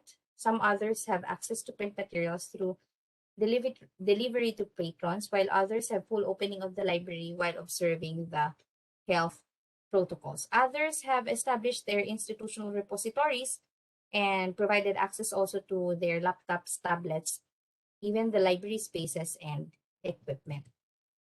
Specifically for online services, majority of the respondents offered a virtual reference service via email, phone, or chat, and other platforms. So this way they were able to provide an avenue to better reach their clients and address their library-related needs. Others also offered open access resources. So they have curated open educational resources and other open access resources, uploaded it to their website or to their learning management system. Some others have created their own Google sites where they can upload their compiled sources. So others have also provided remote access to e-resources. So they have their online public access catalogs, linked to their websites also and their library or learning management system. For the in-person services, majority have in-person loan and return for printed books and other library materials. They also provided service on the use of specific areas in their library for research, and others have implemented the interlibrary loan. Others provided in-person rental of their devices such as their laptops, tablets, and computers, and even the on-site printing services. Okay. With the onset of the pandemic, of course, a lot of libraries encountered challenges. When asked about the challenges that they have encountered when it comes to library personnel, the respondent mentioned the top 3 most challenges that they have encountered, which includes, number 1, the limitation or unstable internet connection at home, especially for those who are in a work from home scheme. And then there are also concerns on safety due to continuous on-site reporting. And the third one is the issues on staffing. So some of the respondents have encountered a decrease in the number of their staff. Some resigned already, and some did not report to office anymore. For other libraries, they have experienced that their staff is transferred to other offices and given other tasks aside from library work. When it comes to the overall operation of the library, the respondents encountered challenges when it comes to the significant reduction in collection development budget for print materials. So majority of their budget was diverted into the acquisition of online resources. There is also a concern on the transition of services from in-person to online means, because quite a number of the respondents actually are delivering their services the traditional way, wherein the clients go to their offices and they do the transaction in person or face to face. There are also wide concerns with regards to the copyright issues, because of the transition of our services from online to from print to online.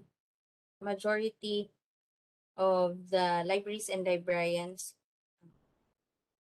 are concerned about the provision of new digital content, and how it is delivered to our clients without putting aside the copyright guidelines. There are also concerns about the knowledge of the librarians, if it is enough in the implementation of, or if it is enough in the implementation of their services.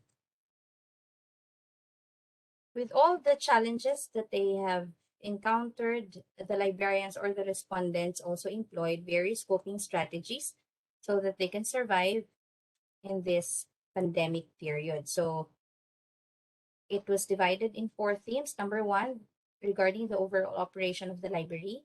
Number 2, the development and organization of collection. Number 3, the management of staff and workload. And number 4, the delivery of programs and services. So the diagram shows the thematic analysis of the coping strategies during the pandemic period. The first theme is on the planning for overall operation of the library, which consists of the following codes. Number one, coordinating and communicating with top management, library team, and other stakeholders. So they have considered this as their key to surviving the pandemic. Through teamwork and constant collaboration with the top management, they were able to plan out activities for their libraries properly. The second one is the review and revision of plans, focusing mainly on the creation of innovative library services. So they have created contingency plans, strategic plans, and interim policies which are tailor-fitted to the needs of the community. The third one is the creation of library continuity and recovery plan. So with this, the respondents of the study coordinated with the respective authorities in drafting this type of plans, considering the safe and healthy work environment and place for study when it comes to the students and staff of the library. Number four, they have also considered the attendance to webinars and trainings and the conduct of benchmarking and research. They have also established health and safety protocols following IATF guidelines. So the safety of everybody became of utmost importance to the respondents, so that they can provide services to clients in a safe and healthy manner.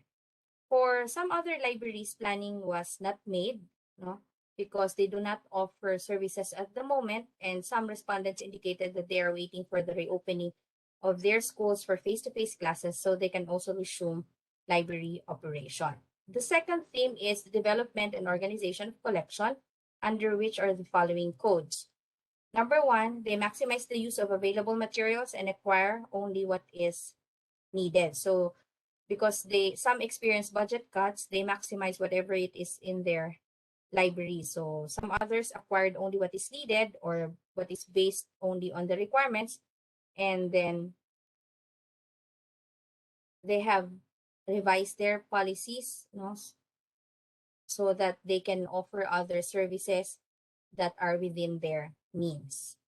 Okay, number two, they prioritize acquisition of online resources. So for this, in order to cope with the current pandemic, they transitioned from print to online resources. Although for some, it is done with a limited budget. So they focus more on subscription to online resources, since some of them have closed libraries at the moment. The third one, they conducted needs assessment and create collection development policy. So the first step for them to identify the needs of their community is to conduct needs assessment, and then out of which they created their collection development policy, so that everything that they acquire and select are related to the needs of their institution, and that the resources that they will acquire will be the real resources that their community would be using. Okay.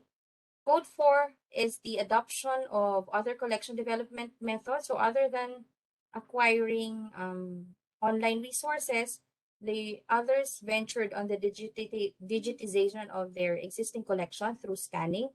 Others also have curated open educational resources, mentioning that they relied heavily on the creation of this and other open access materials. Though they further indicated that it helped them a lot, to supplement the resources needs of their clients. And then there's also continuous development of resources with full support from the management. And for some others, there is no development and organization of collection. With regards to the management of staff and workload, they implemented alternative work arrangements, flexible work arrangements for their staff. They managed the workloads, job delegation, and work assignments, so they equally distributed it among the existing staff. And they considered the skills and knowledge of their staff in delegating the work. There are also staff who are reassigned to other departments, no, given other assignments like teaching and as information officers. And then for others, they followed management guidelines for staff. So they waited for the advice of their top management, and then specifically with the human resource department as to how they will go about their operation. Number 5, they manage work with the available staff due to reduction or limited hiring of manpower. So other libraries have experienced reduction in staff, though others also have freeze in hiring additional manpower. So they make the most out of the staff that are available to them. Number 6, they also attended webinars and training, no? Because of a lot of organizations are offering webinars and training. They took the advantage of that and made use of that as their platform where their library personnel can continue learning and improve themselves. The last one is on the delivery of programs and services. They planned, revised, and created pandemic-related guidelines and procedures. No? Step by step, little by little, they communicated with their administration and other stakeholders of the school, and then they created their interim policy so they can proceed with the delivery of services to their clients. And then they also integrate and implement online or a combination of online and in-person programs. So before transitioning fully to the online delivery of services, they started combining both so that they can reach all their clients. And then they organized virtual events, and others also attended virtual events. No, they created these events so that they can reach their clients well. And then number 4, there are other libraries who do not deliver programs and services at all. Future plans for the library, it revolved around 3 themes: to survive, to adapt, and to grow in this pandemic situation. Okay? With regards to surviving, they aimed at continuously improving established programs and services during the pandemic period. They also aim to provide and strengthen library databases and electronic resources. And of course, they are eyeing for the creation and submission of post-pandemic continuity plans. Okay? They're also looking into the conduct of benchmarking and collaborative activities. And of course, they give importance to their staff, so they're looking into the continuous retooling and upscaling of their library staff. For some others, they have no future plans in terms of providing library services at the moment. In terms of the adoption, they would like to conduct needs assessment and evaluation of their current services, explore on innovative ones, based on the results of this evaluation. And then they would like to review and revise all their plans and policies so that it can be suitable for the post-COVID era. And then they would like also to retain and improve current programs and services. Aside from that, they are eyeing for the redesigning of their programs, services, and collection. And then, of course, it is always included in their plan to have continuous training for their library personnel. And they're also considering redesigning of their library spaces, most especially when face-to-face classes will resume. As to growing, they are looking into the integration of library technology, although for some, they have started already, and they are using technology in their library programs and services.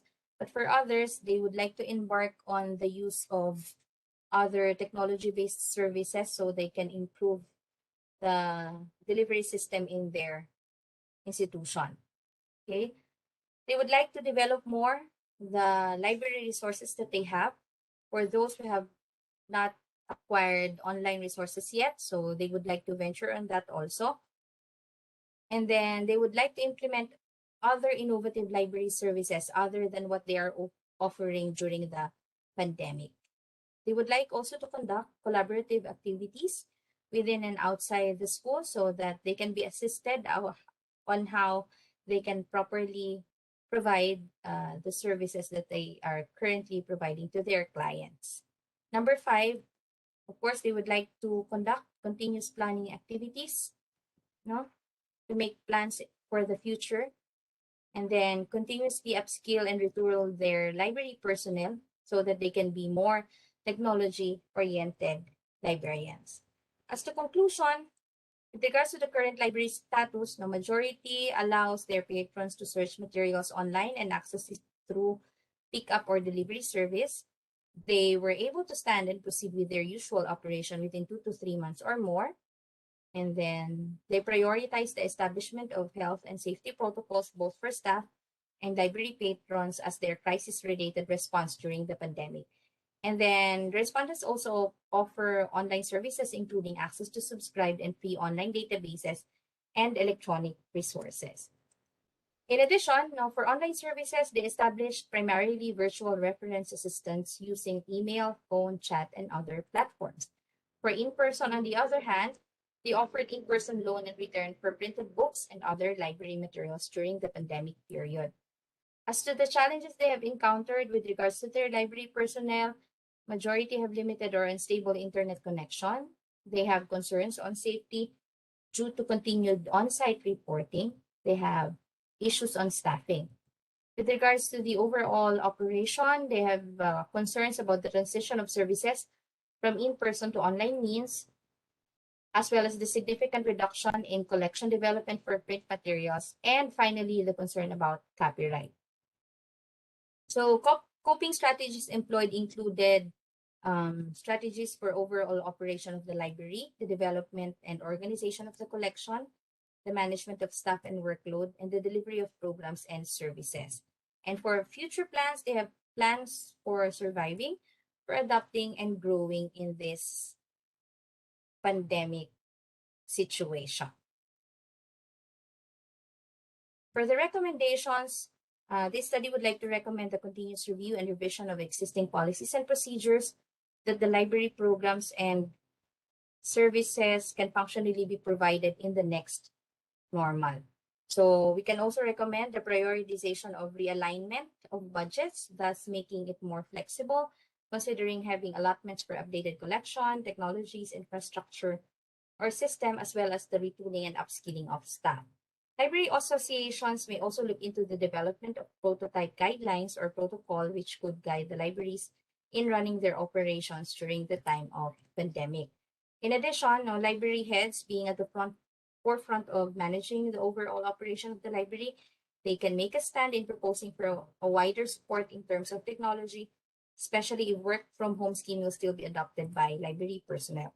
And in a similar manner, we can review or recommend as to our decision in selecting and acquiring print materials, and then we can strengthen also our linkages and networking between and among libraries so that we can survive this situation. Finally, this study provided a glimpse of the status of academic libraries in the Philippines, as well as their future prospects to create an improved and enhanced user experience in the post-COVID era. But then, this study also has some limitations, most especially in the number of samples taken as respondents. So we can recommend that further studies be conducted so that we can have a wider perspective of Philippine academic libraries' condition from the pre-pandemic to the post-pandemic and on to the next normal period. So we can also provide follow-up study based on the results and findings of this study.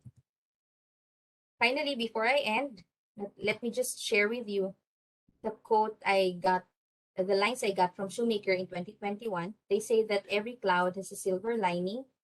The COVID-19 pandemic has been a very dark cloud, but it has caused library workers to reassess their services and relationship to their communities. And once again, they've demonstrated just how valuable they are. They've shown that their value transcends their buildings and their books. It depends on them as individuals and their commitment and creativity in serving their communities. Another one from the American Library Association, libraries are places of learning and connection for all ages and backgrounds. So this crisis has challenged us to work creatively to adapt services while our facilities are closed.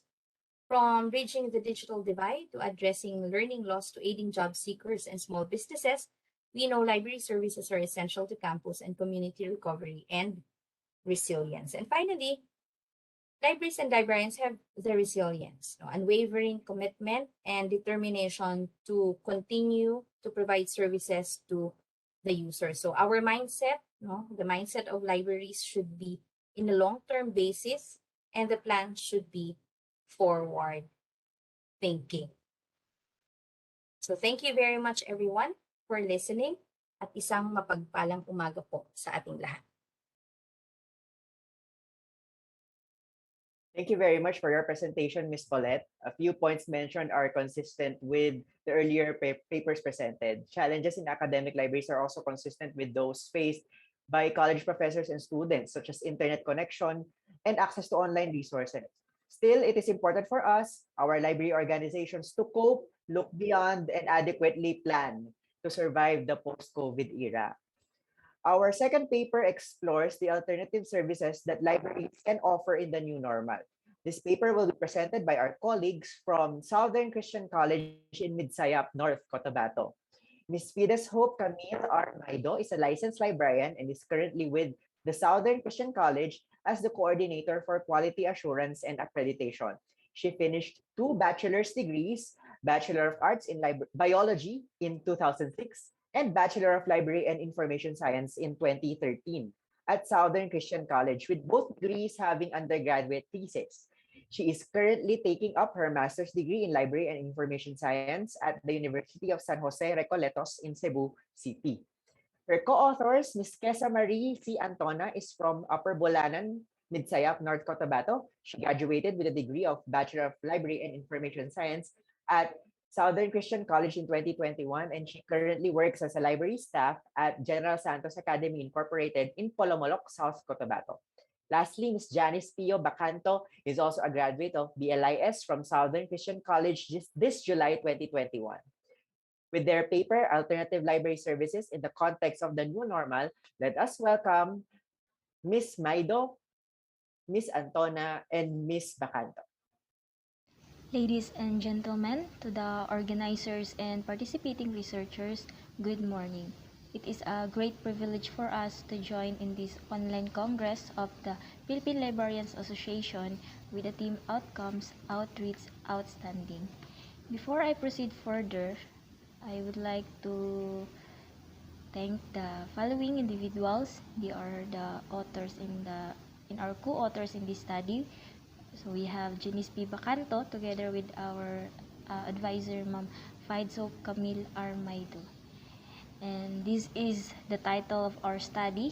It is the Alternative Library Services in the Context of the New Normal in Education. So I am highlighting here our school located in the municipality of Midsayap. So this is the Southern Christian College where I took and graduated my degree of Bachelor of Library in Information Science.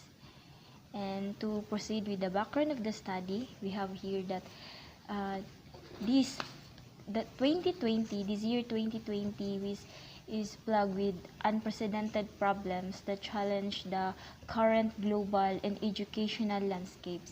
In the crisis caused by the COVID-19 pandemic, the global education system is transforming in adapting to new challenging situations.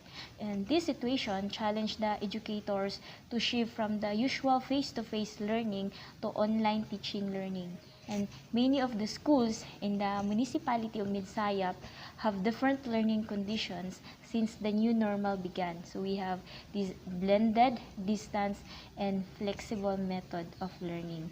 And that the libraries are for one affected by this crisis. For the libraries play vital roles as an indispensable tool of the learning process from toddler school life to the higher education. The library and its resources and services have been actively used by faculty and students for decades as their key source of data, and that is according to KUMA 2015. In that, the problem is the municipality of Midsayap are also affected by the significant change due to the COVID-19 pandemic, in that the local government ordered a temporary lockdown, and it left all academic institutions to restrict entry inside their campuses. Hence, the challenge was to teach and learn beyond the usual face-to-face instructions in classroom or libraries. That is why this study aimed to determine how libraries in schools with college and technical vocational course offerings prepared for the sudden change in the new mode of learning. So we have here the objectives of this study.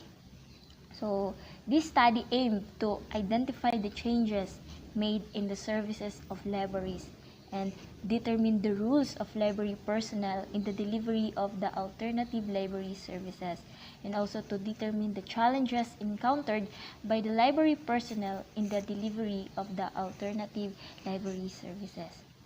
So we have here the theoretical framework of this study. So this study on titled Alternative Library Services in the Context of the New Normal in Education was anchored in Kuhn's Paradigm Shift 1962 and Robert Merton's Rule Theory 1957. So Thomas Kuhn Paradigm Shift Theory defined it in his seminal 1962 books that paradigm shift arise when the dominant paradigm under which normal science operates and rendered incompatible with the new phenomena. While rule theory begins with a set of normative expectations that assume to characterize specific social positions or statuses. Thus, the paradigm shift and the rule theory were related in this study. The COVID-19 is creating a paradigm shift, realigning every system in every industry. Since the study focused on the alternative library services, the theory of paradigm shift by Thomas Kuhn reveals that a person must first go through chaos so that he can decide to change things, and this COVID-19 is a crisis that lead to change the usual library services. So we have here the methods. This is a qualitative research study that is used the descriptive design to describe the experiences of the library personnel, and it was conducted in the municipality of Midsayap, encompasses five college campuses. So we have the Southern Christian College, the Notre Dame of Midsayap College, the St. Jude College of Science and Technology, the Eileen College of Science and Technology, and the Cotabato Medical Foundation Incorporated. So there were 20 participants in this study, and they are identified as the library personnel and currently working in the library. And the data of the study were gathered through a semi-structured interview guide for the conduct of an in-depth interview. The data were analyzed, so we have here the data analysis. The data were analyzed through the use of thematic analysis by Brown and Clark 2006. It was done using the 6 steps of thematic analysis. So we are now in the results of this study. So using the thematic analysis of Brown and Clark, so we come up with the following themes based on the objectives of the study. So we have here the themes on the changes in the library services during pandemic. So first, we have this online document delivery system. So online document delivery system, so this is one of the changes in the services of the library is the online document delivery system. According to the participants, we have here that the documents these documents inform the users about the newly acquired materials of the library, and they provide it previously through hard copies. But in the new normal, they send it in electronic way through the user's social media account, specifically to their Gmail, because the participants had an access to the individual Gmail of the users. Then the next thing we have is this virtual library orientation. This library orientation during new normal are now shifted online during pandemic, and it is done through preparing a video presentation and share it to their social media account.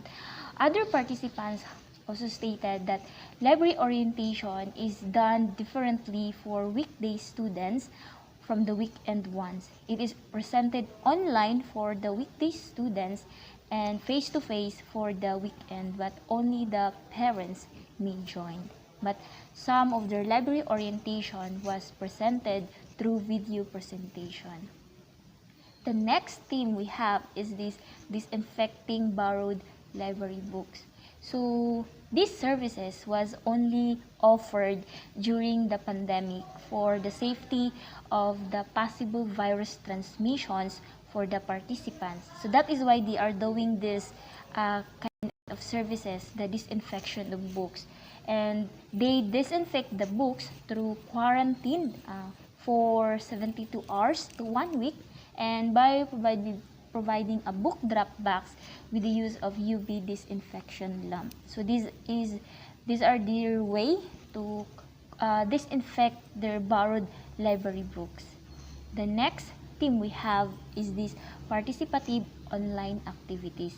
These participative online activities was scheduled and posted through the Facebook page of the library.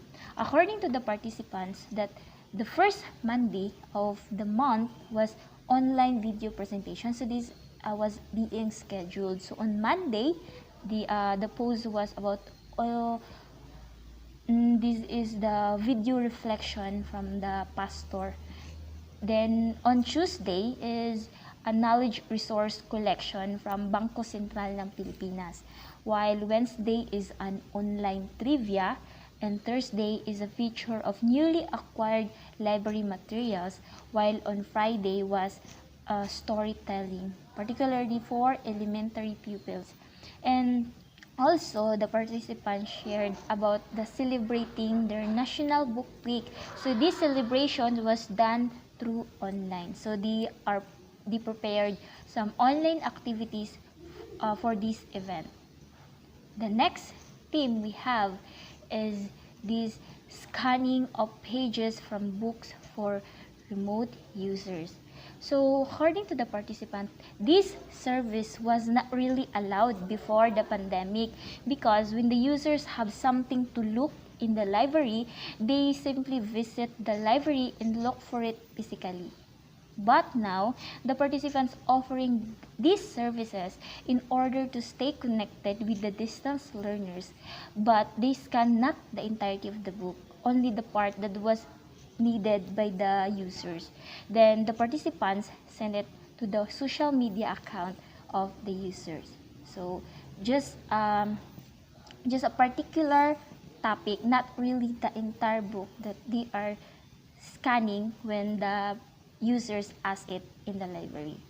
The next theme we have is this online reservation of library materials. According to the participants, the users will simply message them through their Facebook. So we have here Facebook page or Blogspot or their personal accounts when they want to reserve book for a particular materials in the library.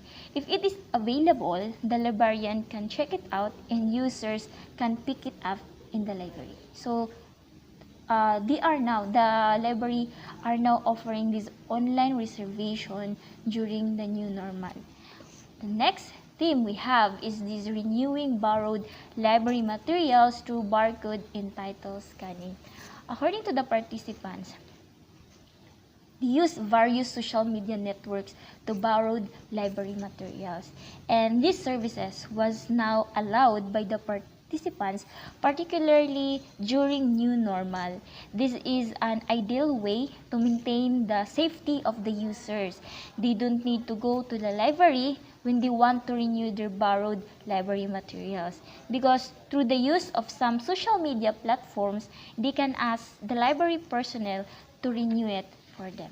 So that is the themes under the changes in the library services during new normal.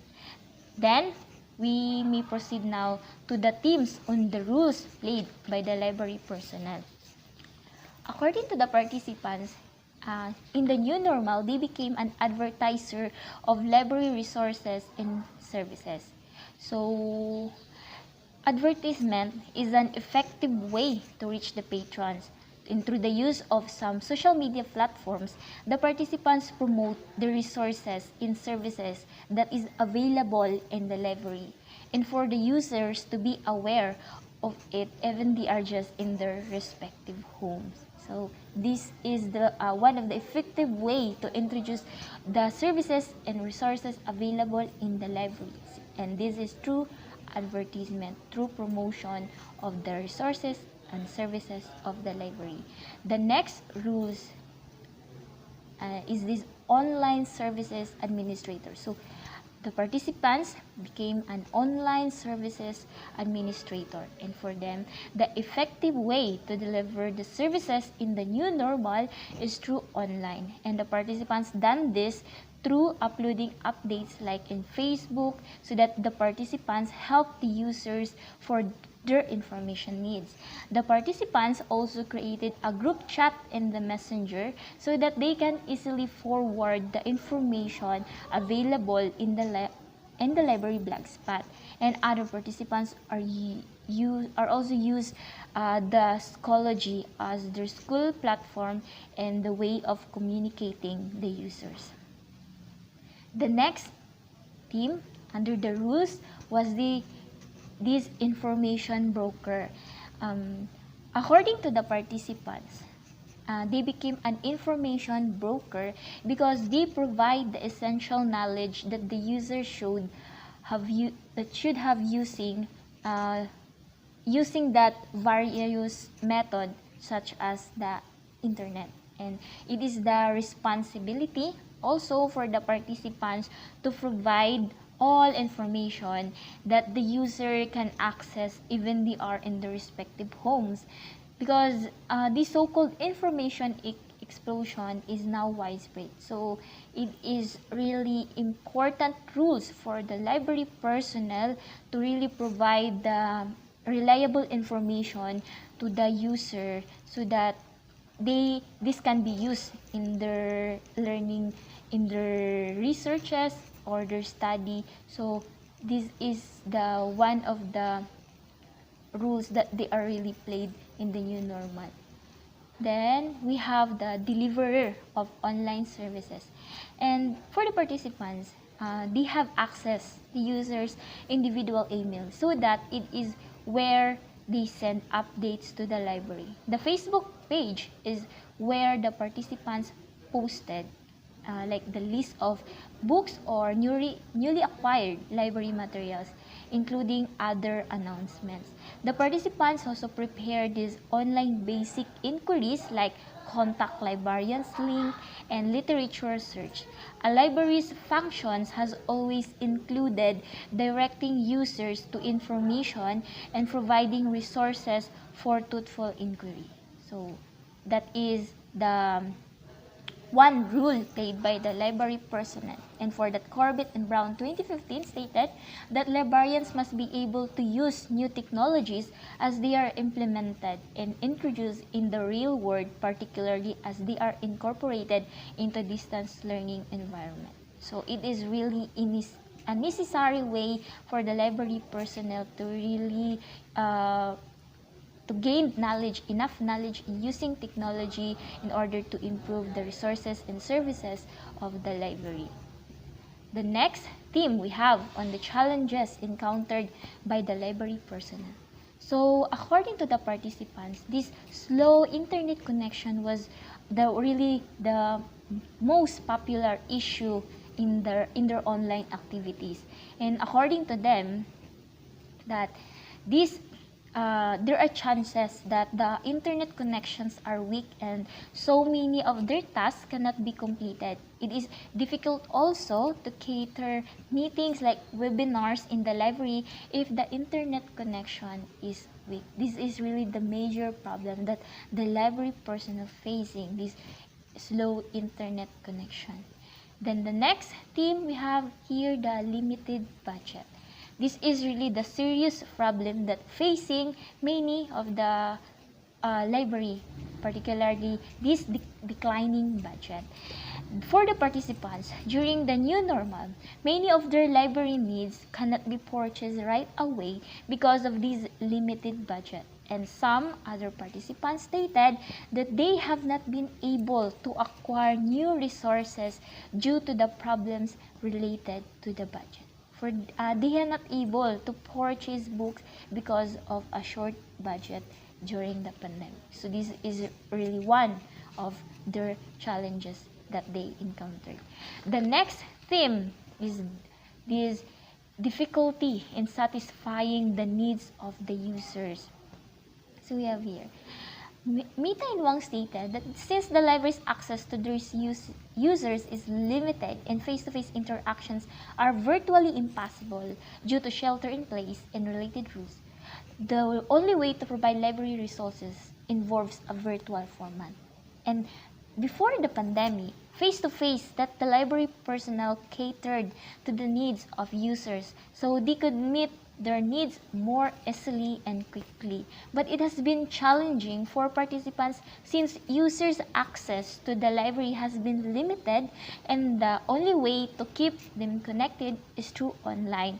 The participants stated that still to continue to adjust, they still continue doing this adjustment in online teaching and learning. The next theme we have under the challenges is this communication barrier. A barrier to communicate, so we have here, a barrier to communicate with the users is one of the challenges that many participants go through. For them, there are chances that the participants do not immediately, so the library personnel do not immediately understand the queries of the users. And that the participants also stated that it is really difficult to have a follow-up questions when the queries are not clear, especially when only via email. So users is one of the challenges that many participants go through, this communication barrier. Then we have here the discussion, and that due to that, this study was used paradigm shift theory of Thomas Kuhn and rule theory of Robert Merton. This is really a beneficial theory for this study. So that the theory of paradigm shift proves that when a person go through chaos, he or she will look for innovative ideas that even those previously ignored can be useful too. Social media, which was previously used only for entertainment or during leisure time, has now become a way for libraries to extend their services to users. If there had not been a pandemic, so library personnel would not have known that there were other methods of delivering library services and have yet to be discovered. Then the rule theory, this elucidates that a person must fulfill the task that has been assigned to them in order for others' expectations to be met. And as a result, library personnel are working to improve their online services because it is the only way to stay in contact with their users. And virtual work has become a requirement for libraries as they strive to adjust to the variety of restrictions on how they operate during the pandemic. So this rule theory proves that despite the crisis, it is necessary that the rule in the community is still attainable. In each position has a role to play, and so do the library personnel. And everyone has different tasks assigned but has the same goal, and that is to deliver the services required for the users. Then the next discussion, based from the result of the study, is this. The library is still obliged to support the needs of users by providing those library resources that can be used in their students. And the library can only do that when they change the way they deliver their services. And the online delivery of services is what the library does to address the crisis caused by the pandemic. And this is an effective way to quickly access the resources and services available in the library, especially for distance learners. And this is what. The next discussion we have is this, that the libraries with access to electronic resources in the internet were more easily adjusted to new normal than those that remain with the traditional method. And distance users can no longer use the library as there are no online resources available. And access to the library is also limited, so they still cannot use the printed collection. While those libraries that are already subscribed to electronic resources, they are more able to continue to deliver library services for users. Hence, some of the participants included in this study have experienced great hardship, especially that their library has not yet subscribed to electronic resources and do not have access to internet connection, and that the library was not really utilized during the pandemic because of the collections were not available online. Now, in comparing the libraries that still stick to the traditional approach of delivering library services to those that have online, there is really a difference. And libraries with access to electronic resources in the internet were more easily adjusted to the new normal than those that remain with the traditional method. Users can no longer use the library as there are no online resources available, and access to the library is also limited, so they still cannot use the printed collections. While those libraries that are already subscribed to electronic resources, they are more able to continue to deliver library services for users. Based on the result of the study, the researchers concluded that when a new situations happen in the library, it is necessary to initiate new services. As a result, when the new normal started in the library, alternative services were provided, which were accessible online. When there are changes in services, it is expected that challenges may be encountered and additional rules are placed. The alternative library services can be created only when everything is in place. There will be new rules when there are challenges to be encountered, which turn created to new normal. And our recommendation for this study is that the school may intensify its user education program for the students and faculty regarding the additional library services by their respective libraries. The school administrators need to address library deficiencies, and the program head of the BLI's program may consider adding special topic on disaster risk management in the curriculum to have adequate knowledge and developing emergency response plan in the library. Other researchers may conduct a post-pandemic study relative to the utilization of the alternative library services. So we have here our major reference for this study. Thank you. Thank you very much for your presentation, Ms. Kesa. It's important for us to consider the roles of library personnel in delivering library services, whether online or offline. And we can also see, based on the paper, the importance of access to online resources and the knowledge in online applications such as social media as our alternatives to provide library services. Our third and final presentation for today is from another academic librarian. Ms. Gina May P. Pandaul was recently appointed as the OIC Library and Information Science Program Head of Southern Christian College. She started working in SCC as a college librarian assigned in the Reserve and Circulation section for 3 years. She is taking her master's in Library and Information Science at the Cor Jesu College of Digos City, and she was written a few manuscripts for her thesis entitled Phases of Academic Librarian in the New Normal Environment. She finished her Bachelor of Library and Information Science at the Southern Christian College in 2012. She passed her librarian licensure examination last September 2017. Ms. Daul is a member of the Cotabato Library Network and the Philippine Librarians Association Incorporated, SOC Sargent Regional RLC since 2017. Presenting her paper entitled Faces of Academic Librarians in the New Normal Environment, let us all welcome Ms. Gina May Daul. Good afternoon, everyone. It is absolutely a privilege to me in participating this prestige PLAI Congress 2021 to give valuable information to our respective field. I am Gina May Daul of Southern Christian College, Midsayap, Cotabato, and I am presenting to you my study entitled Faces of the Academic Librarians in this New Normal Environment. So before the existence of the COVID-19 pandemic, library transactions or services are different, wherein the faculty and the students can visit their library physically to seek information.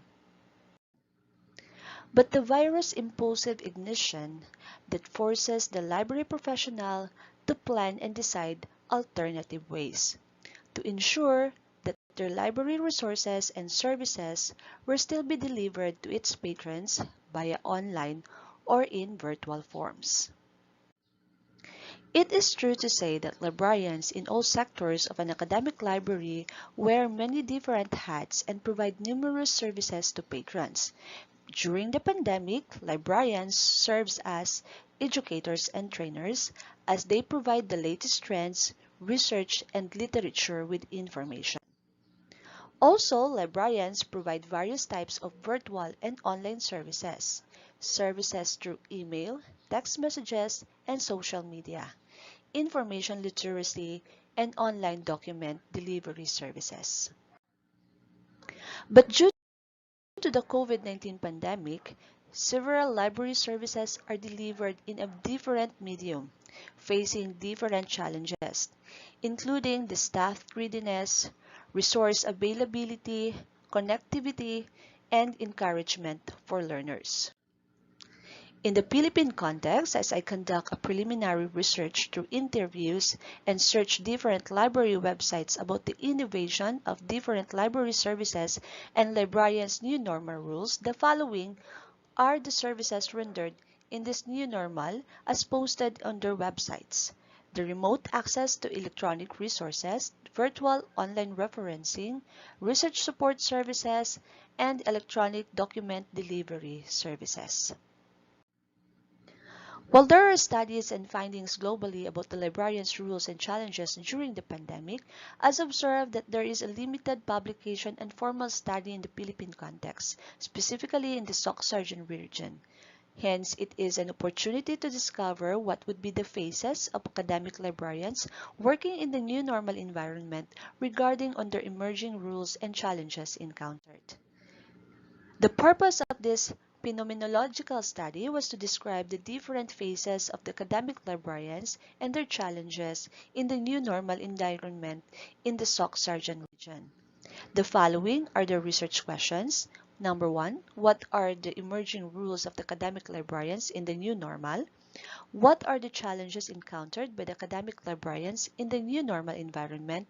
And what forms of support do academic librarians need from other academic librarians and the academe in general? This qualitative study is viewed on the resilience theory of Van Vrede and the diffusion of innovation theory of Rogers, 1962. The resilience theory of Van Vrede, this theory relates to the study since the emergence of the pandemic brought adversity and challenges to the academic librarians' rules. It enables them to resist life stress and help them develop their rules and capability to adapt the changes brought to it to render library services amidst the pandemic. and the diffusion of innovation theory of Rogers, that this theory relates to the study as the COVID-19 pandemic causes all organizations and employees to realign their services to ensure the safety of everyone. Academic librarians, for instance, experience new tasks and rules in this new normal, and those experiences are newly adopted rules that create an innovative result as diffusion. The study employed a phenomenological approach. The participants of the study were academic librarians who are suitable for the following set criteria. The following criteria were set to maintain the scope and limitations of the study and to ensure that the data gathered are recent and coming from the right and reliable persons. On the sampling design, I applied the purposive sampling technique to pick out information from the informants based totally on the actual experience subscribed, particularly on the challenges and coping strategies. And the data gathered from the study was through the key informant interview technique. For the data collection, I secured all the necessary approval and the interview conducted was done through face-to-face and virtual interview based on the preference of the participants. Before the actual interview, the informed consent form has been given to the participants for them to know the purpose of the study, significant contribution, and confidentiality. And all conducted interview was recorded upon the approval of the participants. In the data analysis and interpretation, I followed the Coalizes 1978 method, and the steps are as follows. Step 1, I transcribed all the narration in the recorded interview held in each participant. Step 2, I read and reread the transcript and then identified significant statements that directly relate to the investigated phenomenon. And step 3, I attempt to formulate meaning for each identified significant statement extracted from the participants' narratives. The step 4, I assign theme clusters into the group of formulated meaning with similar type. Step 5, I develop a detailed descriptions or synthesis of everything generated in step 1 to 4. In step 6, I identified the fundamental structure that revealed by explication.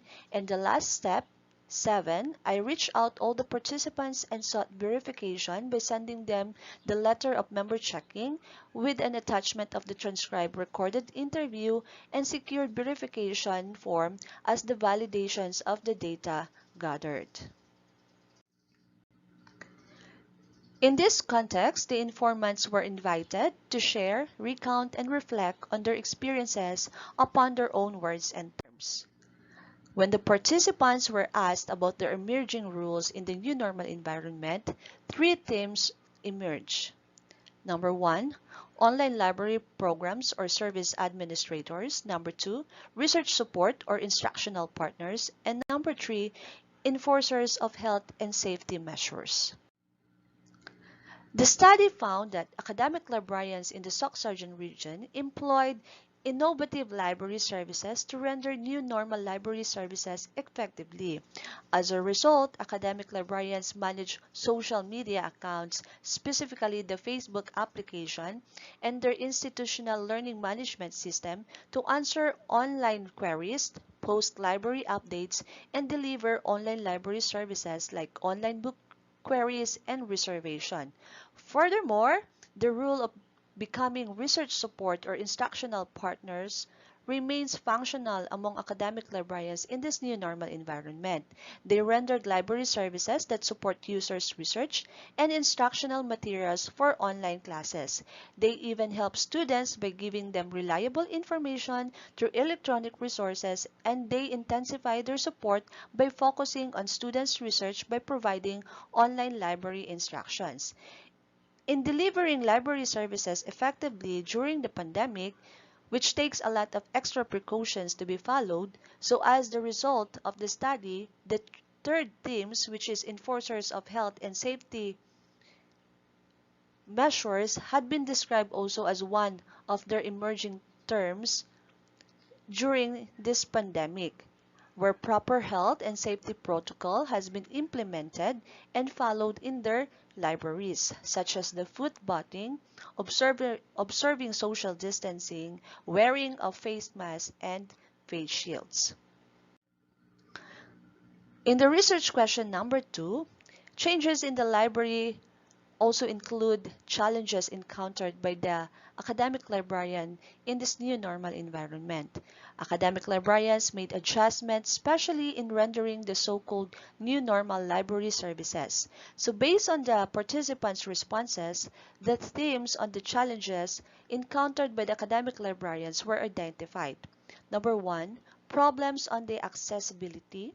Number 2, demands for ICT skills in rendering online library services. And number 3, difficulties on the new normal library operations. And number 4, challenges on users' demand.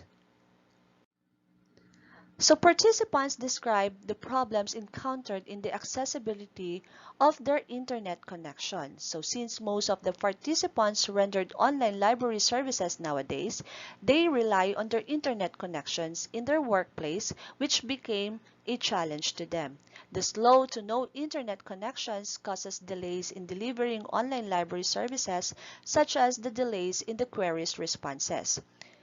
Also, as the result of the study, academic librarians' expertise in rendering online library services became a demand in this new normal. However, participants' lack of ICT skills became a hindering factor that affects the delivery of their online services. Some informants experience difficulty in handling the online requests, especially when it comes in utilizing or managing online platforms. In addition to the academic librarians' challenges, it is the difficulties on the new normal library operation. So the plan of reopening of their libraries brings difficulty, especially in the internal operations and the provisions of the services for the users. So one of the informants described those physical interactions in the workplace develop adversity on their library operations. So aside from the difficulty in the new normal library operations, user challenges in rendering library services are another encountered challenge faced by the participants. So as a result, there is a gap in assessing users' needs towards participants and the accessibility of information. Moreover, evaluating users' needs against the risk of their library materials upon document delivery services is one of the considered as a big challenge. In the research question number 3, in these trying times where COVID-19 pandemic is continually spreading and threatening everyone's work are affected, and any forms of support will help academic librarians to constantly render library services amidst the pandemic. So the participants' experiences in the workplace identifies the following forms of support needed from their fellow academic librarians and the academe in general. And the forms of support needed are the following. Number 1, need for budget allocation. Administrators' moral support, support for professional development, and cooperation and teamwork. So the need for financial support refers to the approval of the request to purchase new equipments like computer sets, printers, scanners, upgrade of their internet bandwidths, and the subscriptions of the online databases for electronic resources that are needed in rendering online library services in these times of pandemic. In addition, the moral support is also described as one of the forms of assistance needed by the academic librarians from their administrators, wherein informants identified some supports that give them by the administrator, such as a self-care day and even acknowledging them for their effort. Also, psychological support is also mentioned as their need because of the effect of the pandemic that causes stress and anxiety that affect the psychological aspect of the participants. Academic librarians in the region need also time and opportunity to develop their skills. So the webinars and training to venue to practice the newly acquired library services in rendering these new normal library services are needed. So it was learned on the study that webinars played a crucial role in educating the librarians, and majority of the librarians acquired digital literacy skills by taking part in the webinars and various topics. In addition to the support needed by the academic librarians from their fellow academic librarians is the cooperation and teamwork.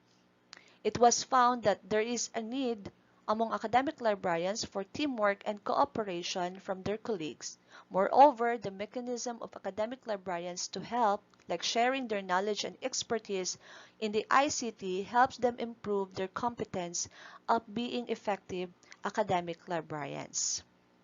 There were limitations in this research that I met because of the exclusion criteria that I relied on.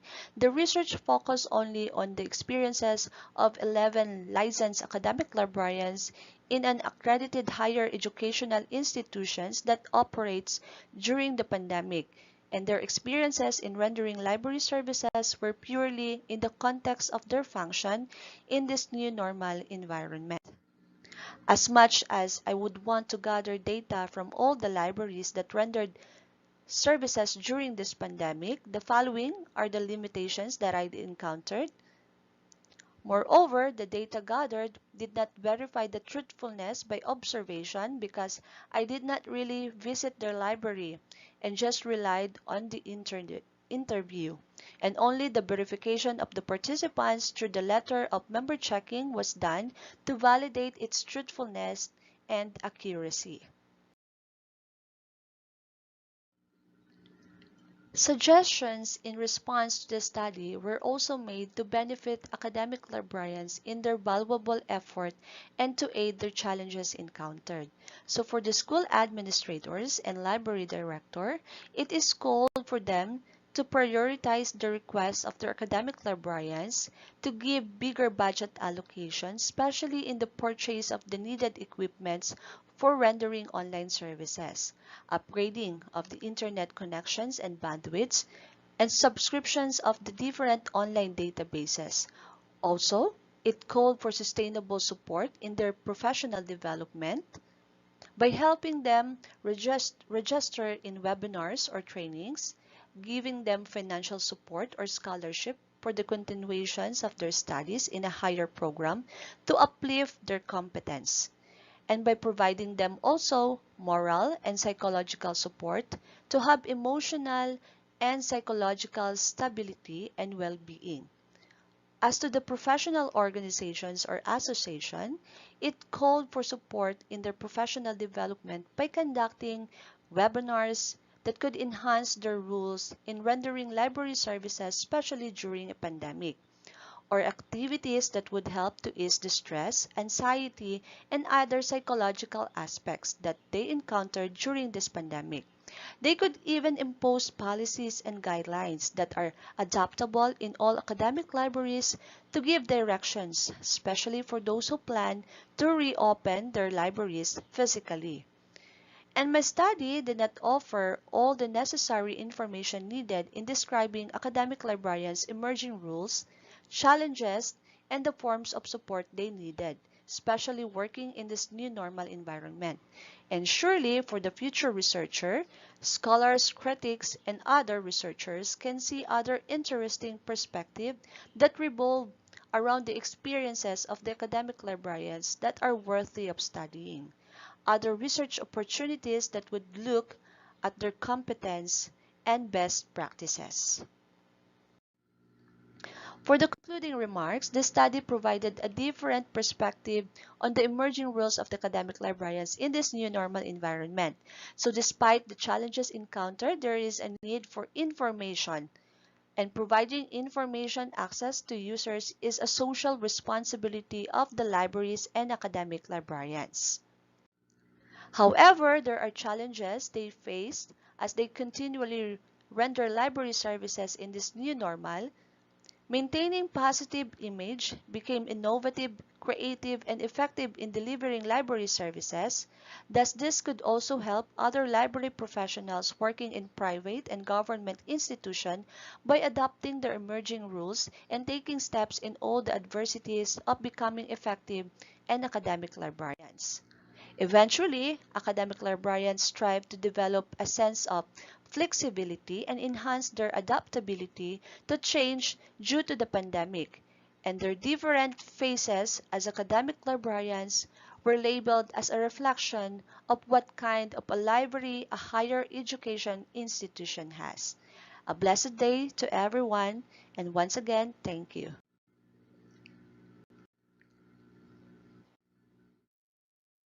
Thank you very much, Miss Gina, for your presentation. Indeed, there are many faces of academic librarians today, and they come in a variety of looks and features. We are online program administrators, instruction and research support partners, and even enforcers of health and safety protocols in our respective organizations. Again, this is PLAI Congress 2021 with the theme Outcomes Outreach Outstanding. This event is in partnership with the National Commission for Culture and the Arts, NCCA, through the National Committee on Libraries and Information Services, NCLIS, and the National Library of the Philippines. And now we will be proceeding to our open forum with our last three paper presenters for today. We will be joined by Ms. Paulette Manalaysay from Dr. Carlos Lanting College, Ms. Shubi Antona from Southern Christian College, and Ms. Gina May Daul, also from Southern Christian College. We're very much happy to have you with us. Congratulations po sa ating mga paper presenters. And thank you so much for sharing. Ngayon pa lang po, thank you so much for sharing your knowledge and your insights on your research papers that were presented earlier. Binabati din po natin muna yung mga participants natin galing sa Mindanao, Visayas at Luzon. Marami pong nagsha-shoutout sa ating chat sa Zoom webinar at sa YouTube. Maraming salamat po for staying with us until this time. Thank you for joining us. And we're also joined by Miss Janice Bacanto, ang isa po sa mga co-authors ni Miss Shubi at ni Miss Fides. Let us now entertain questions for our participants concerning the latest three presenters we heard earlier. So, I hope ang ating pong ating pong speakers ay ready na. May ilan lang naman po tayong mga tanong para po sa inyo. So, I believe everyone or all three paper presenters or three groups of paper presenters could answer this question. Unahin po natin yung pinaka-upvoted sa kanila. Other than adaptation of both pre-pandemic and new normal policies, libraries abroad use mobile libraries and have alfresco library setup. Do you think we could also have that same setup in our country? Unahin po natin si Ms. Paulette. May posible po kaya sa ating mga academic libraries na magkaroon ng mobile libraries at alfresco setup in our campuses? Okay, good afternoon, sir. Thank you for that. No, for me, on a personal note, it's possible. Mobile libraries and alfresco libraries are good innovation in the services that we offer.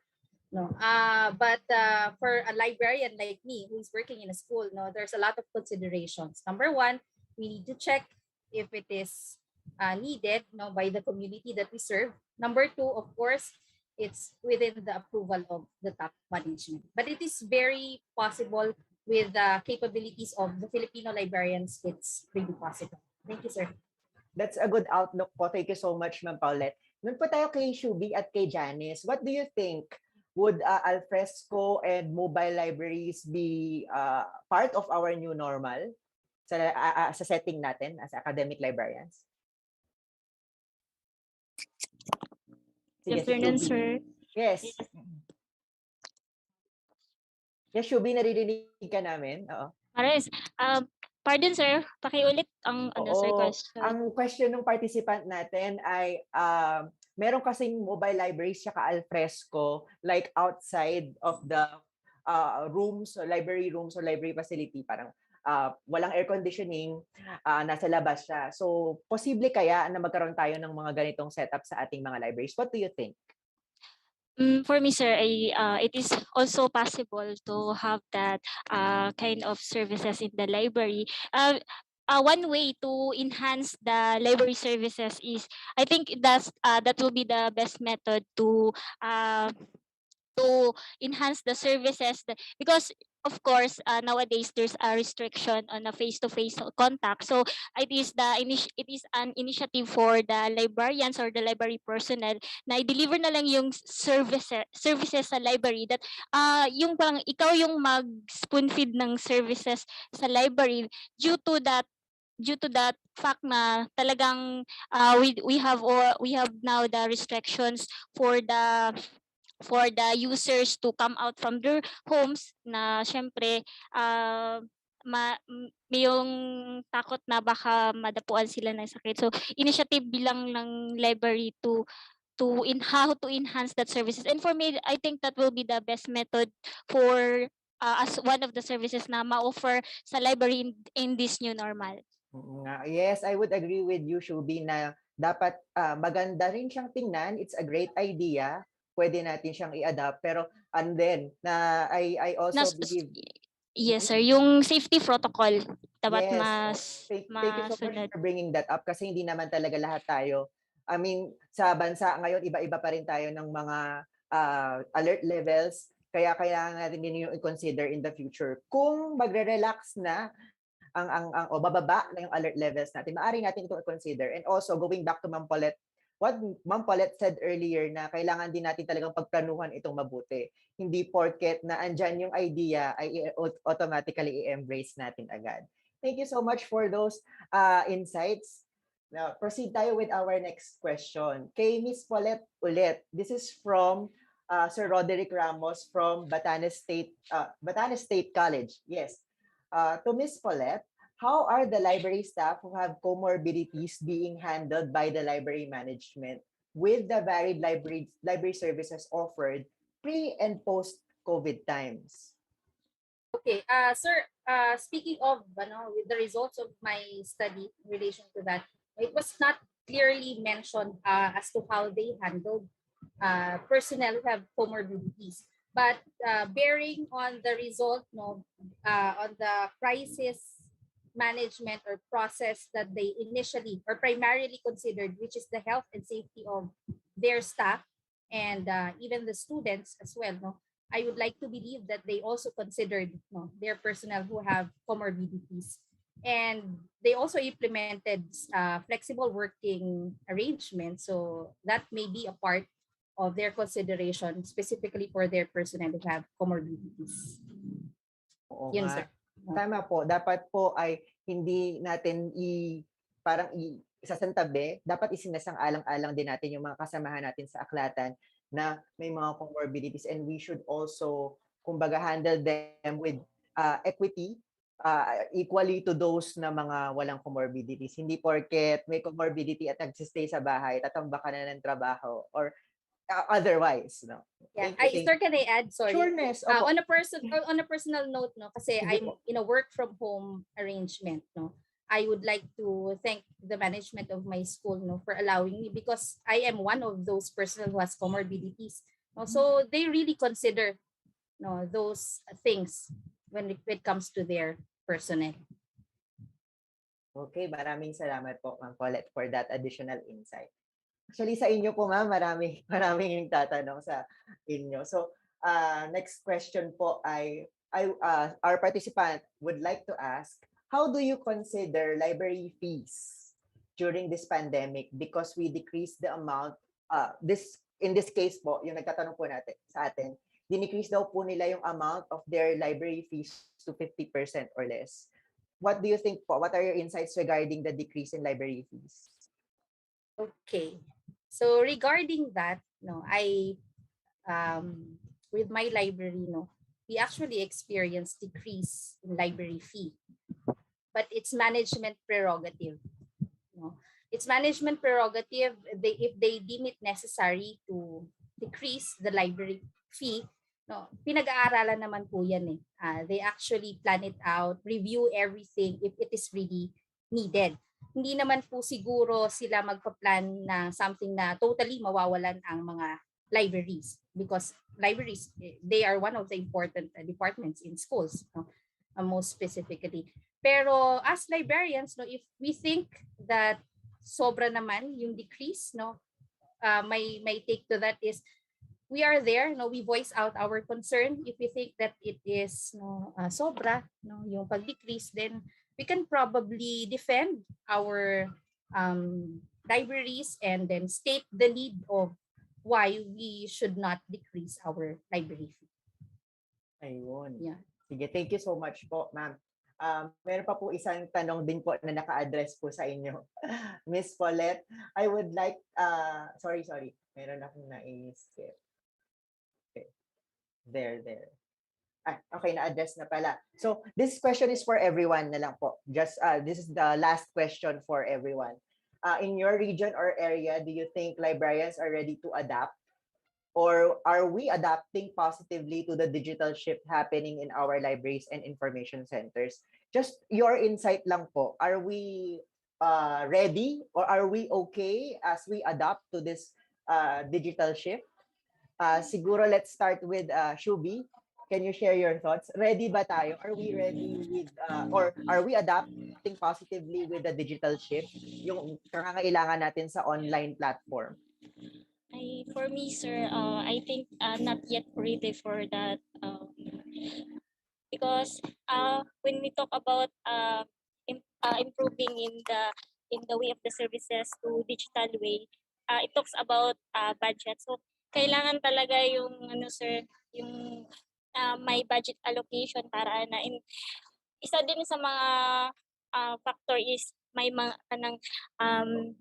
nag-less ang student enrolled due to that pandemic. So, yung talagang school is may matter talaga siya in terms of budget. So, if we will going to convert enhance our services through providing digital collection, digital way of the delivering of services, talagang malaki yung budget na kailangan. So, for me, sir, it takes time para ma-enhance pa, na ma-complete, na digitize na talaga ang library.